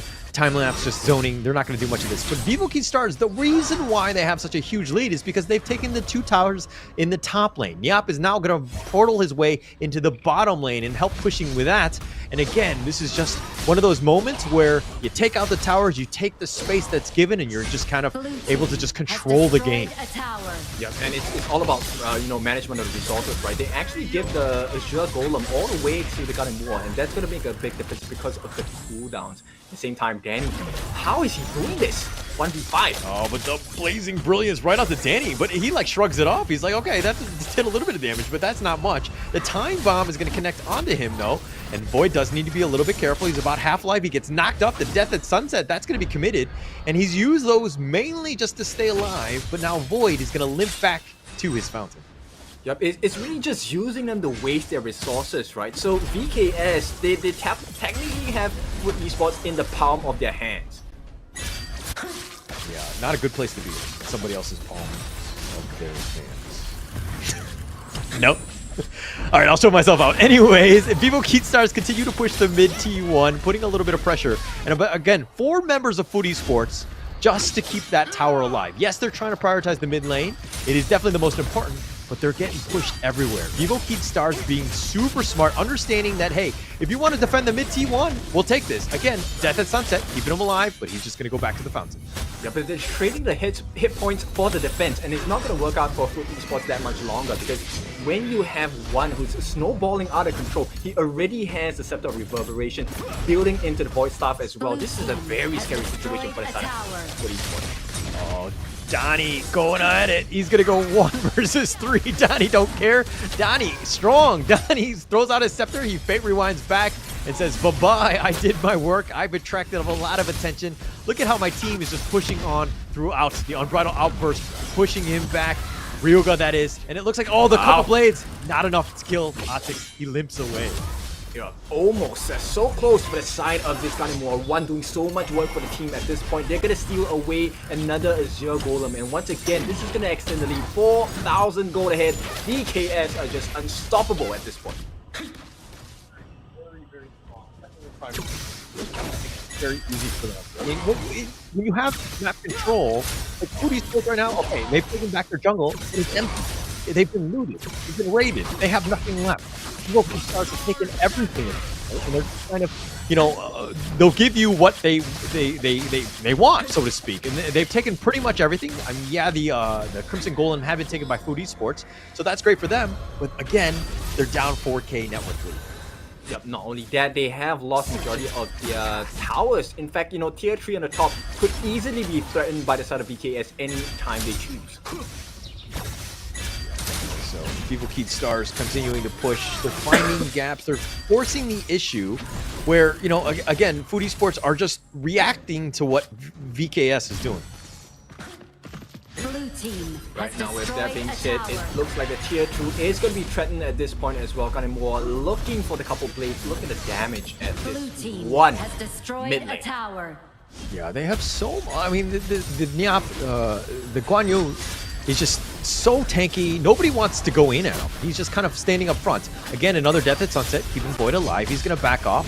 And another ult on cooldown. And so now they're going to continue to push. Vivo Keat Stars backing up. The Tyrant is about to spawn.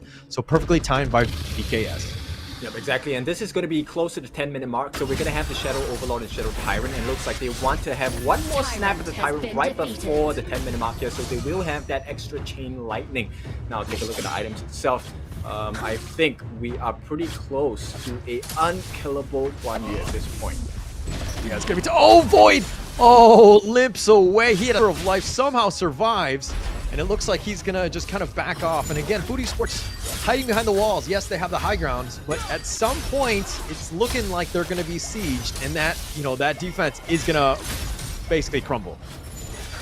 Yep, VKS showing why they are the champions of the Brazil, server at this point. Look at Burst. Unbridled Outburst, it's going to be committed. It throws the path in, but it looks like Snape is going to be the first to fall, and they've gotten Niap, so they finally do kill Guan Yu, and it looks like they've gotten Atix somehow still alive. He's going to back off, and Vivo Keat Stars will, I guess, be okay with this 1-for-1 trade. Yep, in fact, VK is very happy because they took out Snape. That's one of the big burst potentials coming out from Food Esports. They can trade Nyap any day because they still have one, they still have Saison. There's so much burst coming in from the side of VKS. Yeah, and the level differential is starting to add up, right? Donnie's 14, Atix is 12. This is going to be pretty huge for him. They've kind of controlled the game. They've played this very well in terms of objectively. Vivo Keat Stars just, taking everything, and Food Esports are just like, searching for scraps. They need something, but they can't really find anything. Yep, and this is the benefits of the early game, right? The early game lead that VKS have done for themselves.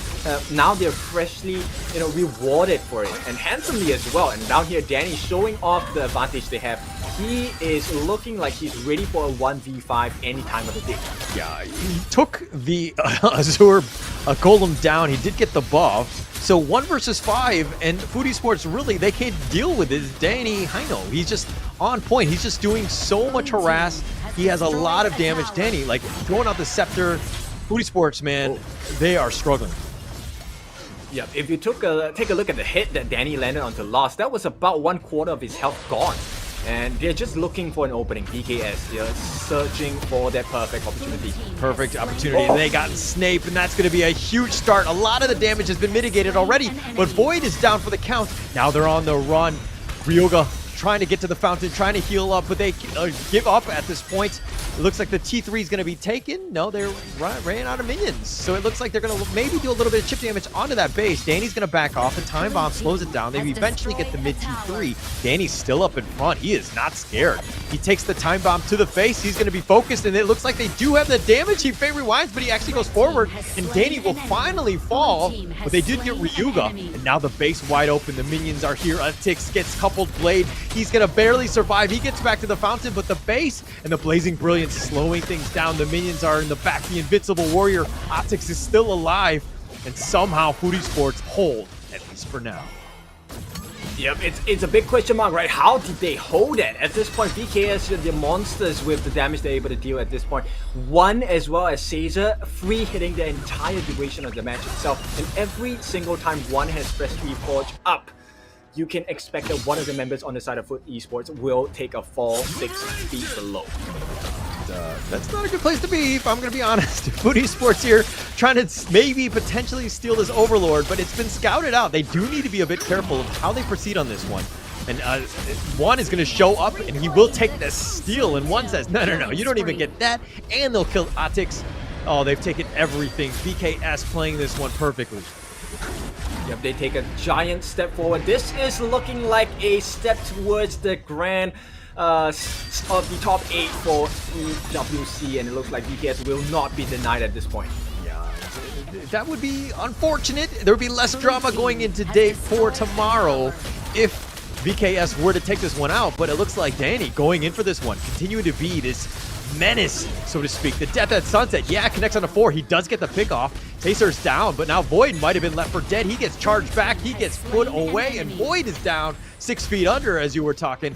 And it looks like the Drake is going to push the mid lane. The Crystal is under siege at this point. There's just so much damage. Atix just trying to just deal with the minions. Is he able to do this? The Blazing Brilliance is going to be committed, pushing it out, forcing it out. The Searing Barrage as well.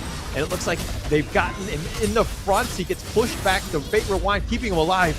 And it looks like they're going to somehow hold yet again, even with his Drake. And still not in position to get rid of the backdoor protection. And BKS are just going to wait for the next minion wave. Yep, they hold on, but that's all they're doing. They're holding on. At this point, Foot Esports on their last standing list at this point. BKS, they will be patient and take a look at the replay.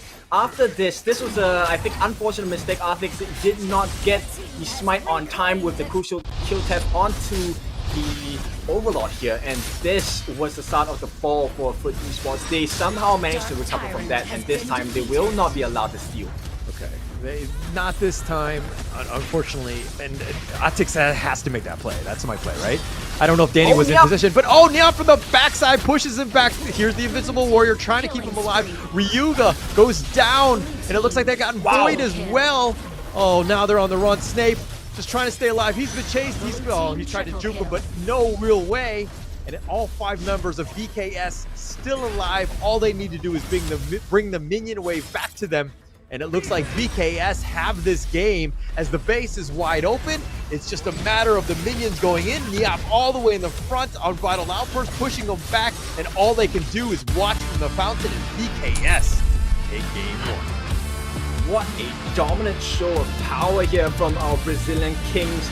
BKS, Vivo Key Stars. That's why they have stars in the name, because the team is full of superstars. I mean, Holler, we expected a bang of the series, but we expected a stronger battle coming out from Foot Esports, and at this point, Foot had just gotten their heads banged on the wall.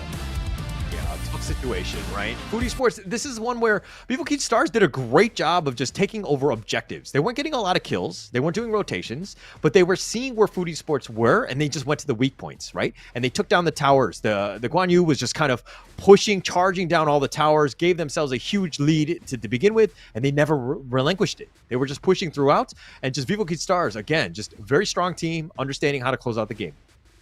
Yep, you know, earlier in the game, I was mentioning about, hey, there's so many slows, so many stuns, and it will make life for Niap very, very difficult, right? And so they mitigated that risk by allowing Danny instead to be the tank, the point of concentration. And when everyone was concentrating onto Danny, just snuck in from the backlines. That last Razor Cavalry was so sick, along with the heroic charge, getting so much damage across on the entirety of FUT Esports.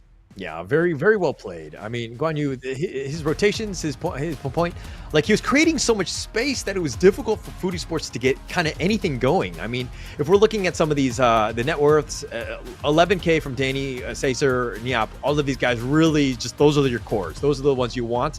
Juan, not as much, but nonetheless, he was a pain. Like he had that nice steal. He was, you know, doing as much damage as possible from the back line, and you just played it safe. You're 007. That's not that bad, especially when the rest of your team is like up front doing all the damage and getting all the kills from you. Yep, exactly. And at this point, if you take a look at the reach of VKS, much longer range. And when you have Caesar, Eternity Blade, Crimson Reaper, Axe of Torment, Master Sword, Cloud Piercer, so much armor pierce, so much crit, and additional damage coming in from Caesar. That's just 1 point of entry of damage, right? Then you have one who does have the Scepter of Reverberation with the Void Staff and the Savant's Wrath as well. How do you deal with that?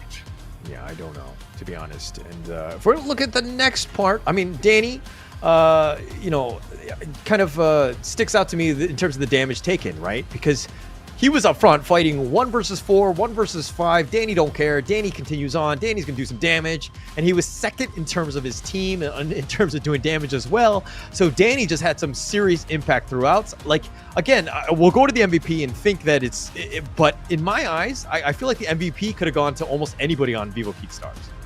Oh yeah, for sure, right? Of course, this is a very strong performance by VKS, and that is the whole point, right, of Honor of Kings. We want it to be a team game. We want teammates to support each other, and what better way to show support than to deal damage as a unit, right? VKS literally was a unit against FUT Esports. Not to say that FUT wasn't, but FUT just could not handle the strategies that VKS prepared for them. At this point, I mean, look at the damage, right? One having the highest damage, 137.7k. They allowed one so much space, so much freedom, you know, cutting out the mindshare. And when you have one on this gun and more having the time of his life, this graph is to be expected, right? Every single thing goes in the way of VKS. Yeah.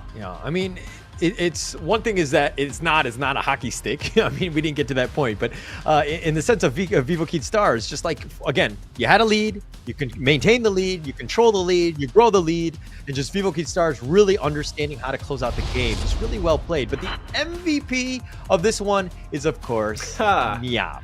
Your thoughts? It's gonna be Niap. I mean, I like the way he played at Guan Yu. Let's be honest, right? Guan Yu was kind of like a double-edged sword, because if he didn't have a good game, that would have been a weakness point that FUT would have just picked on and picked at. But Guan Yu, played by Niap, made the world's difference because he was a menace. He was chasing everyone. And as a Guan Yu, I find it very difficult that FUT could not stop him. But that's only because Danny was supporting him in all ways possible. Hey, hit me, focus on me, so that Niap can come to your backsides and deal the damage. Yeah. And I mean, it's not only objectives, but the fact that he got 7 kills as well. I mean, he was just kind of lining them up. Look at this, like he just forcing it out. Void was uncomfortable throughout the entire day, and Vivo Keat Stars did a great job of just making sure that Void really didn't get going. And this is a nice play by the Unbridled Outburst, and Sacer going in for this, gets that first blood, and that's all you want as a farm laner. Yep, that was a huge moment actually. So besides that, they also got the kill on Void, 2v1 under the turret, and when you get killed off like that, you know the game's not safe any longer. And I think I like the fact that Niap always saved his Razor Cavalry for the most insane of moments. At this point, didn't get any kills, no problem. But here comes the team play, a nice steal with the Freshly Forged from Freshly Forged. And at this point, Niap was having a freedom to kind of roam the map, right? And right off the bat, that was the advantage that VKS were looking for. Yeah, definitely the advantage that they were looking for. But it's a moment where Atix probably should have gotten that smite, right? I think losing out to 1, who had an amazing steal, mind you, nice blades at the right time. But it's a situation where you can't really afford to do that. There are no mistakes at this level, and unfortunately, he made a bit of a blunder at that one. And just a tough situation, right? And I think Nyap, this is the cleanup crew. Look at him all the way in the front, hurting people back into the fountain, just doing a great job of just controlling the game. Yeah, but it's a difficult position, right? Because end of the day, the amount of damage that the one gun and more offers is actually higher than the damage of smite available for this side of the jungler. So unfortunate. It was really just a timing issue, I guess. But nonetheless, this is just game one, right? It's not over yet. VKS, yes, they have the upper hand. Right now, Foot Esports, they need to, dig deep. They need to find that winning formula for themselves. And at this point, they need to pull one game back. They need to shake up the table, right? If VKS falls here today, that's going to be a huge contention for the second place in the Group A. Yeah, and I think that these invitationals are great to not only get the fact that you get some international experience, but it's also a time to really put your your team to the test, right? If you lose the first game, yeah, it sucks. But getting yourselves back into the situation of a game 2 and a 3 to basically come back in the series, you need that sort of resolve. You need to be able to face adversity to move on. This is the whole mindset of a champion as we get into game 2 here. Yep, exactly, right? The mark of a champion is the ability to adapt as well as be flexible with the options you want to take. So at this point, I mean, we've already seen that VKS are a very flexible, very adaptable team, right? So right now, the ball is in the court of Foot Esports. Yes, VKS have the lead, but Foot Esports now can use the pressure to really turn things around, maybe turn the tides as well. But it really starts from the draft. I'm really curious this time, what's the thought process behind the draft, right? Is there a different and a secondary win condition for the side of Foot Esports? Yeah, and Foot Esports, I mean, pressure makes diamonds, right? There's that saying. And Foot Esports, are they able to kind of, live up to the call that Foot Esports can potentially do in this one? If Vivo Stars wins this one, the teams basically have 2-0 in the Group A, and it looks like then, Team Vitality and Vivo Stars would be moving on into the knockout stage. But, this is one of those things where, Boom Esports as well as wants Foot Esports to win, right? So to give themselves a chance at that top 2 level. Yep, and the funny thing is that if Foot Esports does them the favor, Boom Esports has the chance to take the game against Foot Esports because tomorrow Boom Esports will be going up against Foot. No, you're absolutely right. You're absolutely right. And that's what they want, right? But if it's a 3-way potential tie going into this one, that's going to make for a lot more drama going into tomorrow, and that would be great. But right now, Foot Esports, they need to bounce back. They need to, they faced adversity. That was a bit of a rough game, but there's potential for them to get themselves back into this series. Yep, that's right. At this point, let's take a look at what our Brazilian kings are thinking. And of course, our Turkish boys here, can they pull something out of that magical bag? Maybe from the stack of papers they have on the tables and see this could be the secret winning formula for them to shake up the table. Yeah, they need this one. This is one where I was expecting, and we were talking about this even at the start of the day of how many game 3s we're going to see today. We haven't seen a single one. We actually expected the last one to be a 2-0. Okay. The first 3 matches, we expected all of them to go to the third game. We have not seen that thus far. We're hoping that this one does go to that third game. But the final series, we're expecting it to be a 2-0, and we'll talk more about that later. But this one, it seems to be a bit of a not really is what we predicted going into today, correct? Yeah, but you know what? Things can happen. Anything can happen. At this point, it looks like Foot Esports, they want to take the experience of Game 1 and put it into practice. They're going to ban out the Hainor as well as the Dolia. Now, this will mean Arlie is open because Nyap is going to snap up that Arlie for the side of VKS, and we know how well Saison plays on this Arlie. Yeah, that's going to be scary. I mean, the potential for outplay is high. I mean, it's a high ceiling hero. There's so much potential that you can do with the Arlie. The mobility is unmatched. But banning the Haino, I think that's something that you need to do, Don. Especially if you're not going to pick it up yourself, I think it's definitely something that you want to do. But the Mayan and the Zhang Fei here, Your thoughts on the counter, or hopefully countering this Arlie pick, right? I think it's a bit difficult, right? Because as Zhang Fei, yes, your ultimate can be used offensively and defensively as well. The Unbridled Outburst offers that stun. At the same time, it changes your skills into a more damaging one, right? But you're going up against an Arlie. Maybe they can go and try on Lady Zhen as well, but because it's a Sun Bin on the other side, the time lapse and time flux is going to be quite irritating to deal against. So I'm looking for something more in the ban pick for the Sutherford Esports. They still need a win condition, and they will choose to go in the form of the Burning Sun, Ho Yi. Okay. Okay, all right. I mean, let's, before we talk about that one, let's talk a little bit about this Sun Bin pick. Has not been very successful today, right? I think it's been played 7 times throughout this tournament. It's a 29% win rate. I know that people are joking of, hey, we first phase pick the Sun Bin and we just lose the game.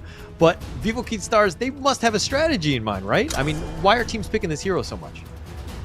It's a lot of disruption, right? So one of the things is you can actually have the timelets as a deterrent to kind of push them away, kite them and zone them away when you're trying to take objectives as well. And it works perfectly well for heroes like Ho Yi, who doesn't have the best escape mechanism, right? So there is a very high potential of a long silence that would buy enough time for Saison to really get the kill onto the Ho Yi. So Lost might be in for a hard time. And if it is a 5-on-5, bear in mind, this can be wombo comboed with the Destructive Deluge in the Flowing Side and Ocean of Tears as well. So it could be quite detrimental to the side of Foot Esports. Okay. Lady Jean here being picked. It's tied for top 3 picked heroes in the league, but it has one of the highest win rates as well.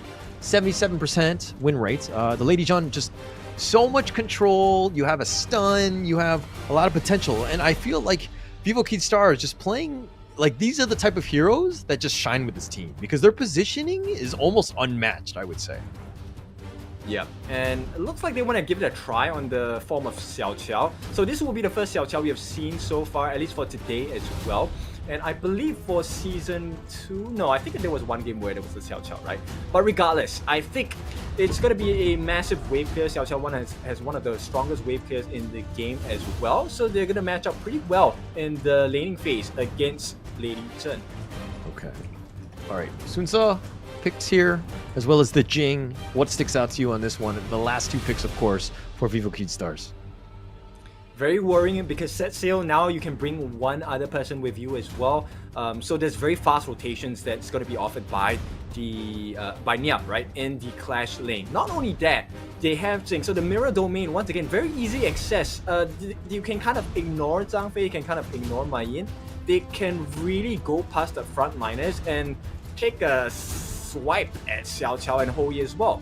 So it's a real concern for me, at least for the side of Foot Esports, because they need someone that can kind of kite or zone away these 2 heroes. Sun Ce and Jing, they are known as one of the people, one of the heroes that have very easy access in their backlines. Yeah, I mean, to be honest, I really like this lineup of Vivo Kid Stars. Yeah, there's really no, I would say, conventional tank, but everybody has the potential to just burst you down and then just kind of time flux your way on out of there. You have like so many options where the outplay potential is quite high. The positioning is going to be key for them. Whereas I feel like Food Esports have a more traditional draft. So it's going to be very interesting seeing how, game 2 rolls around. Alright, let's take a look at how it's gonna be like. This is potentially the final game for VKS, Vivo Kid Stars versus Foot Esports. Make it or break it, this could be the ender of the table for Group A. Yeah, but they would still play tomorrow. I mean, I think it's more of a just, maybe they test strats tomorrow. I'm just, again, maybe getting ahead of myself as they go into this one. They still have Foot Esports to kind of deal with at this point. But going in, all right, draft-wise, who do you give the edge to? I'm really preferring VKS's draft at this point because I think if they are able to get the growth, maybe steal a couple of jungle camps, tip the skills in their favor, it's really hard for Foot Esports to recover. Okay. So Foot Esports I mean, they probably you're basically saying they need to have like a good early to mid game, right? And just ensure that they got themselves a chance because they can't be playing on their back foot again, right? Yes, exactly. Okay. Now, with that being said, I think we will see what this initial clear is going to be like. Snape not going to be supported by the support and roam at this point, which will open up the doors once again for an early rotation for Saison as well as Mena. Oh, look at this. And it looks like one is going to, deal with the bottom lane, the farm lane. Lost is going to just kind of be sheltered or protected by Ryuga in that bottom lane. So if we're looking at in the top lane, Niap dealing with Void and Atix. Foodie Sports, like which lane? Oh, nice two-man stun. Sorry, they're going to continue on. Ryuga is trying to stay alive, not able to do so. Lost is going to give up first blood. Ryuga leaping saviors over the wall. He's being focused by one trying to dive deep. He takes a little bit of damage, and Sacer changes it. Gets one more shot. But let's talk a little bit about Zhang Fei, the survivor of that one attack in the bottom. Yeah, Zhang Fei, actually, if you pay attention to his madness and his skills, you can actually give the shield with the Leaping Savior. That might change the fight for you guys. Of course, if there's any trouble, or maybe even if you need an initiation, Unbridled Outburst, you've seen many times a day, will be the game changer. Not only do you turn into a damaged form of your Unbridled Outburst, you will be able to save your teammates as well by using the quote, offense is the best defense. Yeah.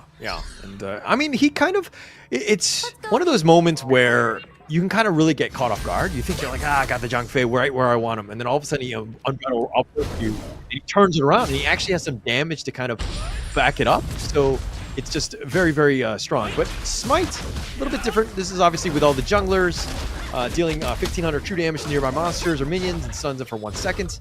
It opens up more jungle items for you, so your jungler must have it. Plus, it usually ends up being a steal for some of the bigger objectives, like the Overlord and the Tyrant. So, Smite, something that you want as a basic spell. That's right, and it's not only equipped by junglers in this game as well. Sometimes the clash lane or the roam and support will use that as well. Oh, nice Burning Sun arrow. Oh, connects on, and it's going to slow him down, and it looks like Mena is going to be killed. And with that stun from downtown, Foodie Sports will happily take that.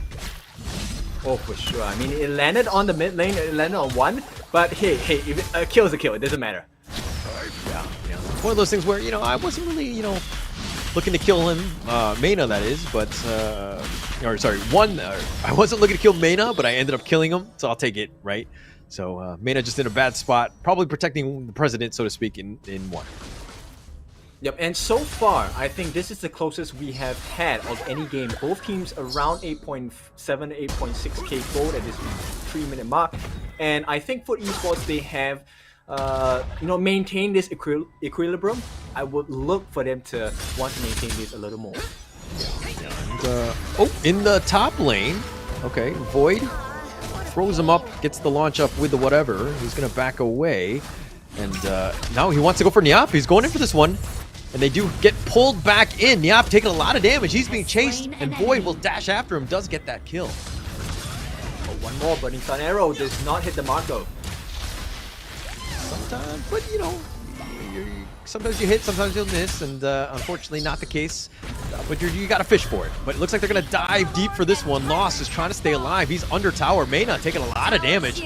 One more shot. Oh, he does get it, but now Lost is in a bad spot, and Sacer will kill him. Lost does go down in the end. Yep, that's a perfect trade for the start of VKS though.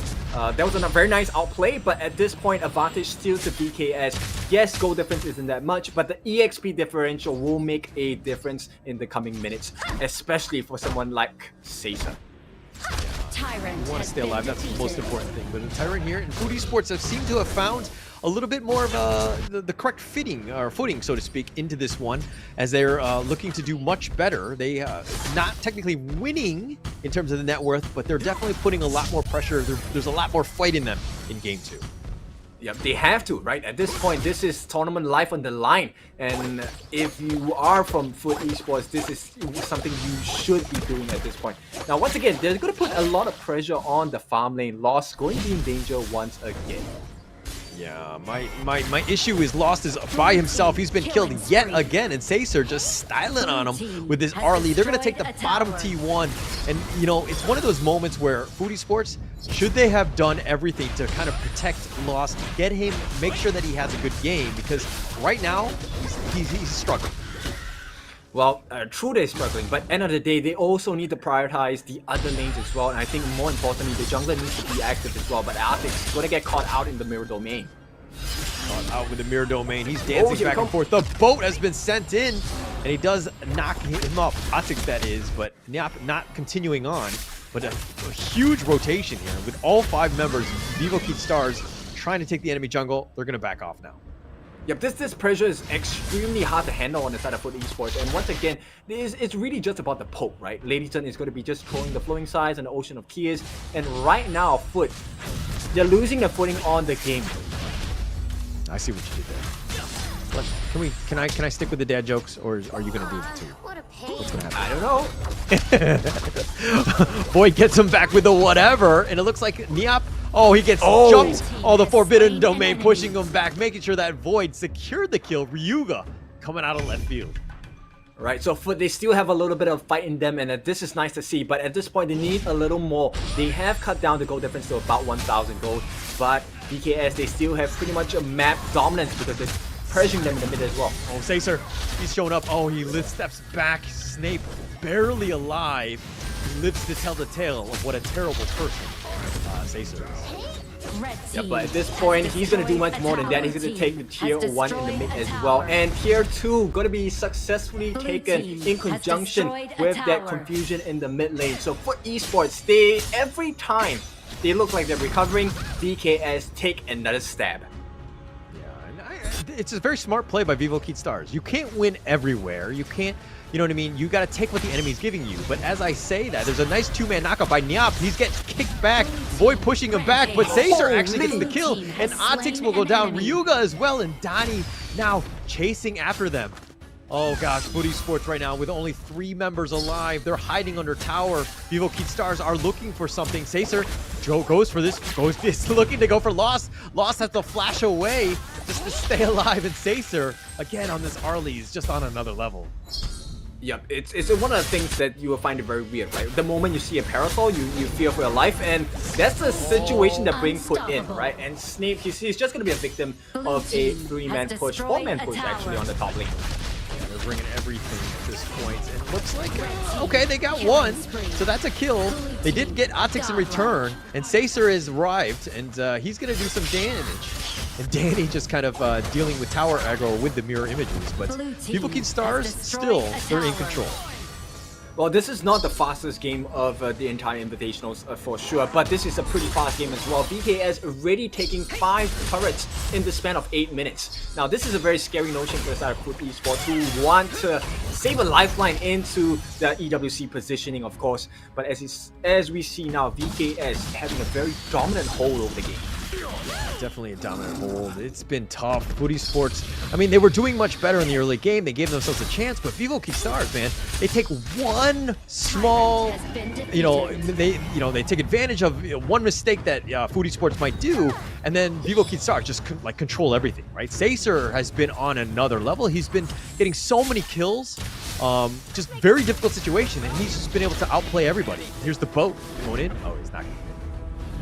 Yep, set sail at this point, I mean, they can use it anytime they want, unless there's a combination like that. No, they miss it out. Oh, the Unbridled Outburst. That looked a little bit like mine, where I kind of miss. Sometimes that happens, and the Ryoga will just hide under the T2 in shame, but not able to kill close. Danny. That was close, but again, you hit the Unbridled Outburst, you got a chance. Yeah, so at this point, take a look at that!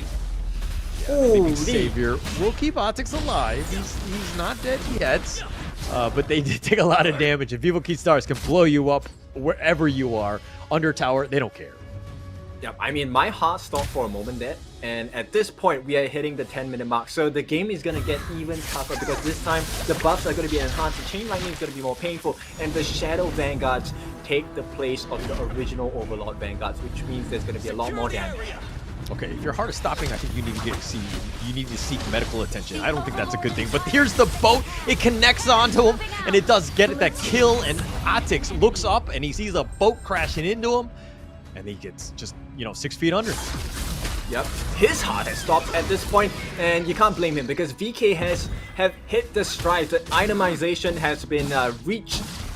And at this point, the evolution of the game, they are just one step ahead. Not just in terms of damage, but in terms of map control as well. So everything going right for the side of VKS.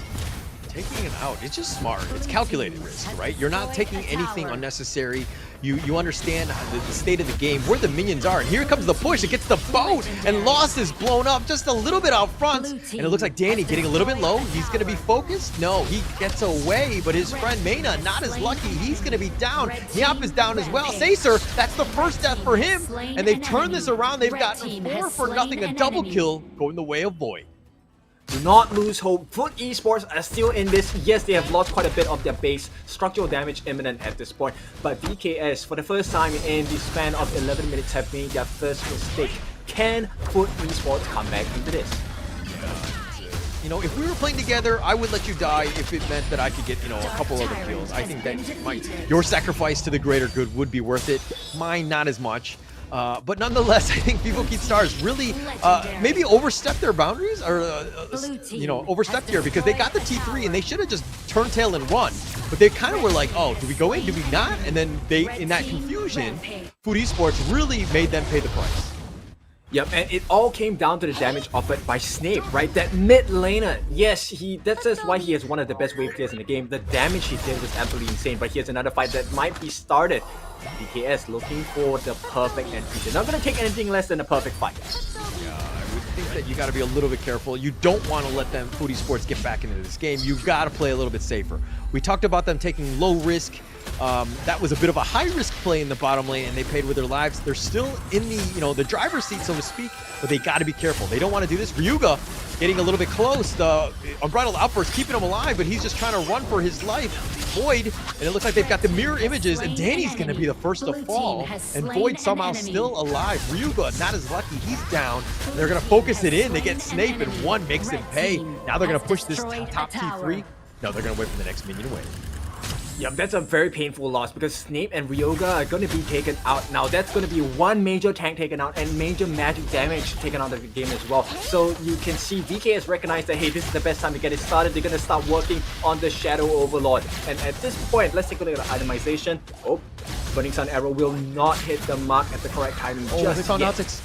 Oh, Atix was like, maybe I go for the steal, maybe not. Nonetheless, they're not able to do it. Mena will actually take the Overlord. So Vivo Kid Stars, again, are playing this objectively well, but the net worth lead pretty much dwindled at this point. It's a bit of a coin flip at this point. Yep, and take a look at the growth of the items onto Sacer here, already with the 3 components here, which is going to be a Doomsday, Crimson Reaper, as well as the Eternity Blade. That's going to be a huge chunk of damage, and all of this without taking damage from the side of Food Esports. Yeah, I mean, if they can get away with it, they will, and they're trying to take as much as possible. Oh, they find Void, who flashes, he dashes over the wall with the whatever, and Danny thought about going in. Who's going to take the Azure? I'm not sure who took it in yet. Danny just got it, so at this point, it's another resource taken away, and with the Shadow Vanguards marching down, it's not a pretty situation to be in. For the they're going to go in the boat! It connects, and they blow up Lost. They saw him just a sliver, a little too far, and they literally sent the boat and the house on him. And Ryuga now has to just kind of keep them alive, but they've taken the top T3 and Lost down for 30 seconds. This is an eternity at this point. Yep, they have to stem the bleeding. VKS already having a monstrous lead. Food Esports, they need to figure something out and they need it quick. Oh, they need to figure things out. They just need to hold. They need to deal with the minions. This Drake is pushing. The boat is going to be backed up just to kind of, showcase that amazing skin. And he's going to back off. But look into the bottom lane. The image, Atix thought about a 1 versus 1, but he's going to be killed as his friends come in. Saison just doing so much damage. Mayna gets the kill on the Snape as well. And it looks like all 5 members. The Drake is here. This is the one last hurrah. Are they able to hold the Unbridled Outburst, pushing him back, buying a little bit of space, but now he's all the way up to the front and he's being focused. He does get killed. Saison will take that one, and it looks like they want more. They're going to take Niap is going to go down. Lost finally gets his kill, but he falls as well. But they're going to take the base and Vivo Keith Stars take game 2. Vivo Keith Stars, VKS just ahead of the competition at this point, winning the games 2-0.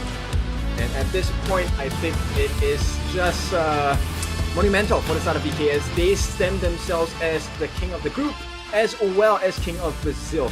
Now, I'm gonna have to throw it over to Choo Choo. We want to know more about how these Brazilian kings feel. And of course, with that being said, big props to Foot Esports. They did a valiant effort. They did their best, right? So tomorrow's games, more for the guts and glories to really show that they do have some potential in the team. And we will take a look at Choo Choo. Over to you. Thank you so much, Cousins. What an exhilarating match it was just now. What a matchup between Vivo Kid Stars. And we have our winners here on stage live with me. But before we starting off the question, I want to thank the Brazilian community and also my colleague Samiri Osman actually sharing out the question coming up from the Brazilian community themselves because they love you guys so much. Now the first question will be coming out from One. Can we pass the mic to One? Yeah, thank you so much. One, you weren't kidding yesterday when you talked about you will steal a lot from the other teams. You stole it again in game number 1 for the Tyrant and Overlord. Now, when it comes to the next team do you want to steal from, which team will it be and what do you want to say to them? Você roubou Tyrant e Overlord hoje, né? E eles querem saber, para a próxima partida aqui, de que time você quer roubar? O que você quer dizer para eles? Acho que eu queria muito roubar um dragão da Lux, porque Brasil, né? Brasil contra Brasil ia ser muito engraçado eu acabar roubando um dragão do ABH. He would love to steal a dragon from Loops.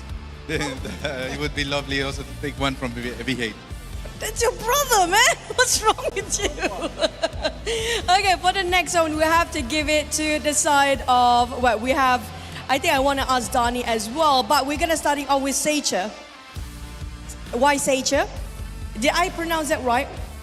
Sacer? Sacer? How do you pronounce the name? Sassy. It's sassy, guys. Sassy. Not Sacher, it's sassy, okay? Okay, sassy, right? Okay, sassy. Now, we do know when it comes to you playing marksman, you're super aggressive. A lot of ultra kills always. What happened in game number 1? Why weren't you that aggressive in game number 1? Sempre bem agressivo, né? Tem muito ultra kill, tudo isso. O que aconteceu na primeira partida que não teve muito disso? Mudar a estratégia? Eu acho que a primeira partida não teve tanto porque era uma comp que não era muito pra frente, igual a segunda foi. A Arla é bem mais agressiva do que a Lady Sun, é um boneco que vai pra frente, faz play. Então acho que o primeiro jogo era mais farmar, escalar e chegar num ponto que nós ganhava. Já o de Arla nós só amassou e foi pra frente. I think the first team was a little different than usual because we were trying to probe the ground to see what they were going to be doing. That's why we gradually moved forward and only towards the end we really pushed all the way. So they're warming up to the game. Last but not least, I have the question for Danny. The mic? Yeah. Okay, Danny, you're known. Your signature hero is Hino. When Hino was being banned, how do you feel about that? Sempre usou Hino, né? O que aconteceu quando baniram aí? Como que se sentiu? Sinceramente, era um pique que eu já esperava que seria banido. Eu nem achei que ia passar no primeiro jogo, mas já que passou, a gente aproveitou, executou o pique com muita eficiência, conseguiu basicamente não deixar o jungle inimigo jogar. E na segunda partida, quando a gente foi lá no backstage conversar, a gente já sabia que seria um ban, então a gente teria que focar em outros campeões. Well, I knew sooner or later he was going to get banned, so we needed to adapt. I was very happy when I could use it on the first match, so I went all the way, and you saw how it worked out. For the second one, when they banned, of course, we had to adapt and move forward. That's quite a mindset there coming up from Danny. And Danny, as the captain of Vivo Kid Stars and representing Vivo Kid Stars, as a shout out for your fans out there that's supporting you from the Brazilian region all the way. Mensagem para todos os fãs que estão apoiando todos vocês. Bom, eu queria agradecer por todo o apoio aí que vocês estão dando pra gente, todas as mensagens, né? As watch parties no Brasil que está acompanhando a transmissão oficial. A gente sabe que no Brasil agora é um fuso horário difícil, lá é basicamente de madrugada, mas todos os fãs estão acordando, estão mandando mensagem de apoio, estão assistindo os jogos, então eu fico muito feliz com isso e ainda mais feliz que a gente conseguiu a vaga para os playoffs, a vaga para a Copa do Mundo de Esportes e, claro, os dois times brasileiros, então a região está bem contente com isso e eu só tenho a agradecer. We're of course very proud to be representing Brazil, and we really want to thank all our fans for supporting us. Even though the time zone is not particularly good, it's really early right now in Brazil. We are really happy that we managed to move forward in the results that we've been achieving here. How do you say I love you in Brazilian? Eu te amo? Eu te amo? Eu te amo. Eu te amo, Brazil! And that's gonna be Vivo against us, guys. We're gonna toss it back to the Gazas for more games to go. Thank you so much. Fortiamo. I'm probably saying that wrong, but nonetheless, I think Vivo Kid Stars really showed up, right? That's what you want, representing Brazil here and just showing how strong of a country they are, how their meta, their region, everything about them. They're playing on a next level. But Kin, your thoughts on that one? I think it's a very nice ending to Group A, right? Because they've kind of sealed the fates for everyone from Group A to Group C. And of course, this leads us to the last group of the day. But before we go into that, we will run through the statistics of the game itself and look at how the game was like in terms of information, right? And we'll transform that into a story for you. Now, how do you feel VKS stands against their opponents? Sorry, say that again? How does VKS stand against their opponents? Well, it doesn't matter for now. We're going to just run through the state of the game that just ended. At this point, I think there was a massive amount of damage. Actually, I want to take a look at Snape instead, right? So Foot Esports, Snape did a very good job. Void Staff, Scepter Reverberation, as well as Savant's Wrath. There was quite a lot of damage that came down from this Xiao Qiao, and I think that changed the fights for a little bit against VKS in the later parts of the game. And more importantly, I think Artix did a very good job of trying to get the additional burst as well. Froscar embraced, and interestingly, he went for the Doomsday. He was expecting to be able to land a couple more hits to make that health percentage damage make more sense. And of course, Pure Sky to reduce the damage he was taking against VKS. But for VKS, very, very painful lineup. Every single time they tried on the side of Foot Esports, they were met with the Destructive Deluge. And to make matters worse, Frozen Breath, Twilight Stream, as well as the Mask of Agony onto 1. That was a lot of percentage damage as well, and burst potential coming out from this Lady Zhen.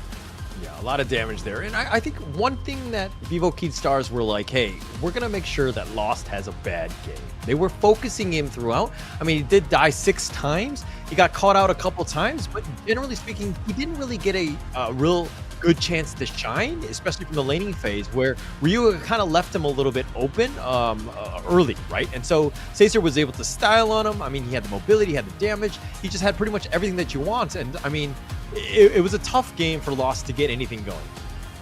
Yeah, and you can tell, right, by the team fight rate, he tried his best. He tried his best to farm around the map, but every single instance, every single angle he tried, he always got founded out by the likes of VKS. And unfortunately for him, that was a pretty scary game for him to take part in. Right, and you can see later in the graph itself, I'm pretty sure it's going to be like a golf club, right? So we will see a very sharp increment towards the end of the game. Maybe a slight drop at the moment where Snape and the rest of the teammates on the side of Foot Esports took a win in the team fights right as the tier 3 was taken down on the bot lane. All right, and if we're looking at these stats, I mean, some of the ones that kind of stick out to me is the damage dealt by 1 and Sacer. I mean, Sacer we knew was going to do a lot of damage, but 1 did more. But you know, the golf club, this is I would say a broken golf club. This is actually one of my golf clubs. When I I hit such a terrible shot that I break my golf club in half. This is what it is, because this is what it was kind of back and forth. Foot Esports kind of they put up a good fight. Obviously, they had some dips and dives, so to speak, in terms of getting in there. Foot Esports did have a chance to get back in, and that's kind of what you see at probably about the 10-minute mark. But, Vivo Kid Stars just understanding how to close out the game. Exactly, and now let's take a look at the MVP of the game. Once again, this is a spicy one. It's gonna be the Arlie, this time played by Y Sacer. And of course, props to this guy. He made life so difficult, consistently diving into the backlines and making full use of his mobility, even using that maple dance to cancel out so many ultimates coming in from the side of Good Esports. I mean, if you're looking to have a reference to how you should play RLE, take a look at his gameplay. Yeah, he was everywhere. I mean, he got farm. He was, feeding off of Lost, the Huyi. But the 10-1 and 5, that's exactly what you want, right, from your farm laner. He was able to do everything, and he did it in style. He would just, Michael Jackson, like, moonwalk away from you. Like, he was doing everything. He was just very, very, very well played there. Let's talk a little bit about the highlights here. Like, what kind of sticks out? Or was there a specific fight that you're like, hey, this is actually the tipping point? I think at the end of the day, the first blood mattered quite a bit, right? And at this point, it was immediately evened out by the side of EKS. And even though there was slight leads taken by the side of Good Esports, somehow they always managed to find an entry point back into the fight itself. And this is one of the prime examples, right? They always make positive trades. It doesn't matter if you get a kill on the side of VKS. VKS always out-trades you. They make it a positive trade. So what if you take my members? I will take more important members on your side. Well, it makes a lot of sense. It was tough, right? But it's one of those things where, okay, now he's just scouting out the feed, especially as we go into the knockout stage. What is it about that? What are the weaknesses that I can do potentially when I'm facing up against them in the future? I think VK, as one of the things you have to look out for, is sometimes they overdive a particular team fight, right? We have seen that instance right a few seconds before, and at this instance, actually there were moments where I think Foot Esports had the potential to come back, but it's just unfortunate because Snake wasn't in the correct position to capitalize off and get the Meteor Storm right at the right moment itself, so you couldn't survive the onslaught that was offered by VK. So maybe teams can take a look at that. Okay, that'll be interesting. Let's check out the group standings here. We just saw Group A, both of Team Vitality as well as Vivo Kid Stars, who just had that victory, coming out on top. It looks like they've kind of moved on. I think that they're probably going to secure it, even if they lost in tomorrow's games. I think that they'll be fine. Group B, we know that Loops and All Gamers Global have moved on. So very interesting day. We've kind of set things up. We know who's going to be in the top 8. So tomorrow, if anything, might be a day of some of these teams really testing out maybe some janky strats. Your thoughts? I think it could be a strategy play for a lot of these teams, right? Because the way that they will be matched up also depends on the position they take in the group stages, right? So first place might go up against the first place of the other groups and stuff like that. So depending on how they want to play their cards, I'm not saying that they will look to have an easy game with other people as well. But the thing is, it could be a strategic play.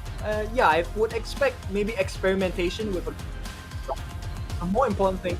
I don't think they want to show the cards they have on hand, right? That would be a very risky thing to do, unless you are so confident, so powerful. Example like Malaysia's LGD. Yeah, that could be a spicy one, right? In the knockout stages, I'm expecting a lot from these teams. And right now, I think this is a prime time for them to lock in the positions that they want to be going into the knockout stages. Yeah, it's going to be very interesting going into that one. I think tomorrow will be interesting in its own right. I think that it's going to be a very interesting game. But what another interesting thing is going to be, of course, the upcoming match, RRQ versus Impunity. That one's going to be coming up. It's pretty much winner moves on, loser goes home. So much pressure, so much at stake.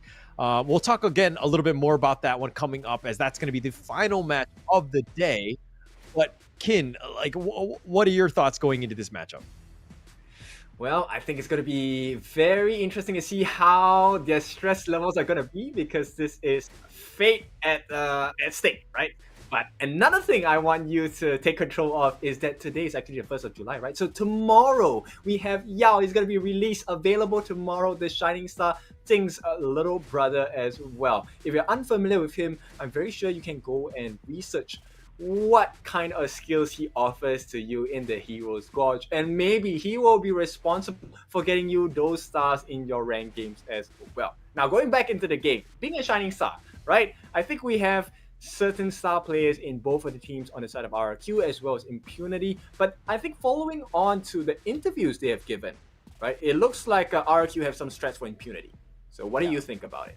No, I think all the teams have kind of been doing their research, right? They need to ensure that they do it. I don't think we've seen RRQ play, so we're going to see that one. I'm super excited to see them. I've seen them in some of the show matches. But first, let's take a break, and then we'll see them right after.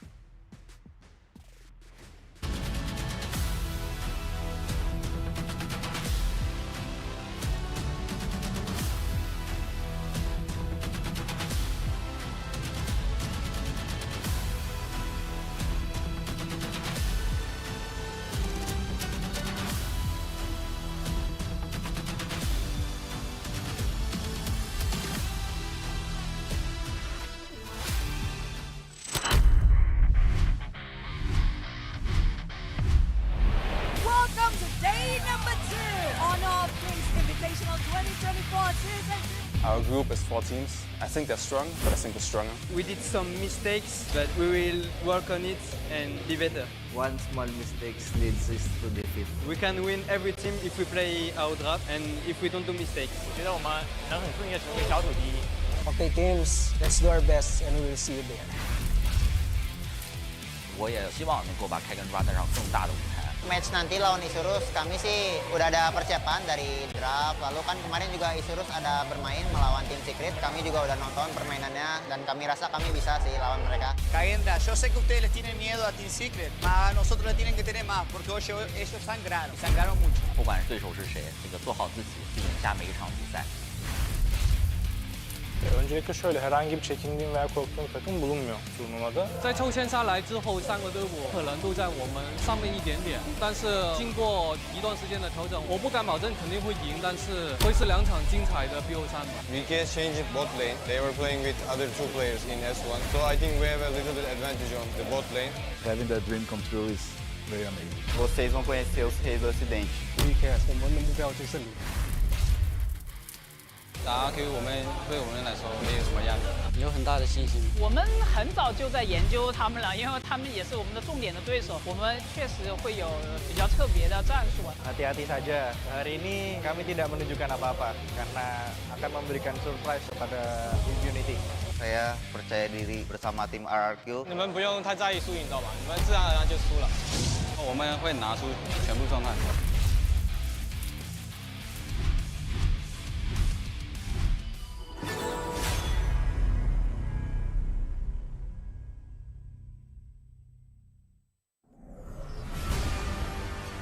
Through the ages, 2 opposing sides have fiercely battled for a power that granted them life, but cursed them with ruin.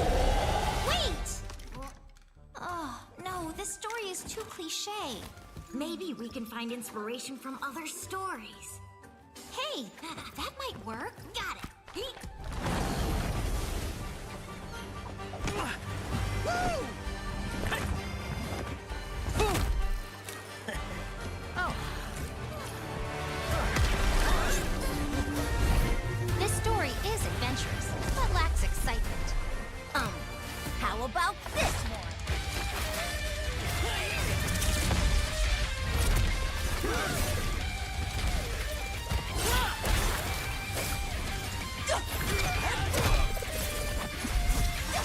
This is too much. It needs more fun. How about this?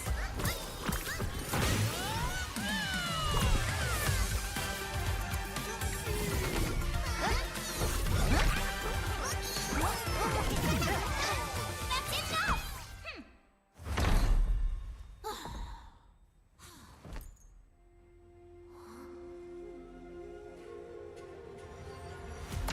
Like the thrust of a spear in battle. No one can tell my story but me! I'm born to stay, It's in my chest and my bonus play. Can't be late, won't hesitate. What do you say? Grace to find my face, scars to find my skin.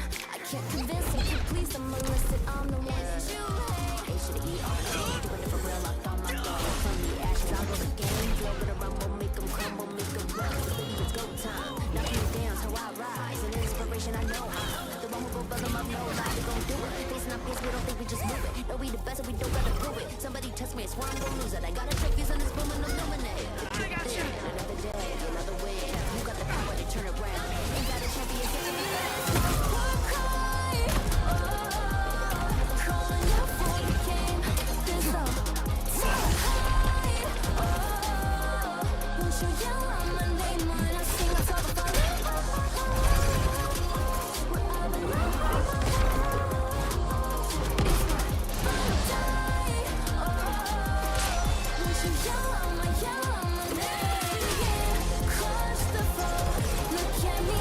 This is my story.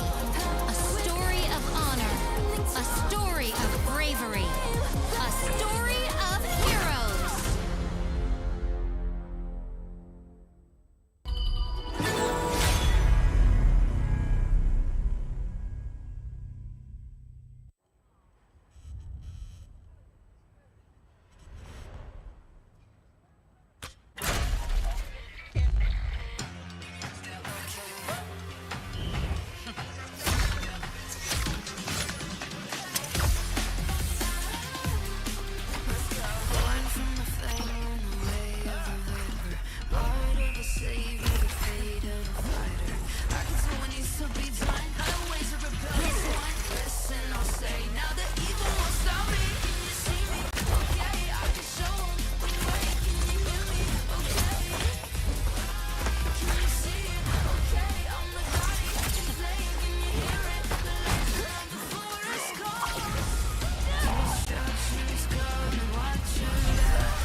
You want to be strong? Learn from the pro now.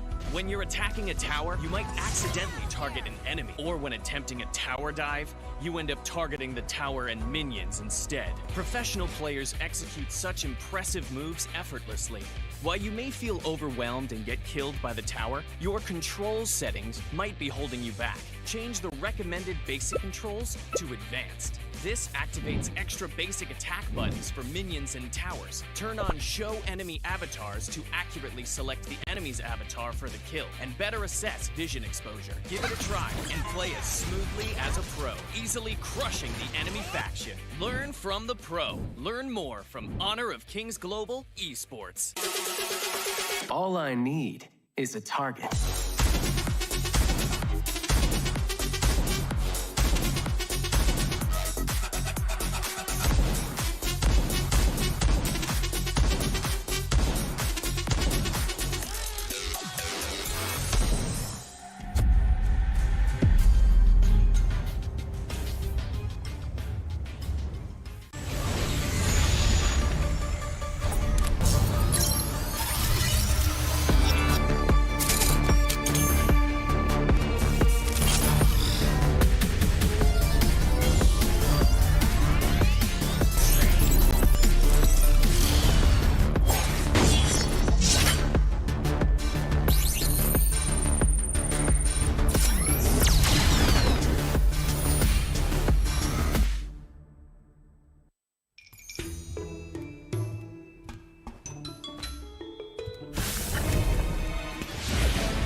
Comes in by Bang. Bang doing the open. Time damage from Daddy as well. Taking down Voici as well. Niap is looking. We did some mistakes, but we will work on it and be better. We can win every team if. All right, welcome back. It is the third day of the group stage for our Honor of Kings Invitational Season 2, and we are left with the final two of the day, the two professional teams RRQ as well as Impunity. Now, we're looking for them to give us a good result, right? Because this is the fate decider. Whoever wins will move on to the top 8, which means they qualify for the Esports World Cup. Holla, how are you feeling about this? I'm feeling good. I feel I would feel much better though if I was able to play my games on the Infinix GT 20 Pro, like all the other professional players here at HOK Season 2 Invitationals. Of course, if you would like to find out more, you can check out the Infinix official website. Make sure you do check it out. And of course, those phones are amazing. But going into this series though, I think it would give me a much better chance if I were to be playing in my ranked games. But Impunity, RRQ, your thoughts on this series? I mean, based on this, I think it's pretty even at this point. So they have equal chances, right? And this is an equal chance, of course, to qualify for the Esports World Cup. That's what we've been talking about the entire day. Of course, this is a big shout out to Esports World Cup for being our partners as well. Join us as we pit the top 8 teams out here into Riyadh on the July segment here. In the month of July, we will see who else will make it one step closer towards lifting the trophy. And with that being said, we'll have the day started with RRQ. This is going to be fielded by Nightmare, by 663, Tia, as well as Jester F. Now, what are your thoughts about this RRQ lineup, man? No, I think that we still have yet to see them in the tournament thus far, right? We've seen some of the show matches. We know that this team can play. Indonesia has some great teams. RRQ is one of those titans. But let's talk a little bit about Impunity here. This is a team from Myanmar. We have Asing, we have Black, we have X-Hero, we have Xiaolin, and we have Megumi here, which is, a very formidable team in and of itself. I'm expecting to see fireworks in this game, especially since Impunity needs to bounce back after that 0-2 against LGD yesterday.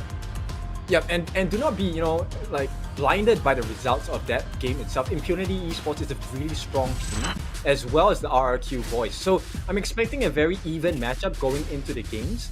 And, at this point, I'm really undecided. Like, who is going to have the edge over another? This will probably be decided in the drafting phase. Yeah, well, I don't want to get the cart ahead of the horse. I do feel like the draft is very, very important. Obviously, you want to give your team as much of an edge with, counter picks and all of that. So, yes, I do see that. But I don't think it's the end-all, be-all, right? I think going into this one, you're going to see two heavily matched teams or two evenly matched teams go up against this. They're both going to want this one, especially since the loser does go home on this. But for me, in my heart, I would have to go with RRQ. From what I've seen of them in the past, this is a team that's still, while they're not I would say top tier as of yet, I've seen a lot of growth from this team, and they have the potential, right? Not to undermine or to kind of undersell what Impunity can do. I do feel like in this one, there's a bit of an edge, at least for me, for RRQ. Yeah, I feel so too. This is a series of realization, right? Who's going to realize their potential? And right off the bat, we're going to have RRQ pick up the Tun here. And this is a very scary start to the draft because Tun, as we all know, one of the best tanks in the game. And with the current patches and all that, they're going to ban out the Arlie because Arlie has been recently buffed. And, with the gameplay we have seen from the various players that picked up Arlie into the series, we know Arlie is a problem to deal with. And very gladly so, on the side of RRQ, they have taken this hero out of the pool. Okay, they've picked up Impunity, though. In response, though, they first pick Marco Polo and Dahlia. The back-to-back combination, providing a little bit of I would say, security. You have the ode potential, a save for Marco Polo. But is it too risky? Because it looks like RRQ are like, hey, all right, you're going to go squishy, we're going to go Lady Soon, and we're going to go by, and we're just going to run at you and just blow you up. Is that the right response? Well, I think it really comes down to how the farm lane is going to play, right? So this is really a test of Xiaolin's individual skill because, yes, technically the Lady Sun does outrange him in fights, but the thing is Marco Polo with the roaming gun will be able to reposition himself. And if he plays his cards right, makes the right decisions at the right points, he could kind of flip the script onto the Lady Sun as well. Okay. I mean, for me, I always feel like the Marco Polo has not really been able to shine as much. It needs a little bit of time to really get going. And Lady Sun, same problem, right? Obviously, they're both farm laners in that sense. But I feel like a potential outplay is quite high on this Lady Sun. It's somewhat, I would say, not consistent, but it's done better, at least in this tournament itself. Yeah, so if we take a look at the style of play, right? The moment you have a Guan Yu, right? A lot of attention is going to be placed on this this hero because he is actually quite easy to stop if he doesn't take Purify under his common spells. So at this point, I think they need to have something like Haynor, which is going to be banned out unfortunately. So they need someone who is able to capture the attention on the side of RRQ so that the Guan Yu can really go to work, not just in the clash lane but across the map as well. Yeah. You're gonna have a potential, but the Yuan picked up here. Okay. I think that it kind of rounds out the draft a little bit more for me. I kind of like this pickup here. But Yuan. Yeah. And of course, they're going to ban out the Nerta. We've already seen Nerta in one of these days, I believe at the start of this day as well. Nerta is one of the, actually quite tanky, but more importantly, it's the true damage that he allows. And he can be played in the jungle as well. So that's a pretty smart ban from the side of RRQ, because that definitely is going to be an attention grabber against the likes of RRQ. Now, flip side, they will complete the ban on Ming as well as the Ma Yin. And for good reason as well. Ma Yin will have instant access, very easy at stopping the Guan Yu from hitting his strides. And more importantly, the Ming is meant to stop the growth of the farm lane, which is going to be Lady Sun. Because with the buff from Ming, the increased attack speed, increased movement speed, and the damage he offers as well, it could be quite detrimental to the side of impunity. Yeah, it could be a bit of a problem here. But the Mo's pick up, and then the Dharma. Just a little bit more frontlining or control, so to speak, from the Moza. Impunity are going to probably want to stay at range as much as possible. Let Guan Yi kind of create a little bit of space or bring back whomever he can kind of maybe catch out. So you have that potential. But now the Lady Zhon picked up by Impunity. My only concern with this lineup is it's kind of on the squishier side. Yeah, exactly. I mean, yes, they do have the iframes from the Yu Huan melody, right? But I don't know. It really comes down. I think Impunity now they're taking a huge risk, but it is a risk that's necessary, right? If they can win in the mechanical skills, they can outplay them in the map. I think Impunity stand a pretty good chance because when Guan Yu has the lead, when Yu Huan has the lead, when the Marco Polo has the lead, it's a difficult game for RRQ. Okay. All right, let's check out the lineup. Who's going to be on which hero here? RRQ, Impunity. Okay. Which lineup is just, like, way easier to play? I think it's easier for RRQ to execute their draft at this point, right? Because there's a lot of repositioning, a lot of making sure you catch your skills at the correct timing for Impunity. That is of major importance. So that's why I say they're taking a huge risk. But this huge risk also has huge rewards as well. It really comes down to how they manage the laning phase. Okay. All right, well, this is going to be the fourth matchup of the day. And of course, the winner will move on into the knockout stage. The loser will go home, unfortunately. So a lot at stake at this point. I think this game one is going to be super important for both teams to kind of dictate the pace, put a little bit of pressure on the enemy team. But as I say this one, RRQ Impunity kind of starting things out a little bit of, why take a little bit of damage on the top lane.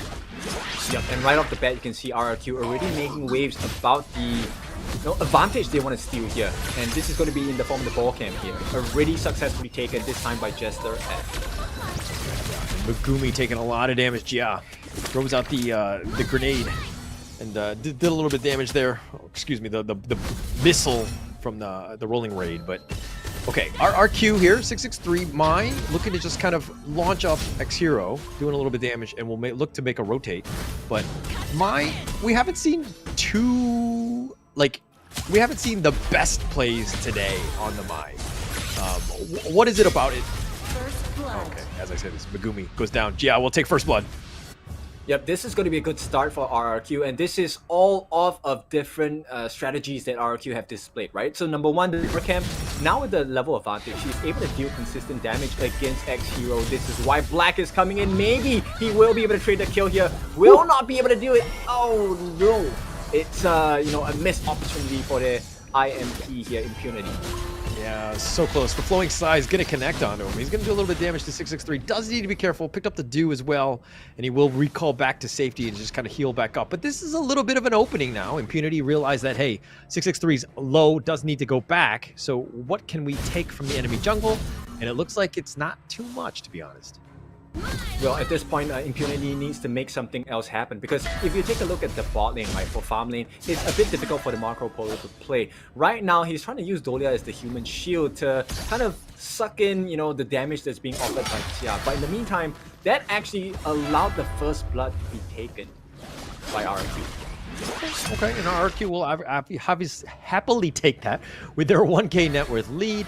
They'll continue to just kind of farm, push out the lanes. But the Ajing right now kind of hiding in the mid lane a bit. A little bit different to how Vivo Key was playing it. Yep, but now we're going to take a look at Dharma here. Holler, why don't you help explain what the combination is for Dharma? Okay. Dharma has 3 mantras: Formlessness, Enlightenment, and Truth. Formlessness is like his charge. Enlightenment is like, I would say, 100 fists being thrown at you. And of course, Truth is like a knockout blow, right?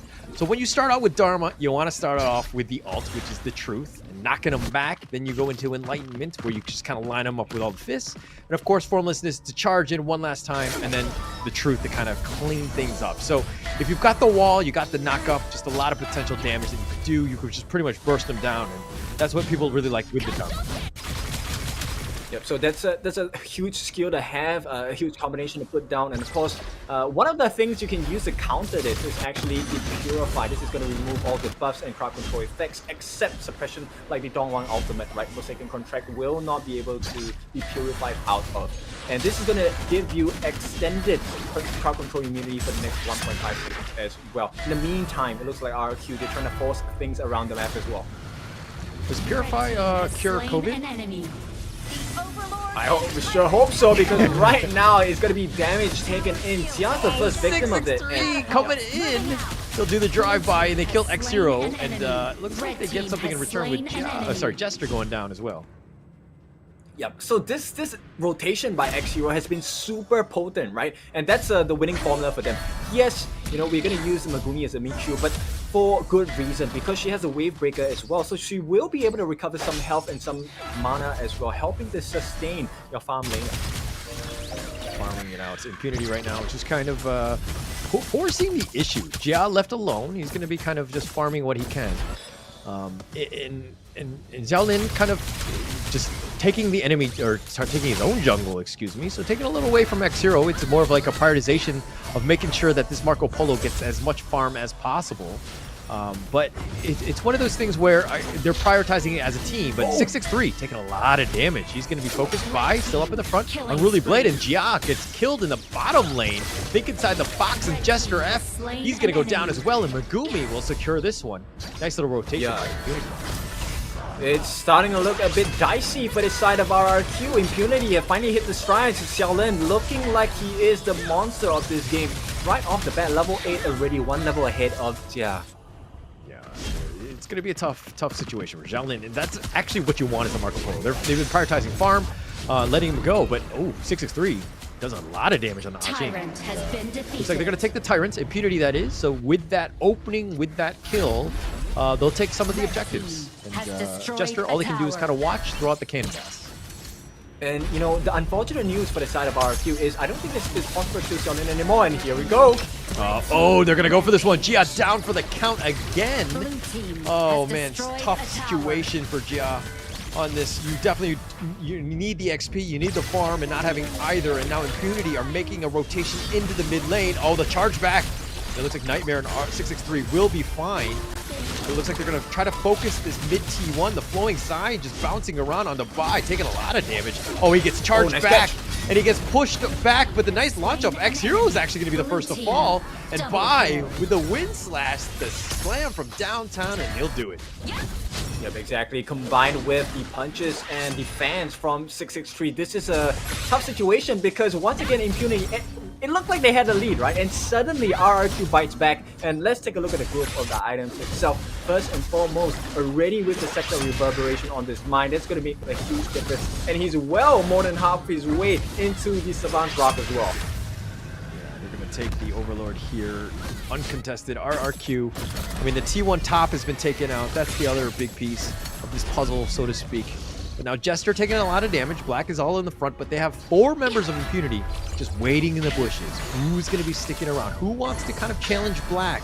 He's going to be trying to bait somebody, but Bai going in, the flowing side does connect. Does a decent amount of damage. Black dodges most of this. The rolling right forward onto this, and 663 is killed elsewhere. But now RRQ have taken the mid wave, and with 663 down, I think they need to play a little more defensively. Yep, that's a little bit unfortunate, right, for the side of RRQ, and they still have, yep, that's it, that's the ultimate, right, Melody of Peace, but it's not going to be a peacemaker so far. Yeah, oh, nice Cannon Blast connecting onto 2. The backside Nightmare, he's going to go in, he gets the Formlessness, Enlightenment just doing some work. He will fall, but Megumi's going to be killed first. And the nice little play, and Shaolin turn this around, and no, he's not. And with that, Bai will take credit for this. It looks like it's a 4-for-2. Yep, RRQ get the kills, but they do lose a tier 2 in the midst of the process here, and it's pretty much even, I think, because there's decent map control now from the side of IMP, but RRQ, they are leading in terms of the gold, just a little bit. Yeah, just a little bit, but that's all you need, right? I think that any sort of slight advantage you can get, that'd be great. Oh, he went for the cheeky Peacebringer play. Jester, that is. Missed it. Ajing will survive, deal with his Drake, push it back, maybe give it to X-Zero to farm. But Impunity right now, still a little bit behind. RRQ have done a good job of bouncing back in this game, giving their team a slight net worth lead. Yeah, but everything hangs in the balance, right? Because at this point, both teams have the option and have the ability to kind of swing things in their favor. And Asing, I have to say, making RRQ work for that advantage because the way he's juking off these 2 shots has been phenomenal. Yeah, he's good at dodging things. I would prefer it if he would kill things or push things around. And Asing has been, he's been all right. He hasn't had that too many opportunities, but sometimes it's a tough situation for him. But now RRQ need to stop the top lane, and it looks like they're going to go for a fight. They get Black, they burst him down, and Gia gets that farm, gets that kill, and they'll happily take that one. And now Impunity on the run. Yep, they traded 4 ultimates for that at this point, so there is a potential for comeback play from the side of Impunity if they can find the opening angle. Oh, the Ode looking to zone him. Oh, they there we charge go. in. Oh, they get the pushback, and Jia's gonna be the first to fall. Asing making plays. I feel like I called him out. He listened to me, and he's making plays just for me. What do you know? Yeah, that's why he's called the General, right? Asing on this Guan Yu, he's showing everyone what it is and what it takes to be the General here. Going to complete the counter push as well, clearing the waves out. Asing, once he's done, he's going to come back to the mid and try and force the pressure as well. Yeah, you got to be careful about where you're positioning. Especially, you don't want to be grouped up like that. Let Asing make those plays. I mean, he was just like, okay, you're going to want to group up? We're just going to push you all back. We're going to take advantage of this. And now Impunity is just definitely in the lead right now. And it looks like they're going to take the Tyrants almost uncontested. Megumi's in the front, providing any sort of vision. But their damage, a little bit on the slow side, no? Yeah, it is. But, you know, this is one of the closest games we've had so far. Oh, the attempted steal there. The Cannon Blast not going to work out for them at this point. But I think this could be a scary situation for the side of RRQ because now the Chain Lightning is coming through. And with that, our dear Xiaoling has just completed his Frigid Charge as well as a Cloud Pierce. So that's a lot of Pierce and a lot of health percentage damage coming down. Yeah, that's a huge boost for them. And they're going to kind of take advantage of that net worth lead that they now have. They're going to continue to force the issue. Again, the T1 mid has been taken out, so Impunity sticking around thinking that RRQ are going to make a play for the Overlord, but RRQ realizing that something is astray, they're not going to commit to this as they push the bottom lane.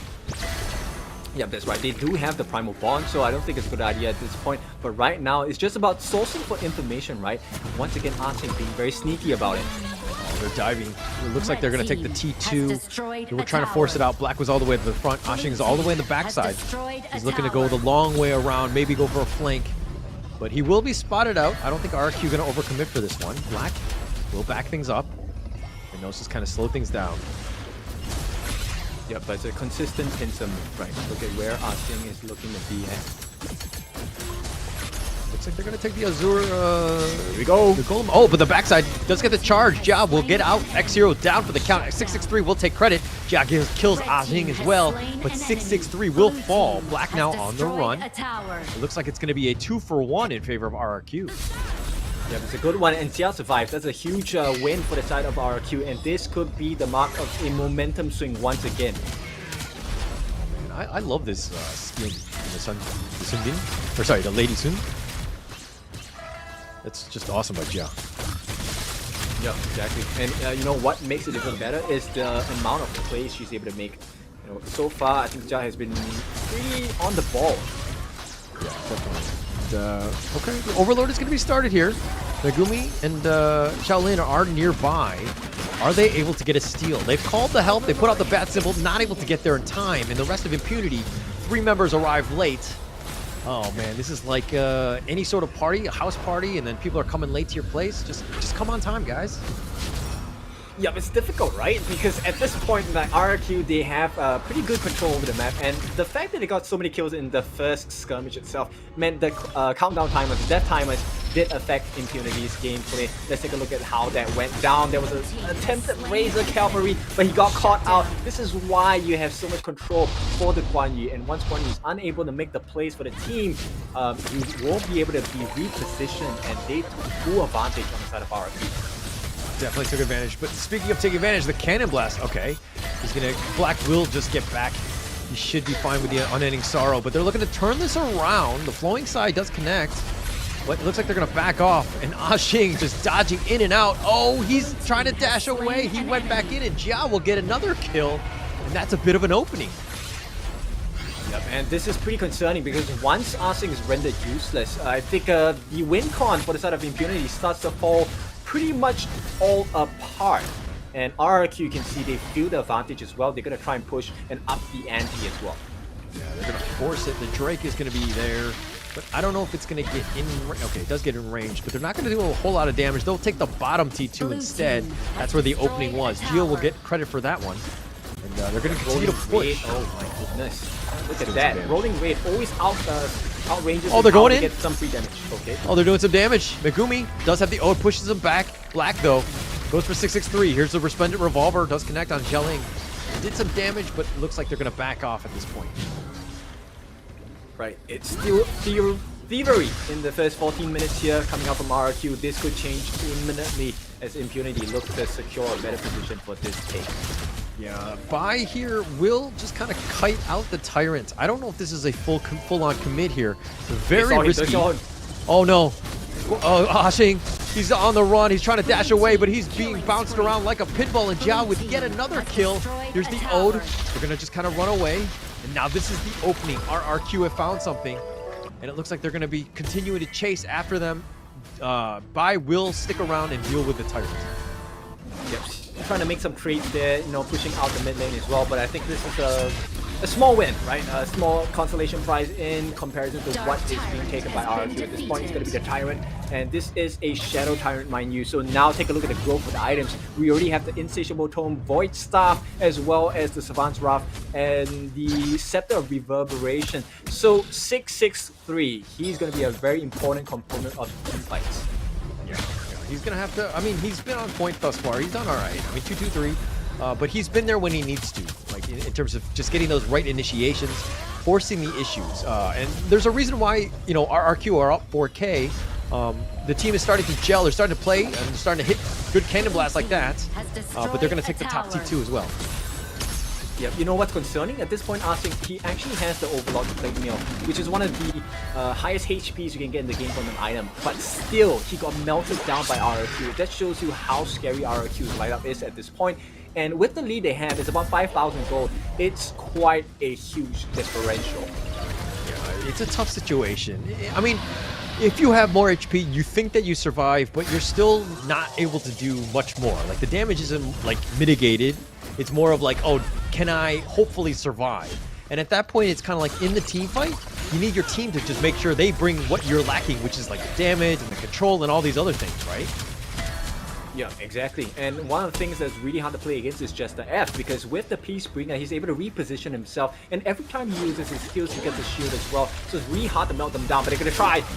They're gonna try here. Jester misses the cannon blast, but they found Nightmare, who's getting slightly damaged. Yes, he does go down. Black will get credit for this one, but now they're looking to turn this around, and they might have gone too far. And 663 is down for the count as well. That's 2 for nothing, and now Impunity are looking to take the Overlord here. And yeah, that was a good fight for them.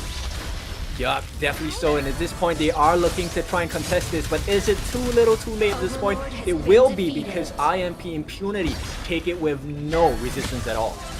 No resistance, and they're kind of forcing this. I mean, RRQ kind of on the back foot. They were being chased. They were a little out of position. It was very congested. There's too many walls and bushes and things. And just a tough situation. Not a good fight to do it, especially when you don't know where the enemy is and you can get caught out like that. So Impunity really taking advantage of this, and they came out the victors, so to speak, at least of that skirmish, as they get the Overload as well. Yeah, but at this point, right? Okay, bye. He may have taken a step too far. The charge! Oh, Ashing doesn't actually get the nice knock-up positioning. Ashing still up in front. The Resplendent Revolver just being used more to just zone out.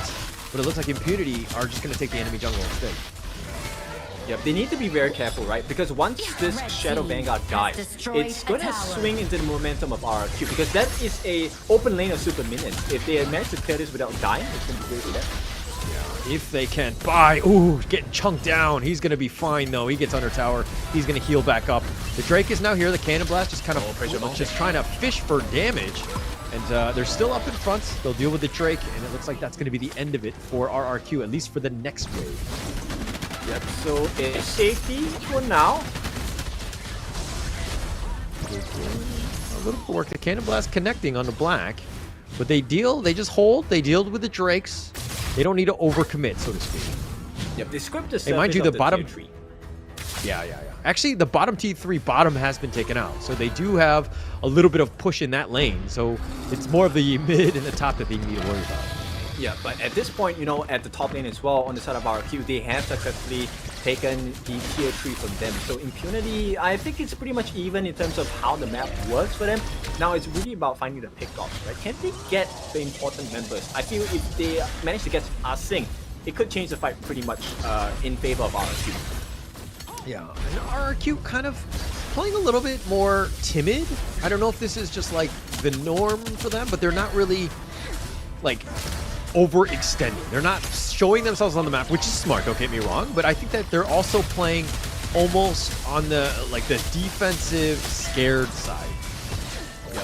Feels like a little bit risk at first. They don't know where Asing is, and they're gonna try and see whether he's there. He does not show very good understanding. They don't know what's happening here.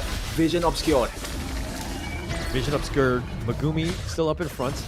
Ashing just kind of providing a little bit of a push in the bottom lane, dealing with those minions. Shaolin waiting in the bushes for somebody to come after him. And it looks like Impunity will just kind of walk out unscathed. Oh, Cannon Blast connecting on the Black. The Ode push back. Oh, they're looking to turn this around. Nice 3-man knockup though. Black, though, he's looking to go. Bai still up in front. The 2-man knockup in return. Bai continuing to fight. He's been knocked up yet again. Bai so low. He's got his shield. He's going to continue, and he's looking to turn this around, and he does get Black. They get the kill, and now they want to go for Shaolin. They're going to focus this in, but RRQ just get a 1-0, and it looks like they're going to retreat. It's just a little bit low. But that was huge. Did you see the recovery on Bai? My goodness, the amount of recovery he did was insane. He bought so much time for the side of RRQ. They literally had turned that fight around. You were talking about the power of this Doom, right? He has so much sustain, and like the shields and everything is just kind of keeping him alive. But his positioning was good. He was still in the heart of the enemy team, so you had to deal with it. So, you know, RRQ really playing their heroes correctly. Yeah, exactly. So when you have Bai in the middle of 5 members on the side of Impunity, that Gale's Benediction suddenly looks like such a godlike move. It's quite good at that point, right? But again, it's like Are you able to get in the right position and somehow survive, which he was able to do, but then also have your team to kind of back you up so that you get something out of it, and RRQ taking a really good team fight there. Now this is looking to turn into more than that, of just a single kill, but now RRQ looking to maybe get the jump. They get the Cannon Blast, the Unruly Blade. He's going to go untargetable just for now, the Unending Sorrow that is, and now they're going to focus on this Tyrant instead. Yep, there's a lot of space for the side of RRQ. Nobody's coming to contest just yet. Megumi gives them vision. They know that it's an attempt, but it's going to be thwarted by the support. So Megumi doing a very good job of pushing them away. Pushing them away, but Bai sees it in return. The Tyrant again is about 60% life or so.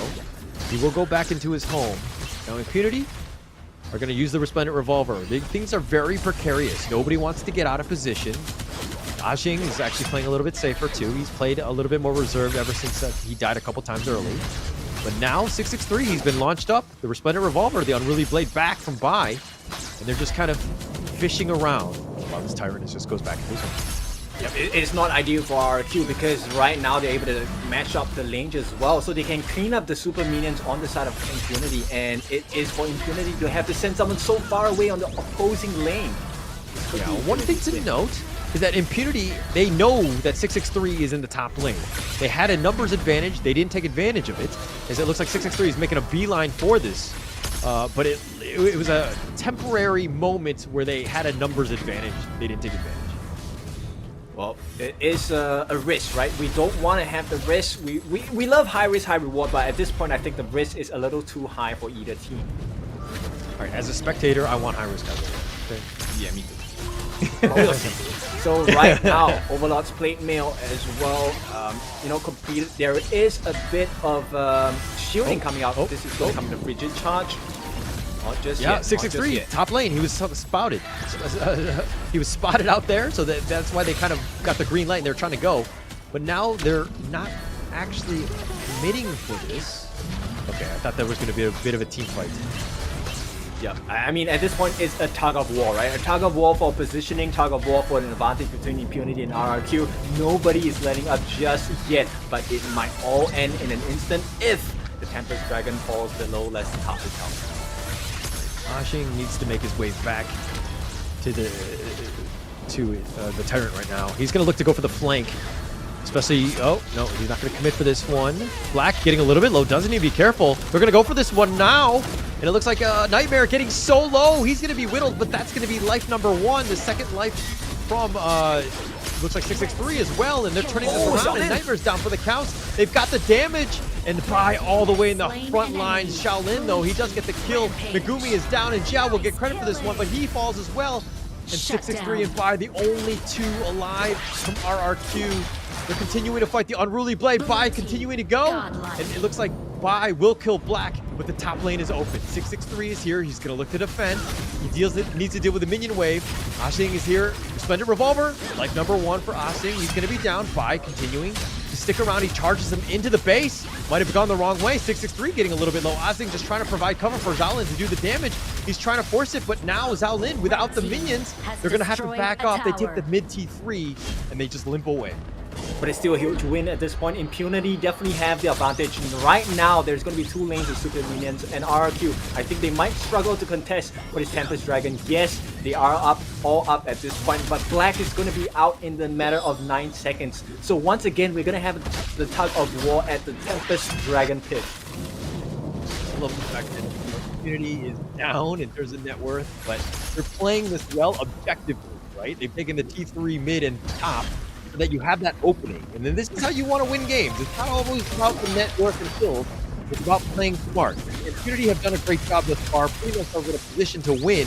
It's just, if RRQ makes the next mistake, it's pretty much game over. Exactly. I mean, Starbreaker already equipped on Ashing as well, so he's going to have a lot of armor pierce. Now, the big thing here is, I think in the previous fight, if you notice, Ashing wasn't stopped by any of the members on the side of RRQ. There wasn't even any delay. So that allowed them to really have advantage in the fight. And as it stands now, Impunity once again have the advantage because they are able to maneuver around the super minions. Oh, Asing. Oh, guys here. He's getting bursted, trying to charge away. He's immune for now, but he gets sideswiped by. He's going to take credit for this one. And they got an opening. They've got Megumi. They're forcing him down, and Bai will get credit for this one as well. And Think Inside the Box is going to be a little off the mark, but they killed Jester. X-Hero will get credit for this one. And it looks like they've got 3 members down from Impunity, and RRQ are back in the driver's seat. Yep, exactly. And at this point, RRQ, they need to make sure they are able to push up the waves, increase the pressure of that super minion lane. And maybe, if things don't work out, at least they have the security of going for the Tempest Dragon. They have a chance. Nightmare, very low, playing a little risky. He's going to come back with his life, but it looks like they're going to focus the base. Bai's trying to take it out, and they do take it. And it looks like RRQ are going to take game 1 after a nail-biter. Yep, oh, jitters for RRQ. The boys from Indonesia have done it. This is going to be an advantage for them. They are one step closer towards the Esports World Cup placement. Now, all they need to do is to close the game out in the next series. But before we go to that, let's take a look at the gameplay. Let's take a look at our items. This is going to be something for the conversation for sure, because I think Impunity, they were so close. They really were so close. I mean, both T3 mid and the top down, there was that opening, there was that push, but they ran out of minions, right? It was that hold that 663 had, and just being able to hold that down, I mean, it was super close. They had an opportunity. They were almost able to capitalize. But again, it's one of those, it's like a game of inches, so to speak, and just not being able to close that one out very close. But this is what we wanted, right? We wanted the close series, and RRQ really came back in that game. And it really was the Tun that kind of saved the day for them, because at that point, I think right before that last engagement, when they were defending the base, nobody could stop the Tun because number one, his recovery was so high, they couldn't get the kill on him. At the same time, they couldn't stop his TP. He was allowed to walk back into the base. And with the Unruly Blade, right, that repositioning, they managed to not just cut the wave out, they managed to go back in and get the kills as well. Yeah, and I think that, in previous days, the Dune has kind of not, has really performed very well. This is one of those moments where you're like, Bai, Dune, this is why he's good. I mean, he was 8-0-4. He was this unkillable machine that was in the heart of the enemy team, almost every single team fight. And Bai really showing why the Dune is such a hotly contested pick at times. Exactly, and I mean, I need to give a shout out to Xiaolin. Xiaolin did so well, I think, on this Marco Polo. 10-1-7, just dying the once. It was a little bit unfortunate. He did have the Sage's Sanctuary, but that was not enough to save him or the game on the side of IMP Impunity, right? So at this point, RRQ, they really functioned as a team because every single time they got their hands on Asing, they never let go. Yeah, and I mean, that was crazy, right? That game was so back and forth. We wanted a very hotly contested series, and we've got one. I'm pretty sure Impunity is going to come back angrier in game 2, and Xiaolin definitely. I mean, in 10-1-7, the guy was popping off. If they won, he would clearly be the MVP at this point. But it's one of those things where he's literally trying to carry this team. He almost did it, but that one death was pretty much the straw, the straw that broke the camel's back. Yeah, exactly. So at this point, I think it's pretty clear to me, at least from my POV, who the MVP is going to be. It's probably going to be Bai here. He took 238,000 damage from the likes of Impunity and not dying a single time. Yes. I mean, that's the perfect game. That's what you wanted as the jungler. I mean, the amount of damage he took, like he was giving, he was dishing out, but just the overall impact was just insane. But again, we don't have a vote in the MVP. We're going to find out what production thought or who they think is the best one. I think a lot of, some fingers might be pointing at Jiao with all that damage that he did and the kills that he might have had, but I think the overall impact was definitely Bai. Yeah, for sure. So we will be taking a look at the graph as well. Now, one of the things that they achieved was the fact that Jia was able to recover, right? This is one of the closest games we've had out of all 3 days. Yeah, definitely. It was definitely one of the most contested ones. I mean, look at this gold graph, right? It's up and down. This would be a fun roller coaster, to be honest. It's so many dips, so many peaks. and troughs, so to speak. Very interesting game, and to be honest, we weren't really sure who was going to come out on top. I mean, look at this. At the 18-minute mark, it was next to nothing, or actually, Impunity had a slight advantage at that point. That was that dip probably where they were pushing in the top once they took down that top T3, but the MVP, none other than by the 804. It has to be him, right? Because he was the catalyst that RRQ used to mount the comeback. Now, let me paint the situation for you. At that point, the position of the Tempest Dragon being at the bottom pit was so much in favor of Impunity because they were so close to the super minion lane. They could manage that lane really well. On the flip side, RRQ had to deal with 2 lanes of super minions, and they had to commit, I think 663, who was constantly back and forth trying to make things work. He needed to buy time for the team. So Bai did so much work by being the tanker, soaking the damage, allowing Jia to really just go in. You will see it in the replay as well. Yeah, and okay, Ashing made some decent plays, kind of started things off well with some decent initiations. But it was one of those things where, like, it was so close, right? It was just that minor mistake that kind of happened in the end. But it was like pretty much a coin flip. Like, all of these team fights that were happening, you're kind of like, okay, RRQ strike back. No, Impunity wins this one. They're going to take this one. And Xiaolin turning this around. But again, Bai never focused, never killed. Bai was just like this, invincible monster.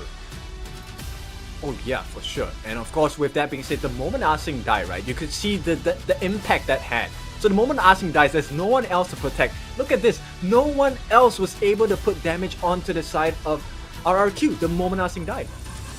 Yeah, no real chance. Okay, so these are some of the mistakes that Asing had.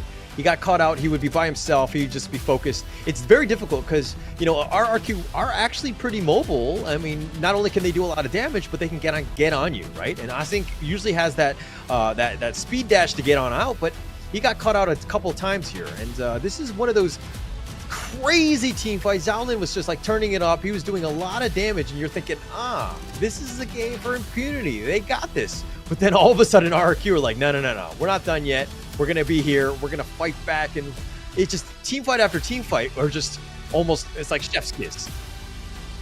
Yeah, so it was a difficult one. I'm very sure this is a very difficult pill for Impunity to swallow at this point. But hey, this is how professional games are like, and this is the stress you need to go through in order to make it into the world stage. So as of now, we're going to see if Impunity has what it takes to recover, but not just recover, but come back into the game and tie this series up.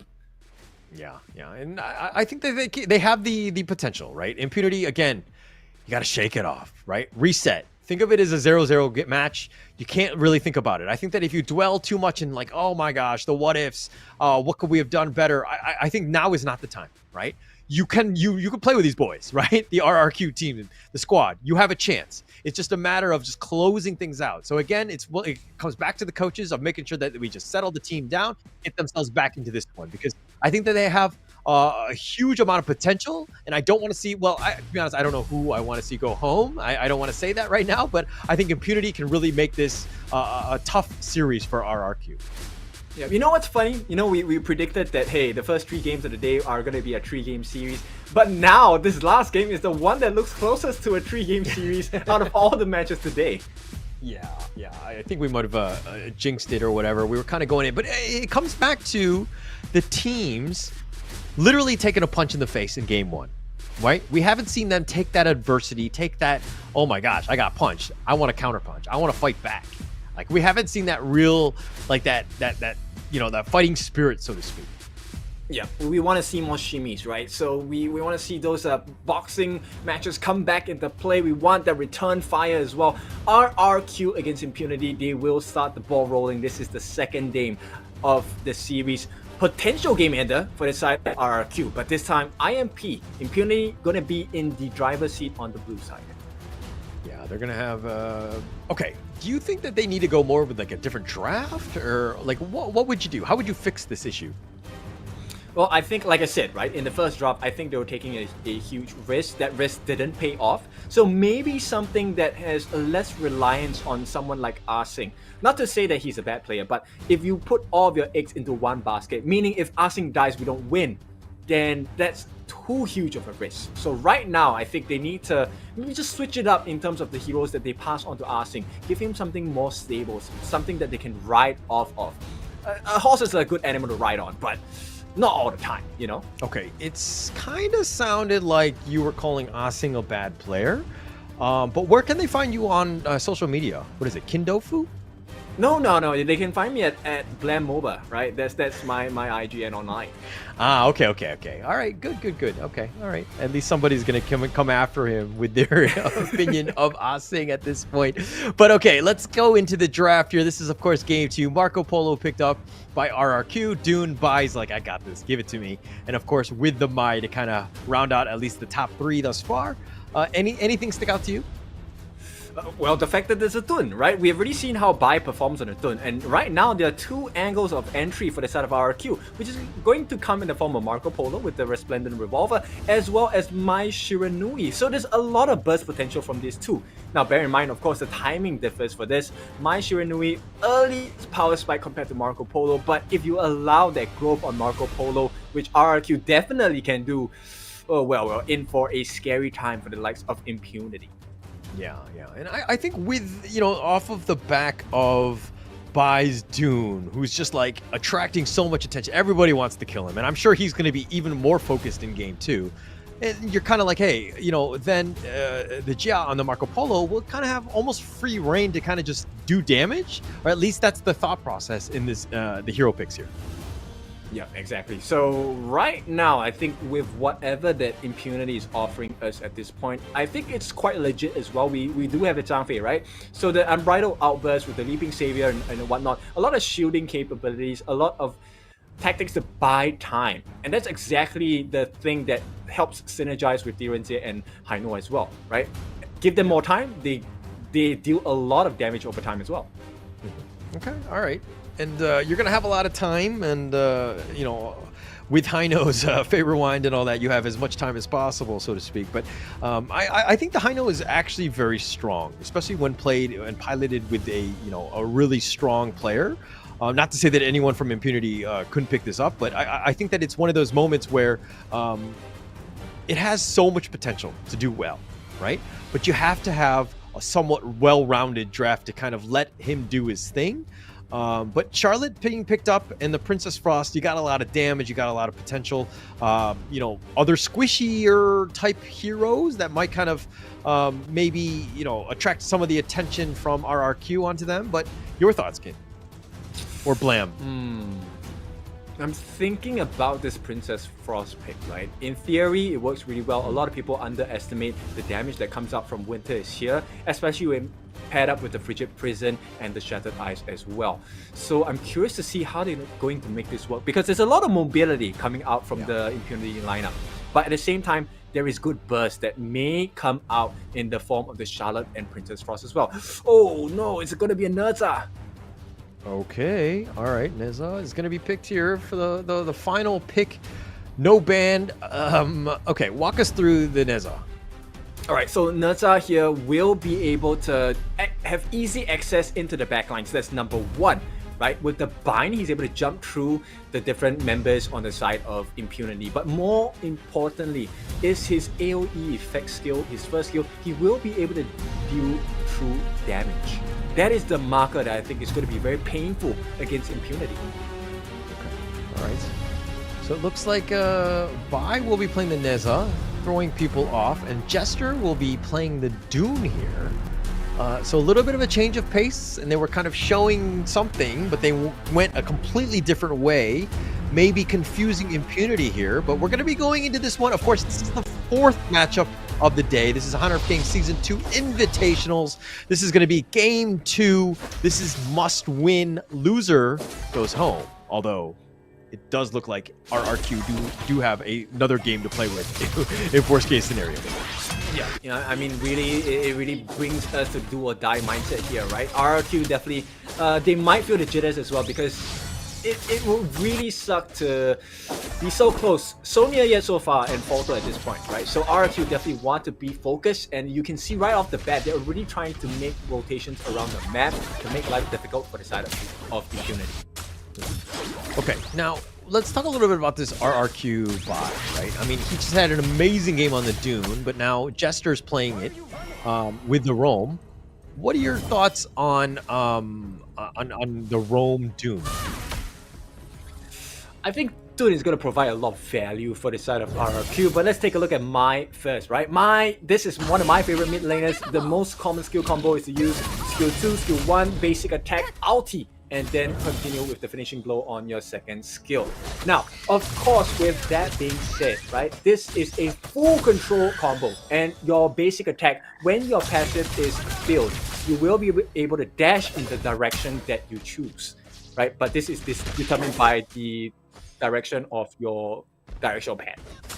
Okay, all right, and I think this is going to be the most basic of the spells that you can have, and it's going to be Flash, right? Which is just like a small teleport. You get out of position, you can teleport, flash over a wall. There's a lot of outplay potential with it, so it tends to be the favorite of a lot of players in Honor Ping, so it's a good spell to have. But if we're going back to it, sorry, let's continue on with the Jester F, the Dune pick. Are you okay with this on the Roam? I think it's okay. Yeah, because he does have that Unruly Blade, right? So he will be able to offer a little bit of CC at the same time with the Guild's Benediction. If paired with the correct number of people, he will be super sustainable. But right now, they can't deal with Black. Yeah, this is the Halo. Like, it's so annoying. Okay, he's going to zip on out, gets to 88 miles an hour, he teleports back, and Black just walks that one off. Super annoying. Yeah, perfect combination though. So at this point, you can see Impunity, they really want to buy time for themselves, and it's working out so far, right? Definitely. All right, so if we're going to go in the bottom lane though, okay. Is Xiaolin, the D-Renge versus the Marco Polo of Jia. Who do you give the edge to? Just those heroes in isolation, in like a vacuum? I think it's easier for the D-Renge to outplay the Marco Polo, right? Because he's really more of a auto attack. And at this point for Marco Polo, he really needs to have a straight line for his targets. If not, the Resplendent Revolver doesn't really work. Yeah. No, I agree with that. You gotta line it up. Your positioning needs to be great, and it does help if you've got some teams that kind of help you. But the Death at Sunset going to be committed by Nightmare. He's on the run, and he does kind of get back to his honeydew healing pod. And he should be fine. Yeah. So at this point, we're still looking at a very close, I would say, close scoreline for IMP and RQ, but at this point, Impunity just slightly edging them out in terms of the gold accumulation. Yeah, slight edge, still very early. Of course, it's not even 4 minutes yet. But I think they're doing a good job of prioritizing that, make sure that Xiaolin has the best game and the most space as possible, as the Megumi is sticking around, making sure that it's there. Because, I mean, if you're looking at the top lane, like X-Hero and Asing are just doing a great job of just putting a lot of pressure in that top lane. Oh, for sure. And this time, it is going to be RRQ. They're going to try and force the issue here with the Tyrant. And it looks like there will not be a resistance that's strong enough. And Vi will get the first Tyrant of the game. Yeah, we'll easily take that one. Commits the smite for it, which is smart. Just securing it. But Black still up in the mid lane. Throws out the Scepter. The Unbridled Outburst pushing him back. And Bai gets pushed back. He might go down for the first time this series. No! He gets dashes. He walks into the Scepter and he does finally fall. And it looks like, that's the first death that he's had in this, the 2 games. The Death at Sunset, that's going to be committed. Connects onto 2, but now Nightmare has to walk away. He doesn't really have a whole lot of damage. Yeah, they're gonna try and cut their losses here, but Asing is gonna make things worse. He's gonna try and steal the Crimson Golem away, and he will do so successfully. So within one play, Impunity put themselves up 2,000 gold. Yeah, very smart play. Make sure that you got the kill. You're kind of seeing what the MO of RRQ are, which is kind of like let Bai do his thing. Let him do his damage. And so it's like, okay, now we'll just kind of make sure that we kind of limit his game. You focus him a little bit. It might be a little bit tougher for Bai to have that, phenomenal game like he had in game 1. Yeah, and at this point, I think they need to really figure out what is the strategy here. How do we cut the losses? How do we stem the bleeding? And then try and, turn it into a momentum swing into our side. Right. definitely going to have to do that. I mean, this is like, it's a game where Impunity are definitely in the lead. They know what they're trying to do, which is, again, just invade, force the issue, make it uncomfortable for RRQ, make them play from behind. And so you're kind of forcing the top lane. Asing is just cutting the creeps in the top lane. So he's putting a lot of pressure there, and it looks like Nightmare does need to kind of fix that lane. Well, the funny thing is 663 is a one level advantage on top of X Hero, right? So we've yet to see the efficiency yet, but Asing maybe getting caught. Death at Sunset. He's not going to get away. He's trying to. He's dashing away. Asing's being chased. The Unbridled Outburst keeping him alive, at least for now. But, you know, there's not really much Megumi can do. No. The flash over, but he's been spotted out, and that was a wasted flash, I would say, as it looks like Vi does get that kill. Yeah, with the Blazing Cape as well, he's going to be a quite a difficult target to deal with, because that moment, the longer that he lasts the fight with you, the more damage he's going to do with the Blazing Cape as well. It looks like RRQ are looking to capitalize, turn this into a conversion of the Overlord here. They're going to do that one. And again, 0.7, 700 gold difference. And RRQ finding ways to get themselves back in this game, especially off of those solo kills. Yep, and so I'm gonna try and threaten the Azure Golem here, and they might be, no, they're not gonna be out of position at this point. Pretty decent map control from both teams, right? I don't really see big swings just yet. Not yet. It's still a bit. Oh, 663. Oh, he dashes away. Oh, he's fine. Okay, all right. Calm down. He's alive. He's alive. He's good. Yep. At this point, you know, the itemization, they're pretty close, very tight-knit. I mean, we are less than 100 gold difference between the two teams, right? So it's really neck and neck at this point, and itemization-wise, both farm lanes have done their Spark Force Dagger as well as their DC. Oh, the Fate Rewind, that's going to be committed. Yeah, forcing it out. Even. Yeah, it is even, and that's exactly what we wanted. We want this as competitive as possible, and of course, it's about who makes the first mistake, right? It's about those objectives, taking it out, who's securing what, and I mean, it's so neck and neck. It's anybody's game.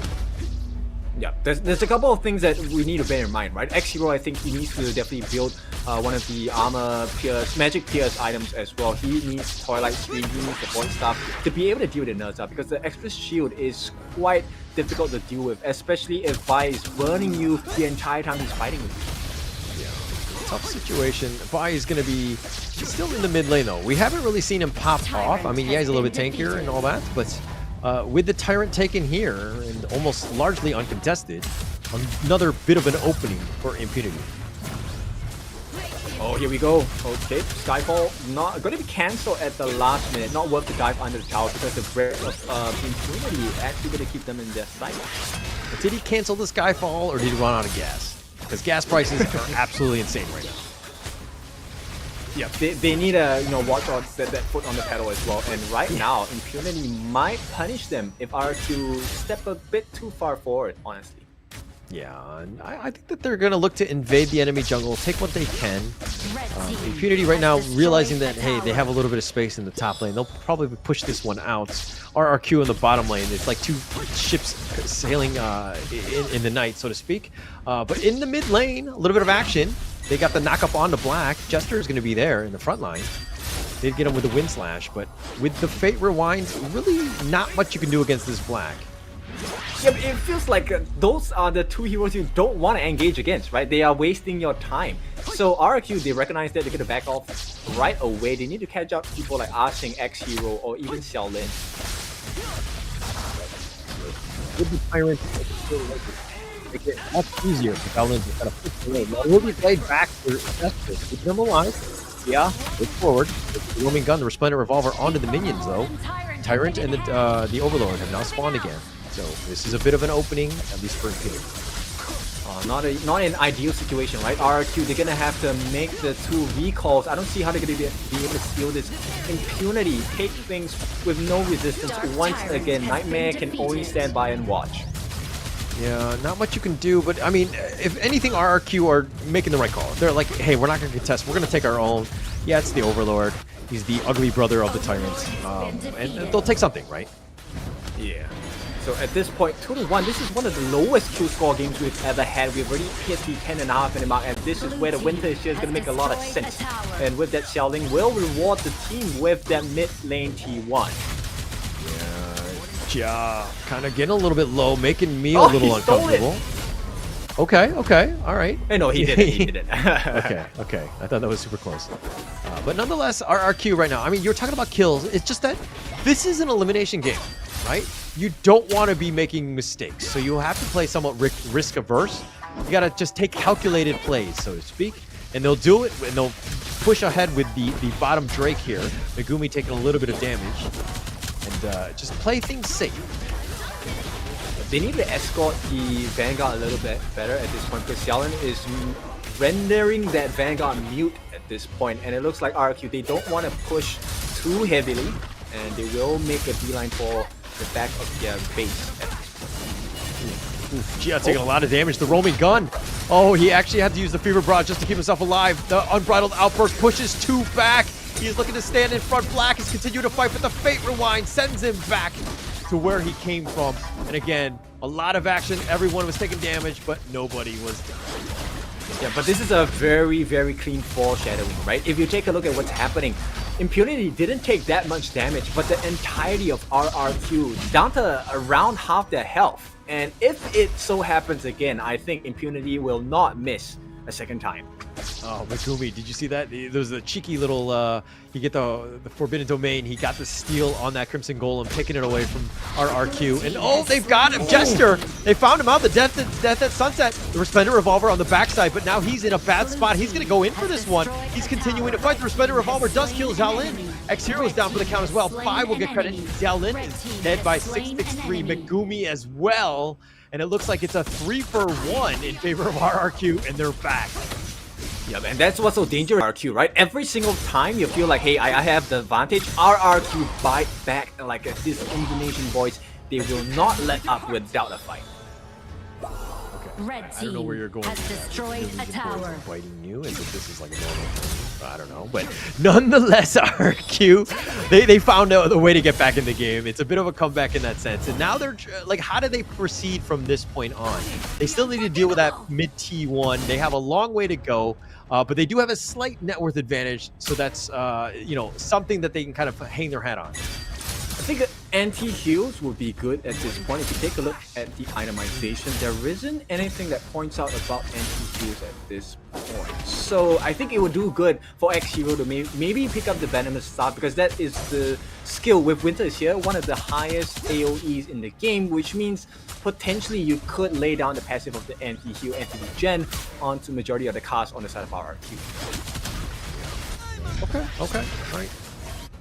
Professor Kin is in the house. Oh, it looks like they're going to go. They have the Starfall. He's going to commit, but Gia's already down. That's the damage. And again, Impunity. Oh, X-Hero is down as well. They have the Meteor kill on the Black, who's getting sent back. He doesn't have Fate Rewind. Bai's been killed in the bottom lane. It was a 2-for-1, and Black somehow survived, but Azing not as lucky.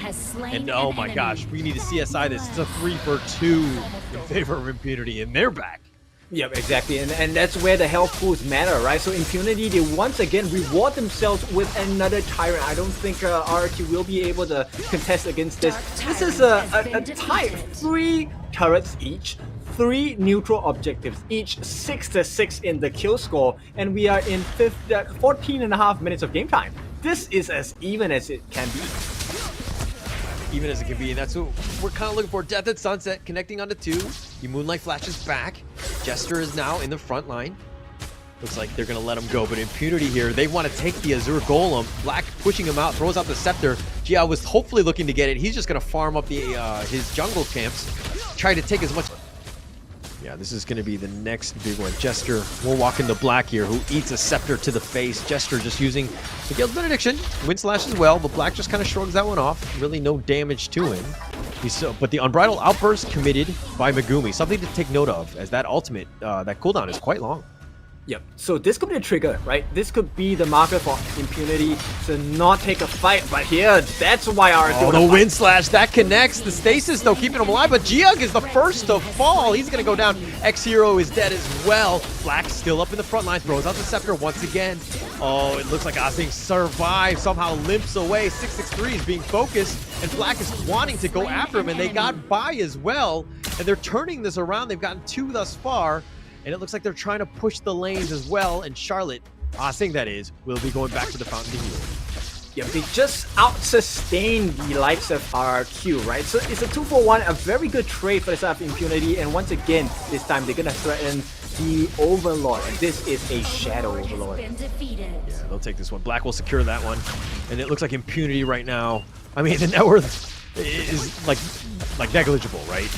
100 gold or whatever, it's nothing, right? So at this point, Impunity continuing to push on. This is so tense right now. 663 getting jumped in by Asing, and it's just a matter of it's like the small wins. Yeah, it really is. And if you look at the itemization by Impunity, it makes a lot of sense, right? They have the Pure Sky onto the Charlotte, they have the Splendor onto the Princess Frost as well, and they have the Ominous Premonition, right, on the Zhangfei. So it slows them down, it reduces the damage that RRQ is able to deal against them. At the same time, it also buys a lot of time for the team to get damage in. So damage over time, one of the strengths of the Duans here, one of the strengths of the Haino as well, and this is working out for Impunity. Looking so strong at this point. Oh, the Starfall, he goes right into this one. He doesn't care how many there are. He's going all in, and it looks like they've gotten some damage, but Bai is looking to go down. He does get killed. He went in. The rest of the team didn't seem to be on the same page. Nightmare's down for the count as well, and Asing will take this one. The favorite wine, keeping Black alive one more time. 663 dashes away. Asing is going to be healed up. He does have the shields, and it looks like 5 members still up from Impunity, and they're looking to crash into the T3s. Yes, they can buy time, but can they buy enough? That's the big question to jump in. Oh, Jia, he gets sniped in. Asing will take this one. They've taken the mid T3. They're looking to do this one. And one last hurrah, 663. How are they able to hold Jester alive as well? 663 does get the kill, but that's going to be life number 1. Asing is back for the count. Doesn't have any minions, but 663, he's like, I don't care. I'm going to take this one out. The Drake is here. They're going to take the base, and Impunity strikes back. They're going to take game 2. There we have it. That's going to be the second game of the series. We talked about a 3-game series. Finally, today we're going to get it. It's Impunity who take the win this time. It's going to be drawn 1-1, and what a game by Impunity. Okay, it's kind of funny because we were calling game 3s for all of the other series. But the one that we're like, this is going to be a 2-0. This one is going the distance. This is going to go to that 3rd game. Impunity really showing that, how they can shine and how they can close out that game, because that was a nail-biter, right? And RRQ, 2 evenly matched teams. And again, we're going to go to see a game 3, the first of the day. Yep, so this is going to be a change, right? Now it's no longer a BO3, we take it as a BO1, right? Winner take all, and I'm going to start feeling for the team that doesn't take it because it's such a painful experience. But at the same time, can you imagine the elation of the team that secures that final top 8 spot for the Esports World Cup? I mean, damn. So at this point, it really is, hey, let's see. Can they figure it out? What is the winning formula? Both teams have shown that brilliance. They know that, hey, we have some chinks in the armor. Let's go break into the defense and steal the win. Yeah, and to me, honestly, I kind of felt like Impunity just found... they capitalized on some of the mistakes that RQ made. They had a couple extra pickoffs. I think the Hanuo was quite strong. I think that it's, teams really need to either ban it, figure out some sort of strategy to deal with it, because it was tough, right? And if we're looking at, the net worth lead, the net worth altogether, I mean, Shaolin trying to carry as much as possible, 14,000 net worth. Black, again, I talked about Hanuo just being on point. He was 306 as well. So both of these, players very strong. Yeah, for sure. And at this point, if you take a look at the itemization, there's a lot of defensive capabilities as well.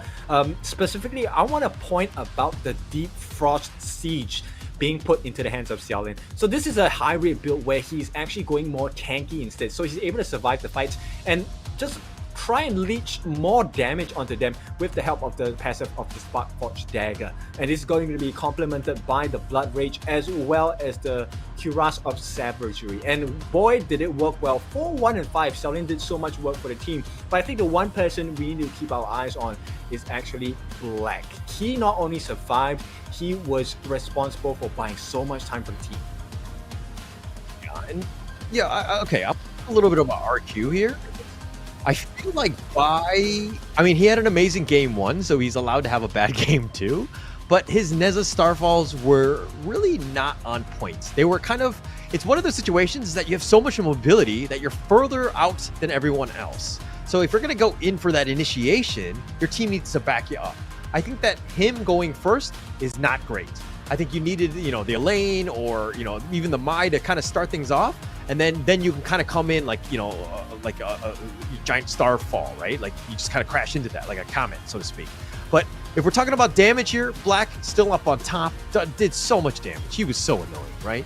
Yeah, exactly. And then, of course, with that being said, I really need to point it out that Impunity had a better understanding of what the win con was on how to deal with Bai, because one of the things that's hard to deal with is true damage in this game. And how do you get rid of true damage? Let's just build more health. You need to take more time to kill my team.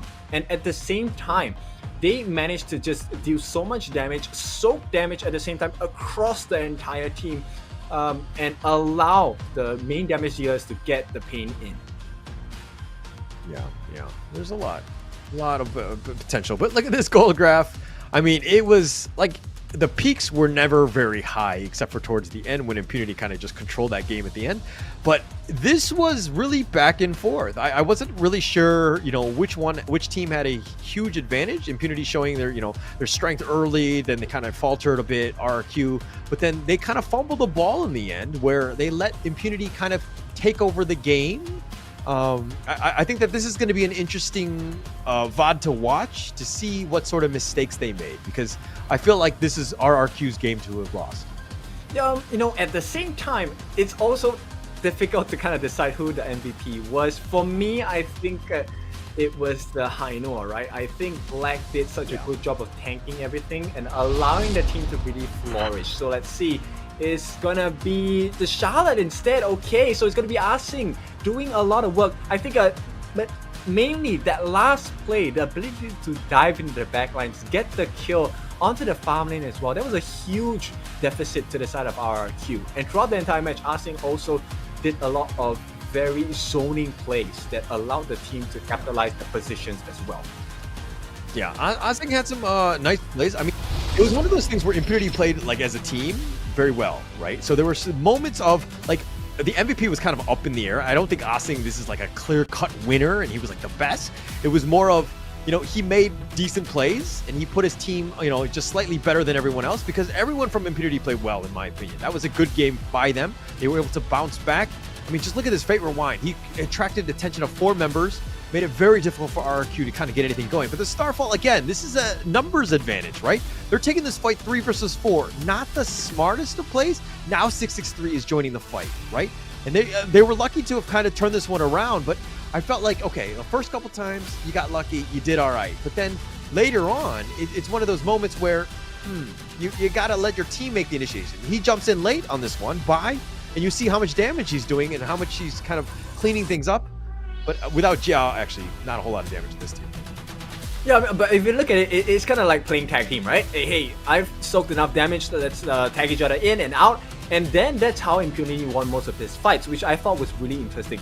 Yes, they did very good control on the buy. And at this point, like I said, it's really the HP pool, right? The ability to reset, the Fate Rewind, buying so much time. And Asing here with that last flurry of slashes into the base itself, allowing for the kill on Jia, allowing for the kill, I believe, on Jester F as well. And that really changed the state of the game, because then the floodgates were open. Yeah, but him going in with the Starfall, like Jiao was not in position. He came very late to the team fight. They went in 2 versus 5, and then we're continuing to fight. Like, the call needs to be made where we're all in the same place at the same time. right?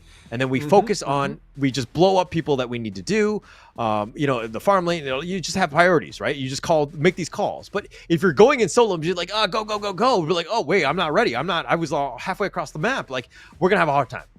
Yeah, I think they miscalculated a little bit because at that particular moment, I think that you're referring to, the T-Ranger was actually being chased down by the clash lane of RRQ, and they were doing decent enough amount of damage, but not fast enough because they did get the kill on the farm lane, but they lost the trade because Impunity just wiped them off the face of the earth shortly after that. So now these are little things that happen across the game that matter, right? Small decisions in the split seconds really do make the difference. And this time we will see how much of a difference these seconds make because we are going into the third and final game of this series, our first 3-game series of the day, Holler. Yeah, and we had to wait for the fourth match to get to it. Of course, it's going to be going in. It's going to be straight up fire. Again, best of one, right? Winner, you win, you move on. You lose, you go home, unfortunately.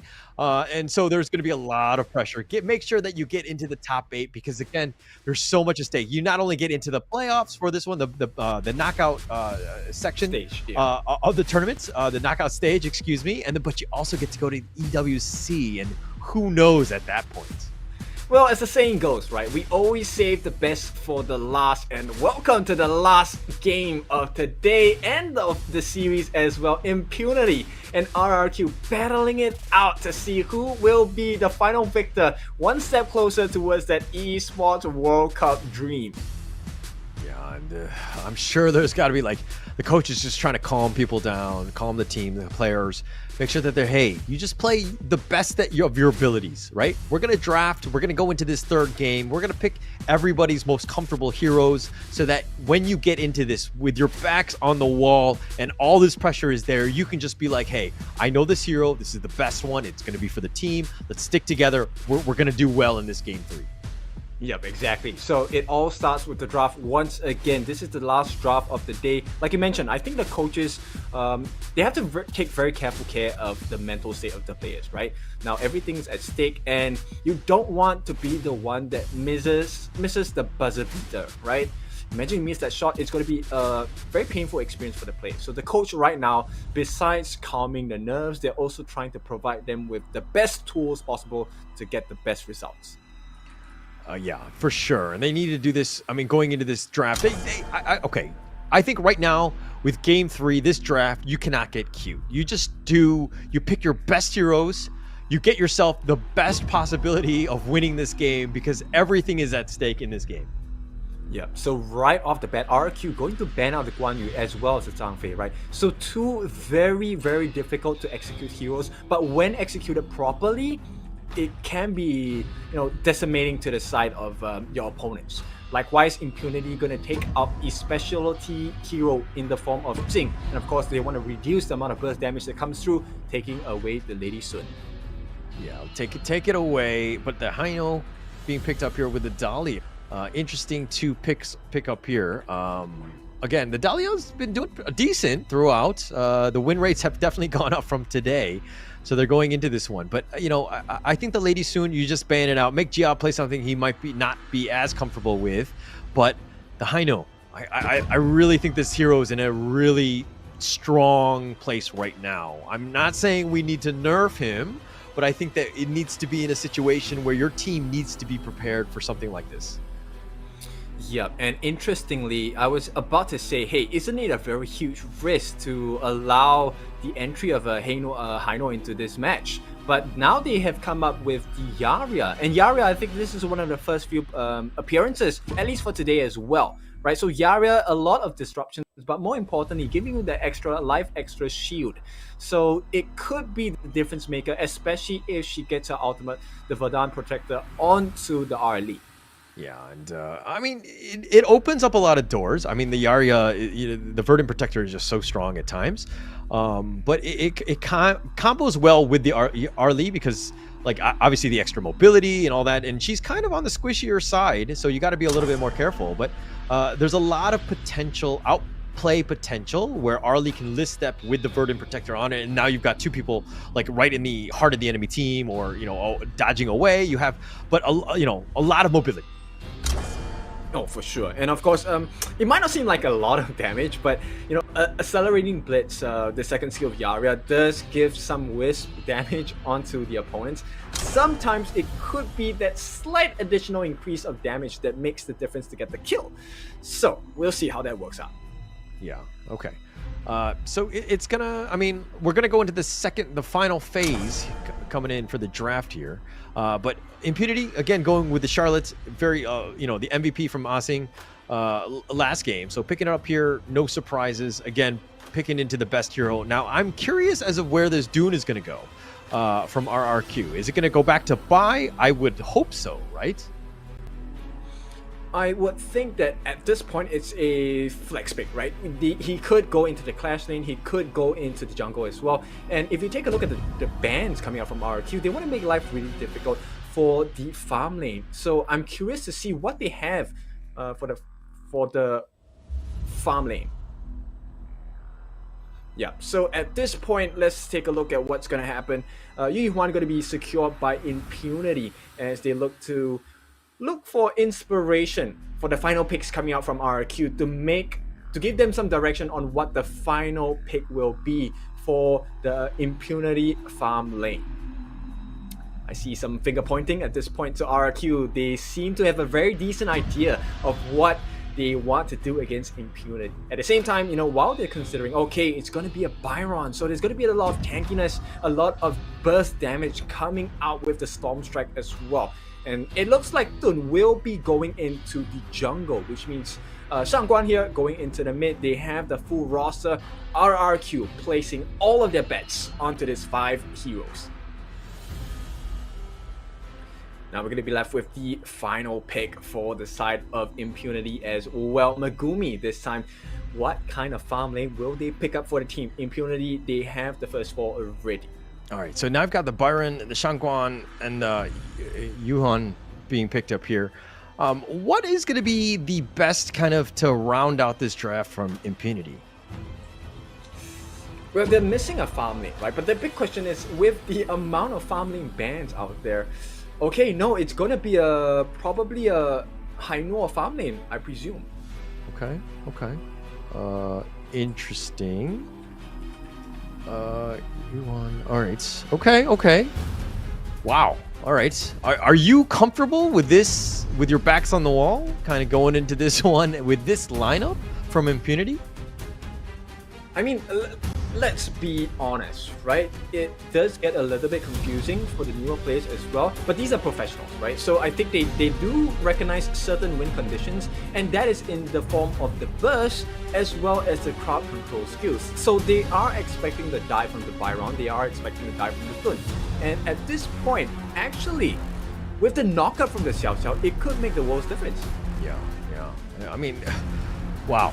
Like, but for me, it's kind of like, this is risky, right? This is I'm not comfortable with this draft, but again, I'm not Impunity. Obviously, their players are definitely comfortable with this one going in, but with so much at stake, everything on the line, and you're going in with this lineup, which is not questionable, but it's, I mean, if they pull it off, it's going to be amazing. Yeah, but there's a lot of magic damage coming in, right? And there's not a lot of survivability. So yeah, it is a huge risk. We'll see. Oh my God, is free. He's gonna be sniped in. A couple of shots just go down. Megumi will take first blood. And I guess that's one way to make sure that you have a good draft, is just kill everybody and get first blood. Yep, I think it was overzealousness for the side of Bai, right? I think the idea was there, but unfortunately execution wasn't as crisp as well. So RRQ are going to be punished by Impunity, and this is going to be the first blood going in. Right off the bat, they're going to have a couple 100 gold advantage. Yeah, it's going to be a big one. But now Impunity, they're going to take advantage of this. They're going to invade the enemy jungle here. Look out to take that Crimson Golem, and that's pretty huge. With Bai not able to get that, you're going to slow him down even more. He had a great game one. Now he's going to have a much more difficult situation now.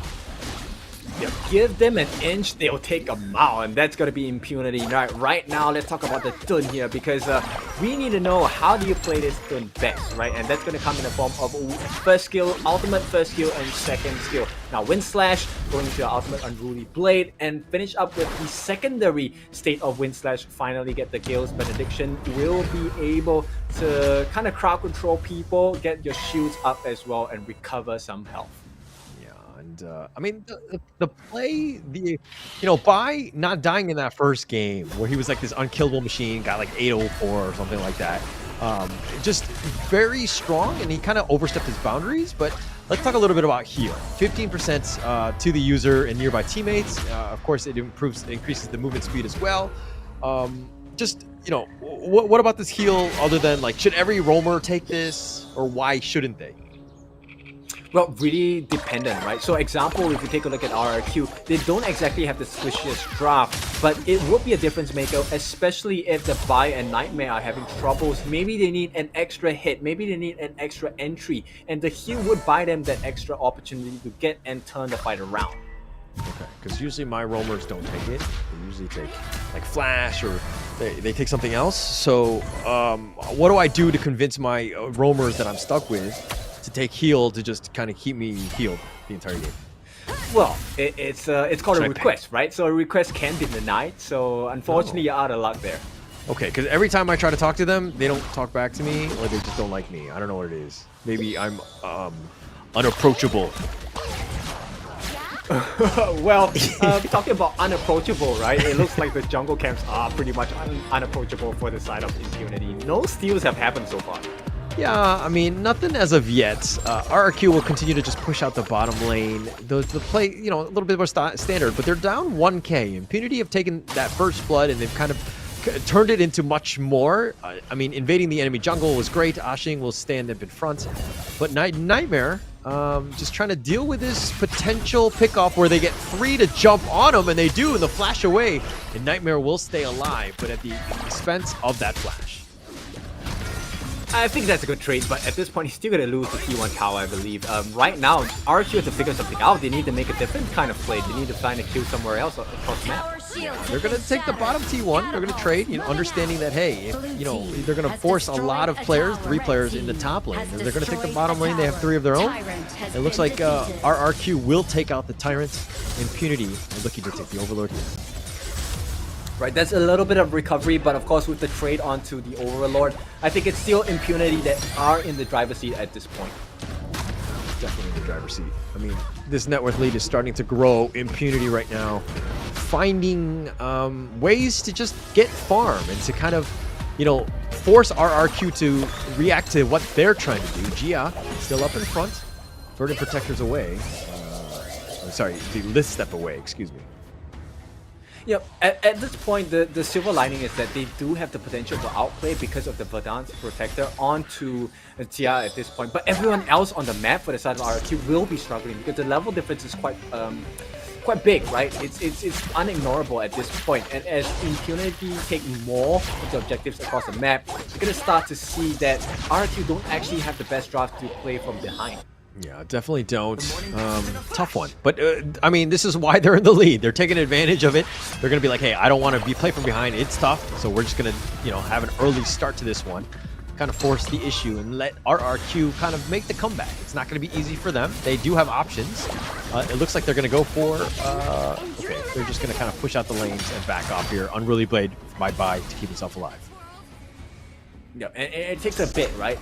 Right now, if they have to build a lot of magical defense, I think it's going to hurt their economy because defensive measures, I think there's only one in the physical attack items that have magical defense. And now it looks like RRQ are going to push the T2 top, but in the mid lane, it looks like, okay, the finishing stroke keeps 663 alive, and Bai, he's going to be sticking around. They have 5 members of Impunity here, and his friends have now joined the fray. Black, he's going to be knocked up by that Wind Slash. They have Jia going in for this one. He's trying to focus on a Megumi, not able to do enough. The finishing stroke, again, And it looks like they're going to back off here, but Bai is going to be the first to fall after that long extended fight. And it looks like the Fate Rewind, he pushes him back. No, he goes in for this one, and Jester's going to be killed. And they're turning this around, and Asing with a triple kill. And Nightmare still alive, 663 as well. And they're going to look to just push this T1 in Impunity coming out on top thus far.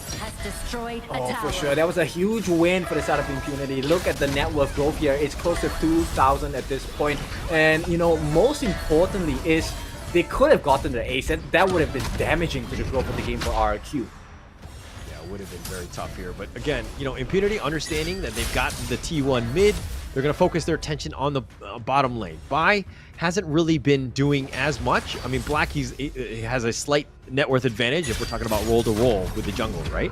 So Bai needs to figure out ways to get back in the game, right? Having the Dune, being behind, not great, especially when you want to be tanky and doing a lot of damage, and just kind of controlling the team fights, and just a much tougher game for him. Yeah, and I just noticed this, but there's double smite on the hands of Oh, Impunity. X0, he gets launched up. Nightmare, he's going to take this one. The finishing stroke keeping Xiaolin alive. They're going to back off here, but RRQ, they get one kill onto X0. Is this the start of a comeback here? I don't think it looks anything close to a feasible comeback for RRQ, but they're doing something. They're doing something to try and make the difference here. Never say never, right? This is a situation where, okay, they're going to go for this one. Jia actually lifts us back, but now Black, he's been smashed up. He's taking a ton of damage, but the Fate Rewind sends him back. And he's like, okay, I'm back in full life. I can continue to fight with this one. And it looks like they're going to back off RRQ, that is. Now they're on the run. They're being chased, though. Black wants to get revenge. Does need to be careful. He's going to be stunned with the Whispering Spirit. And it looks like, oh, the Unruly Blade by Bai, keeping him alive. And they're being chased, but still, all 5 members still alive from RRQ. Yeah, that's showing some glimmer of hope, right? But at this point, it's just a glimmer, nonetheless. RRQ, they need to figure something out. They're going to try and trade out for the camps of the jungle for the Tyrant at this point. They do have the damage coming from Jia, so this should be a quick work of it. Yeah, they're going to look to just take this one as quickly as possible. They do take the Tyrant eventually. Jia will take this one. And Impunity now back off, realizing, hey, maybe we take the Overlord. They did a little bit of pressure in the mid T2, but they really didn't capitalize. They didn't take advantage of what that space was given with RRQ taking the Tyrant.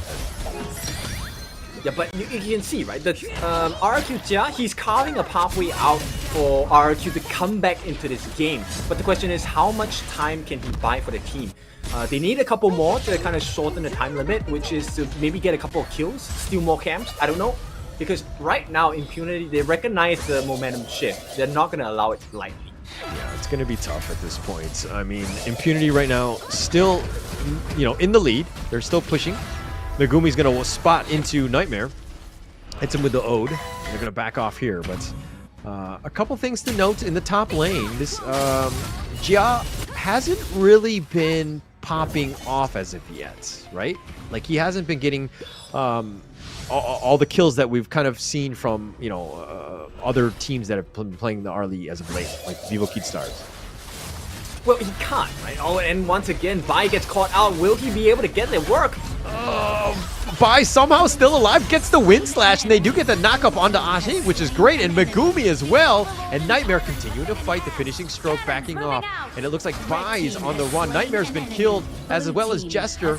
And they're going to continue on. They found Jia, who's trying to list step away. Bai, oh, the Scepter, a little off the mark. Black looking to go. He does get the snipe out, and Black will flex on that one. It's going to be a 3-for-2. Favor him. Yeah. Favor him. Impunity will not be denied at this point. It's 7-4, 10.5 minutes in, and more importantly, they could get the kill on Jia. This will be huge. Oh my gosh. Oh, he's Maple Dance. Running.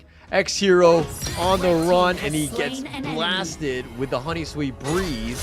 And now they're going to turn this into an objective, which is going to be the Tyrant. And RRQ, ooh, that was a tough team fight for them.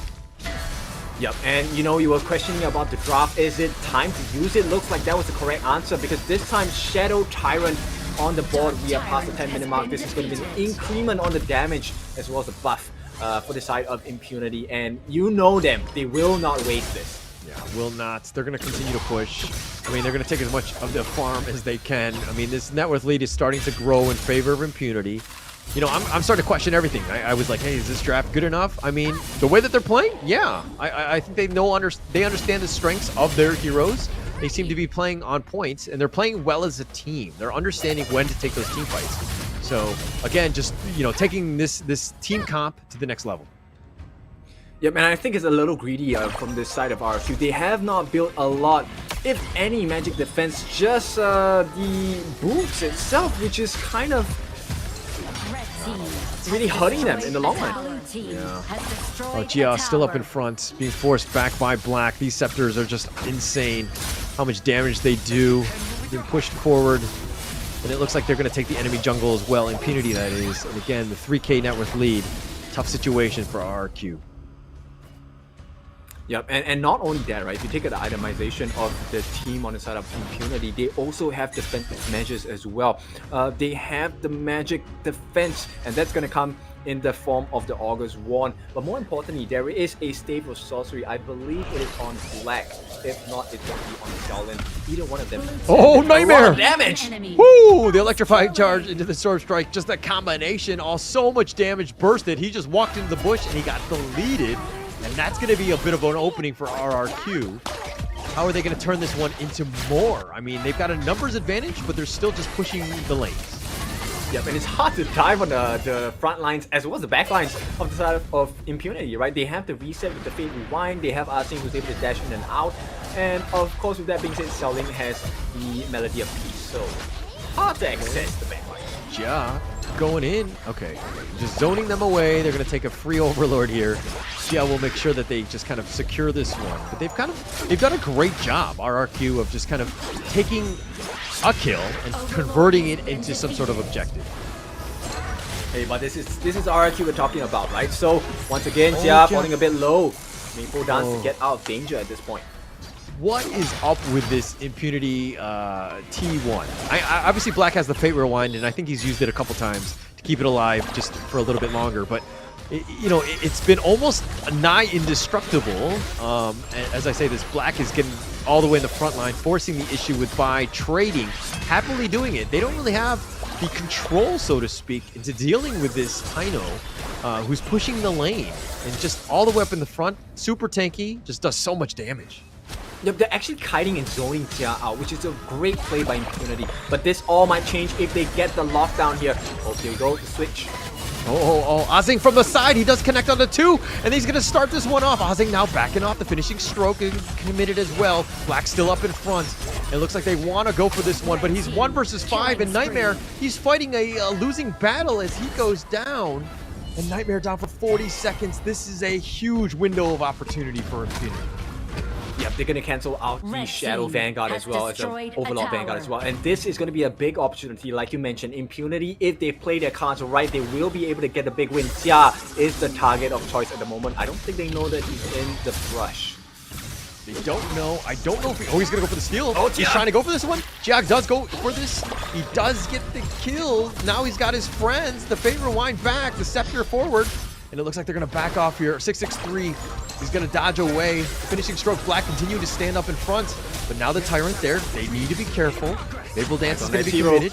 Oh, Bai's all the way in the front line as well. He's taking a lot of damage. Black is still up in front as well. They're chunking him down. The top T3 is taking a little bit of damage. And it looks like who's fallen? No one thus far. Black's still up in front, and they do get Xiaolin, and that's going to be the first, hopefully, of many as RRQ on the chase. They're trying to chase after him. 663, no, he's going to divert his attention, and he's going to go instead for the Tyrant. And they're looking to turn this one around. Xiaolin down for 35 seconds. Black, but this is the RRQ that we know, right? Yeah, I mean, they still have a chance. I mean, they're never say die. I think that's the one. Nightmare going in for this one. Tried to go for the electrifying charge. And they're going to end up getting the Tyrant. Jia's going to look to finally take out that T1 at 15 minutes. Congratulations, RRQ. Took you some time, but he's there. And again, 9 more seconds for Xiaolin to come back. Yeah, but not only that, if you notice as well on the top lane, the T3 is down. RRQ have made the miracle play. They are back in the game. If you take a look at the gold differential, it's about 1,000 gold. Negligible at this point, and Impunity might have taken a little bit too long to win this game. Yeah, and it comes back to the draft, right? If you don't have that traditional farm laner, how are you going to win out this game? Xiaolin going down there, he was very squishy. And this is very disconcerting as the game gets longer and longer because RRQ are kind of built for this long-term play. Oh, look They're at taking that. the bottom T3. They don't care. They don't have minions. I don't need minions. I'm just going to take this one down. Jiao will take this. Oh, that's a really scary moment here. RRQ Nightmare. if they get caught out here. Oh, gets the launch off Black. Still up in front. He's going to get knocked up. And it looks like they're going to try to turn this around. Black still up in front. The Wandering Beam doing a little bit of stun action onto Black, just being a nuisance more than anything else. But all 5 members still from RRQ still alive. But how do they take this next fight? At this point, I think it's up for Jia to really get the initiation though. Because, sure, they are focusing so much. They need to melt down this farm lane. If they don't get rid of Jia, the whole fight will turn on them. Agreed. And that's the problem, is that, I mean, you have Jester with the Verdant Protector just providing so much cover, but okay, they got the Overlord. That's a good start for them. Bai still up in front.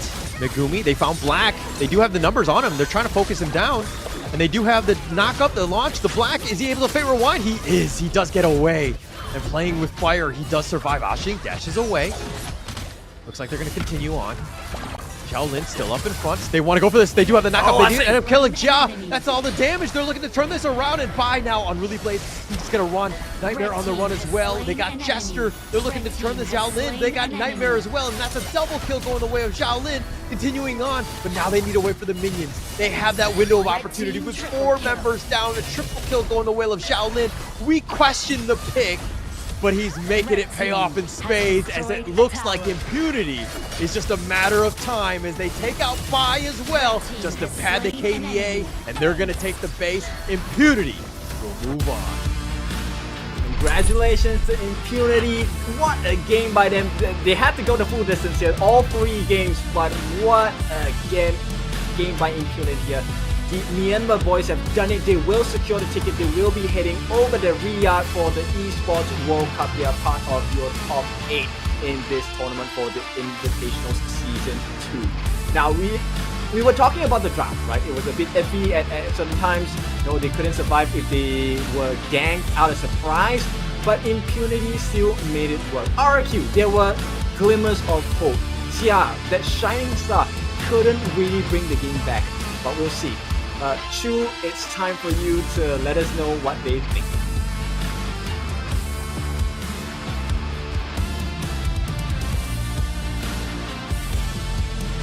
What a tug of war just now between the 2 teams. Oh my god, I can see the devastation in the air. There's also the cheer coming out from the fans as well.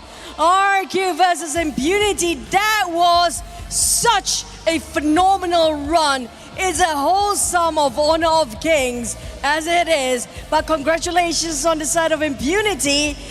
I know, I need to translate. Don't worry, guys. But yeah, starting off, I want to ask, 谁是四手啊？我忘了啊，小雷是吗？啊，小雷你拿麦。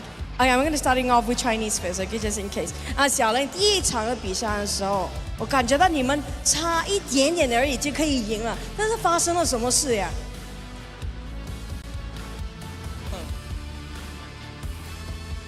我们当时应该比较着急了吧？我们应该觉得我们把线处理好再打架。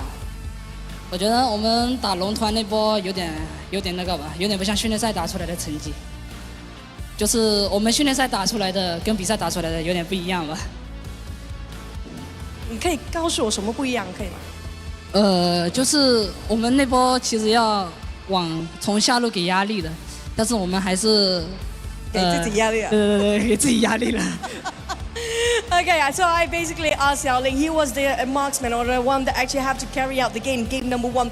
What really happened? You are so close at winning, but RRQ came back. So I asked what really happened in game number 1. So they were trying to pressure as much as possible and try to play as aggressive as they can towards the side of RRQ. But instead, it seems like a bit of a reverse side of them. It's a backlash on their strategy side. Now next, I'm going to ask you guys, for game number 2, how did you manage to come back? How did you guys manage to handle the pressure and come back and still think that you might win? 还是给小林啊哈。第2场完全不容易，对吗？对。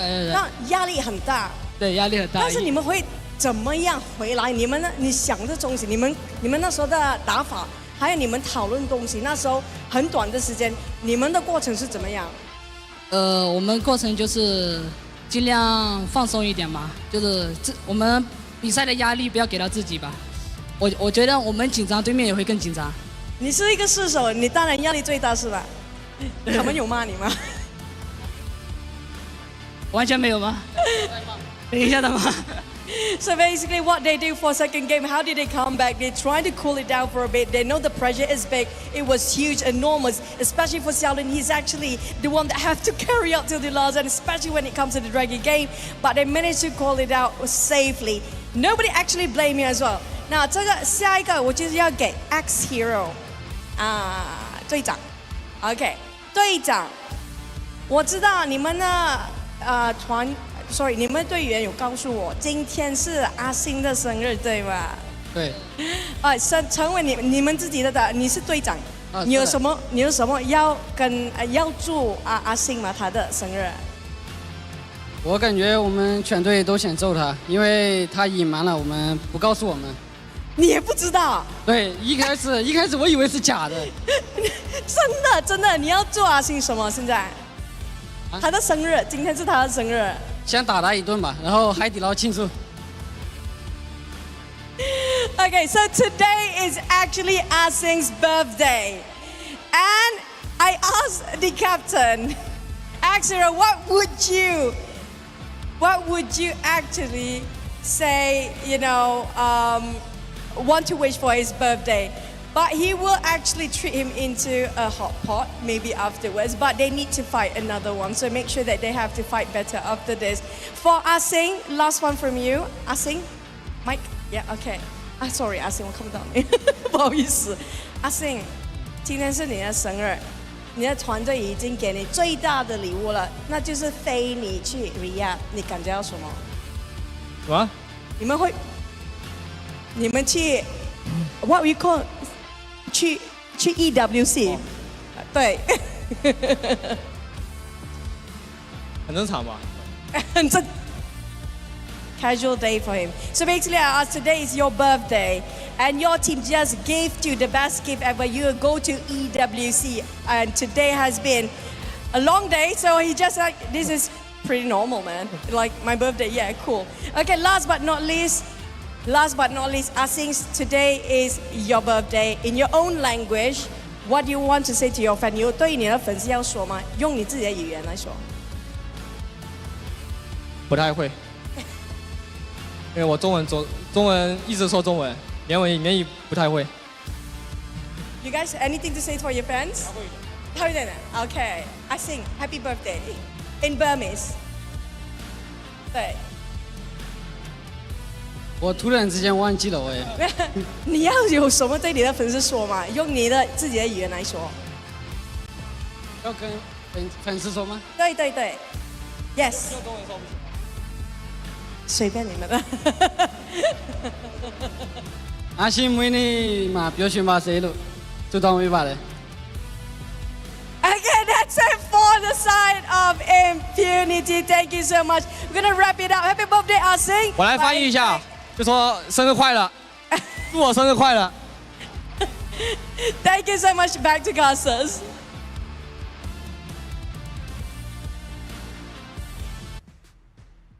All right, thank you, Choo Choo. That's the end of the day, and of course, happiest of birthdays to Asing here. What a big birthday gift to make it into the Esports World Cup as part of the top 8 for the competition.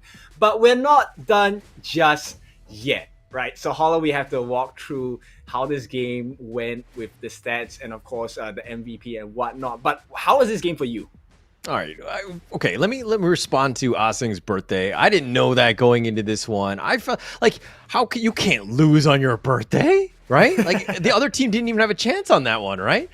Nonetheless, very good game. Impunity proving that, hey, unorthodox drafts, we'll roll with it. We understand how to position our, get the right pickoffs right at the right moments. and just closing it out. Unfortunately, this is the road that ends for RRQ. I thought they put up a valiant effort. I expected them to go even 2-0 going into today. So, color me wrong. You don't like this feeling. Actually, it's a terrible feeling for me. It's okay. This is what happens in the competitions. But of course, we look on the bright side of things as well. Now we have our confirmed 8 finalists. Now the next part of the competition is going to be going into the knockout stages. But before we jump into that, let's take a look at the post-game stats here. The itemization was very huge. Let's focus on impunity first. What speaks out to you, man, Paula? Trying to think like what is kind of like the best one. I mean, Xiaolin obviously making plays. I think, look, he died once, right? And I was kind of questioning this Yuan pick. Like, I was like, is this the right way to go? But I mean, he just proves me wrong. Like, he can play any hero, whatever he wants. Give it to him, let him go, because I mean, he can get top of the net worth lead. He knows how to farm. He knows how to get all his kills. I'm actually wondering if he's probably going to be the MVP this game, right? That's true. I mean, it's a competition, right? At this point, it's between Xiaolin as well as the birthday boy Arsene, because Arsene made a huge difference in the team fights as well. He had the armor pierce as well. Cuirass of Savagery, Starbreaker, Axe of Torment, along with the Frostguard's Embrace, and to make things more easier for himself, he had the Sage's Sanctuary as well. Let's take a look at the damage that they did. Wow. Jia, RRQ, 133,000 damage dealt. That's a lot of damage. I mean, he was keeping them in there, but once he died, he was like the one weak point. You kill him, then everything else just crumbles, right? And that's what we saw in that last team fight, where Impunity were able to just find Jia a little bit out of position, picked him off, turned it around, closed out the game, right? So again, when your damage dealer is like, the Arlie, you got to be super careful. A very high ceiling skill player or a hero. So very difficult for Jia. Obviously, not to say that Jia can't do it. He was on point, but it's just one of those things where you make one mistake and, everything just crumbles. Yep, exactly. And Black and Xiaolin, the two of them, dealt a total combined of 200 over 1,000 damage as well. Now, not only that, Black was doing a very good job of soaking in damage for the team, which allowed a lot of freedom for Arsene to just jump into the backlines once the health pools of the RRQ members were low. And, Xiaolin was not going to miss that opportunity as well. Now, I'm a bit surprised at the damage dealt for X-Hero. I thought they did a fantastic job on the Xiao Xiao. He was one of the win conditions that really changed the fights all over the place. Mm-hmm. And if we're looking at the gold graph here, I mean, Impunity, we knew that they had a good early game. They were controlling it. And then there were some dips where like, hey, RRQ can get back in this game. But Impunity, again, that last team fight where they killed the Arlie, and boom, the power spike and the game. So Impunity understanding that, hey, we were on a timer, but we just close out the game when we can get that one opportunity and we'll take it and just end it. Yep, exactly. And this is where the benefits of the Overlord come in, right? So the massive Overlords and the Shadow Overlords really help Impunity find that opening for Jia.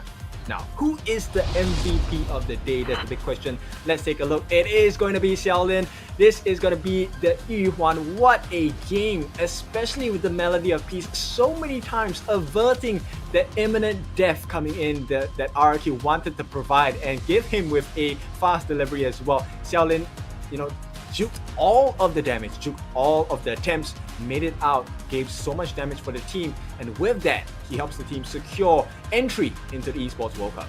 Yeah, congratulations to Impunity there, and I was definitely on the back of this one. I mean, the 6-1-4, the KD, like, you only died one time on the Xiaolin. Like, that is perfect positioning, and we'll see a lot more of that in the replay here. This is where I think that RRQ, you're taking a very high-risk play, and I think that it's really not worth it. I think this is one of those moments where you go back to game one where Vi was playing a little bit more conventional in terms of his jungle pathing, right? You don't have to do this. You don't have to force things, and putting yourself in a situation where you're playing from behind, it's way more difficult than, playing like a more traditional one where you can just farm for Vi, because Vi is that player. Just get him that farm. Just give him space. Don't force things. Yep, and this draft itself, there was a lot of magical damage, and I think RRQ didn't expect the amount of damage that was going to be dealt to them, especially with the iframes itself. They kept getting pulled into fights that were unfavorable to them. Yeah. Actually, you bring up a really good point, right? In the sense of like, just play things a little bit more stock standard. I don't know why you need to kind of force it as RRQ, you know, and get that magical defense, understand the right itemization. But this is the end, right? They got the Jia down for the count, and it's just a cleanup crew. There's really nothing RQ can do. They're running for their lives. There's really not much they can do with the minions pushing and by one last goal, trying to keep them alive. But, you know, Impunity came out on top. They're your victors. They're going to move on. Top 8. Yeah, very deserving win, and this will be the final standings of today after the results. Group A, we're going to have Team Vitality and Vivo Keep Stars at the top 2 positions, both winning 2-0 against their opponents, which means tomorrow will be a battle for guts and glory and positions as well when they face up each other. On the other end, Group B here, it will be the same story because Loops and All Gamers Global have taken R8 down onto the floor, which means tomorrow it's maybe a reshuffle of the position of who's first and second amongst the table. At the same time, later on, we will be showing you Group C and Group D. As we've just concluded the last game of the day for Group D as well, we will see LGD Gaming Malaysia joined by Impunity as they make it to the next stages of this competition as well. Now, Group C, we already have Team Secret that is going to be going to the Esports World Cup, and Kagendra, after the victory today, will be sending Isurus home and making their way forward. Yeah, and you know, LGD and Impunity, both of them obviously just kind of proceeding into the EWC as well as the knockout stage, which is going to be held starting on Thursday. But you were talking about some of the other games. Yes, we have more group stage games tomorrow, and I think that I want to stress the importance of those games, because if you happen to be second place in your group, you might be going up against the first place squads of the other groups, and who wants to play against LGD or Team Secret, especially in the first round, right? I think that you got to play super hard tomorrow so you don't get matched up against them going in. Exactly, and you know, the next round of knockout stages are going to be best of 5s. So if you thought best of 3 was tiring, BO5s are a monster to deal with. So this match that will be taking place tomorrow for the rest of the groups, for Group A as well, believe for Group B, yes, they will have major importance because it does affect how they're going to be planning and strategizing for the knockout stages as well. Now, there's another strategy you need to prepare for, and that will be in the form of a new jungling hero, the Yao, coming out tomorrow, 2nd July, the Shining Star. Hopefully, once again, he will be able to help assist you in getting many of those stars. Yeah, hopefully. That's the plan. If I buy it and I don't get stars, do I come find you, Kindofu, on social media? I don't know. Like I said, don't say Kindofu. I'm Blam Mova. That's the real name you can find me online by. All right, if I don't get it, got it. Now, with that being said, I think it has been an exciting day. I mean, thank you for joining us as well. And really excited because once we hit the knockout stages, this is going to be the second part of the competition. First part, yes, we have identified the top 8. They will go for the EWC. But tomorrow, it's also the secondary objective to see who is closer towards the first place of this competition, right? So Vivo Key Stars against Team Vitality, that will be the first match of the day at 3 o'clock GMT plus 8. Followed by Loops at 4:40 p.m. against All Gamers Global, and we'll end the day at 6:20 for the last match, Boom Esports versus Foot Esports. Yes, and of course, tomorrow is all about the seeding going into the knockout stage. Super important. Vivo Keep Stars, Team Vitality, both of those guys 2-0. That's going to be a great game. All Gamers Global, going to be a good one as well. So I'm super excited. I'll be casting tomorrow. Unfortunately, Kindofu, you're going to be taking the day off. Slacker. But No, again, I'm not. they will find you, of course, during the knockout stages, in the later stages. But yeah, thank you, Kin, for today. I think we had a great number of good games. So super exciting day, and I'm super excited to see what happens tomorrow and also in the knockout stages. Oh, for sure. And of course, just to keep it open and out in the air as well, we do see the comments, and I really like the fact that you guys on Twitch and YouTube and Facebook enjoyed the matches a lot.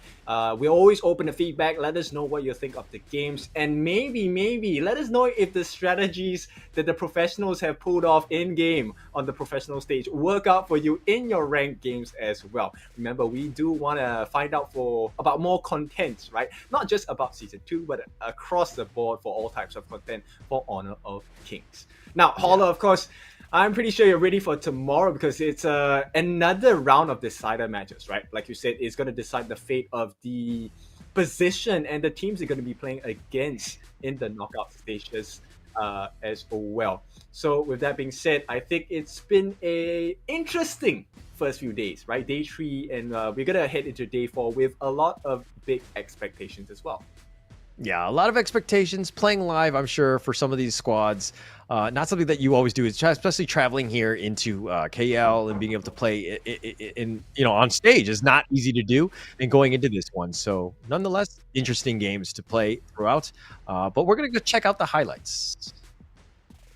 All right, so let's take a look as we dive into the Hero Scourge. Oh, okay, and right before that, we're gonna sign off. So it has been your favorite kind of tofu, Kindofu. With me today as well has been Holler. We'll see you guys tomorrow. Just Holler and Blam.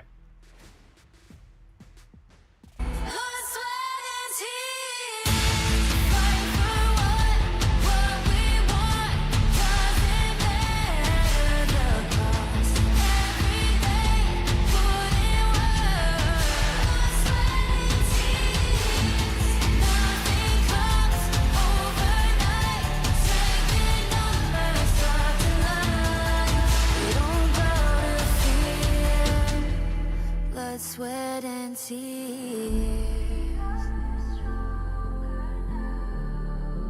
Blood, sweat and tears.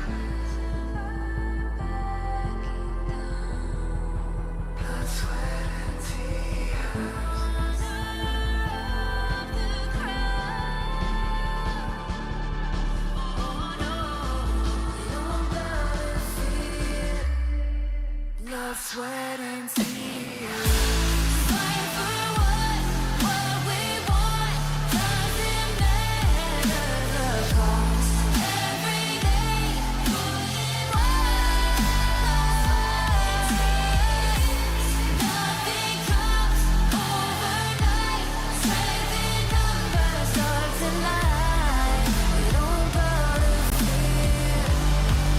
Blood, sweat and tears.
Strangers to the fallout, it's what got us here. Ever changing, some can be in this world.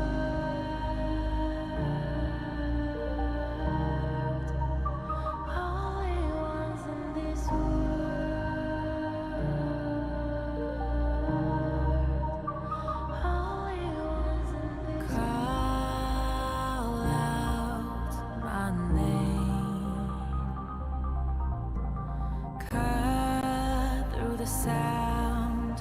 the rain. No matter how I feed the flame, you know I feel the darkness and the pain. All of the ways we tried to break free from the night, you know we made it out, we found the light. I fly so high, light up the skyline. Let's do it this time, like it's a whole new vibrant world.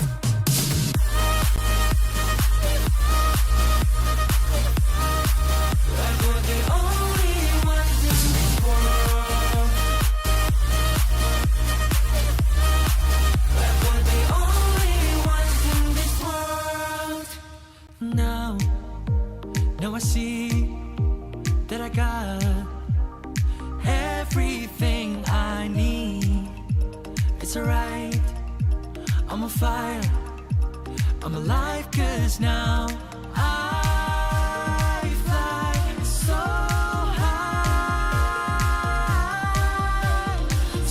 high, light up the skyline. Let's do it this time, like it's a whole new colorful world.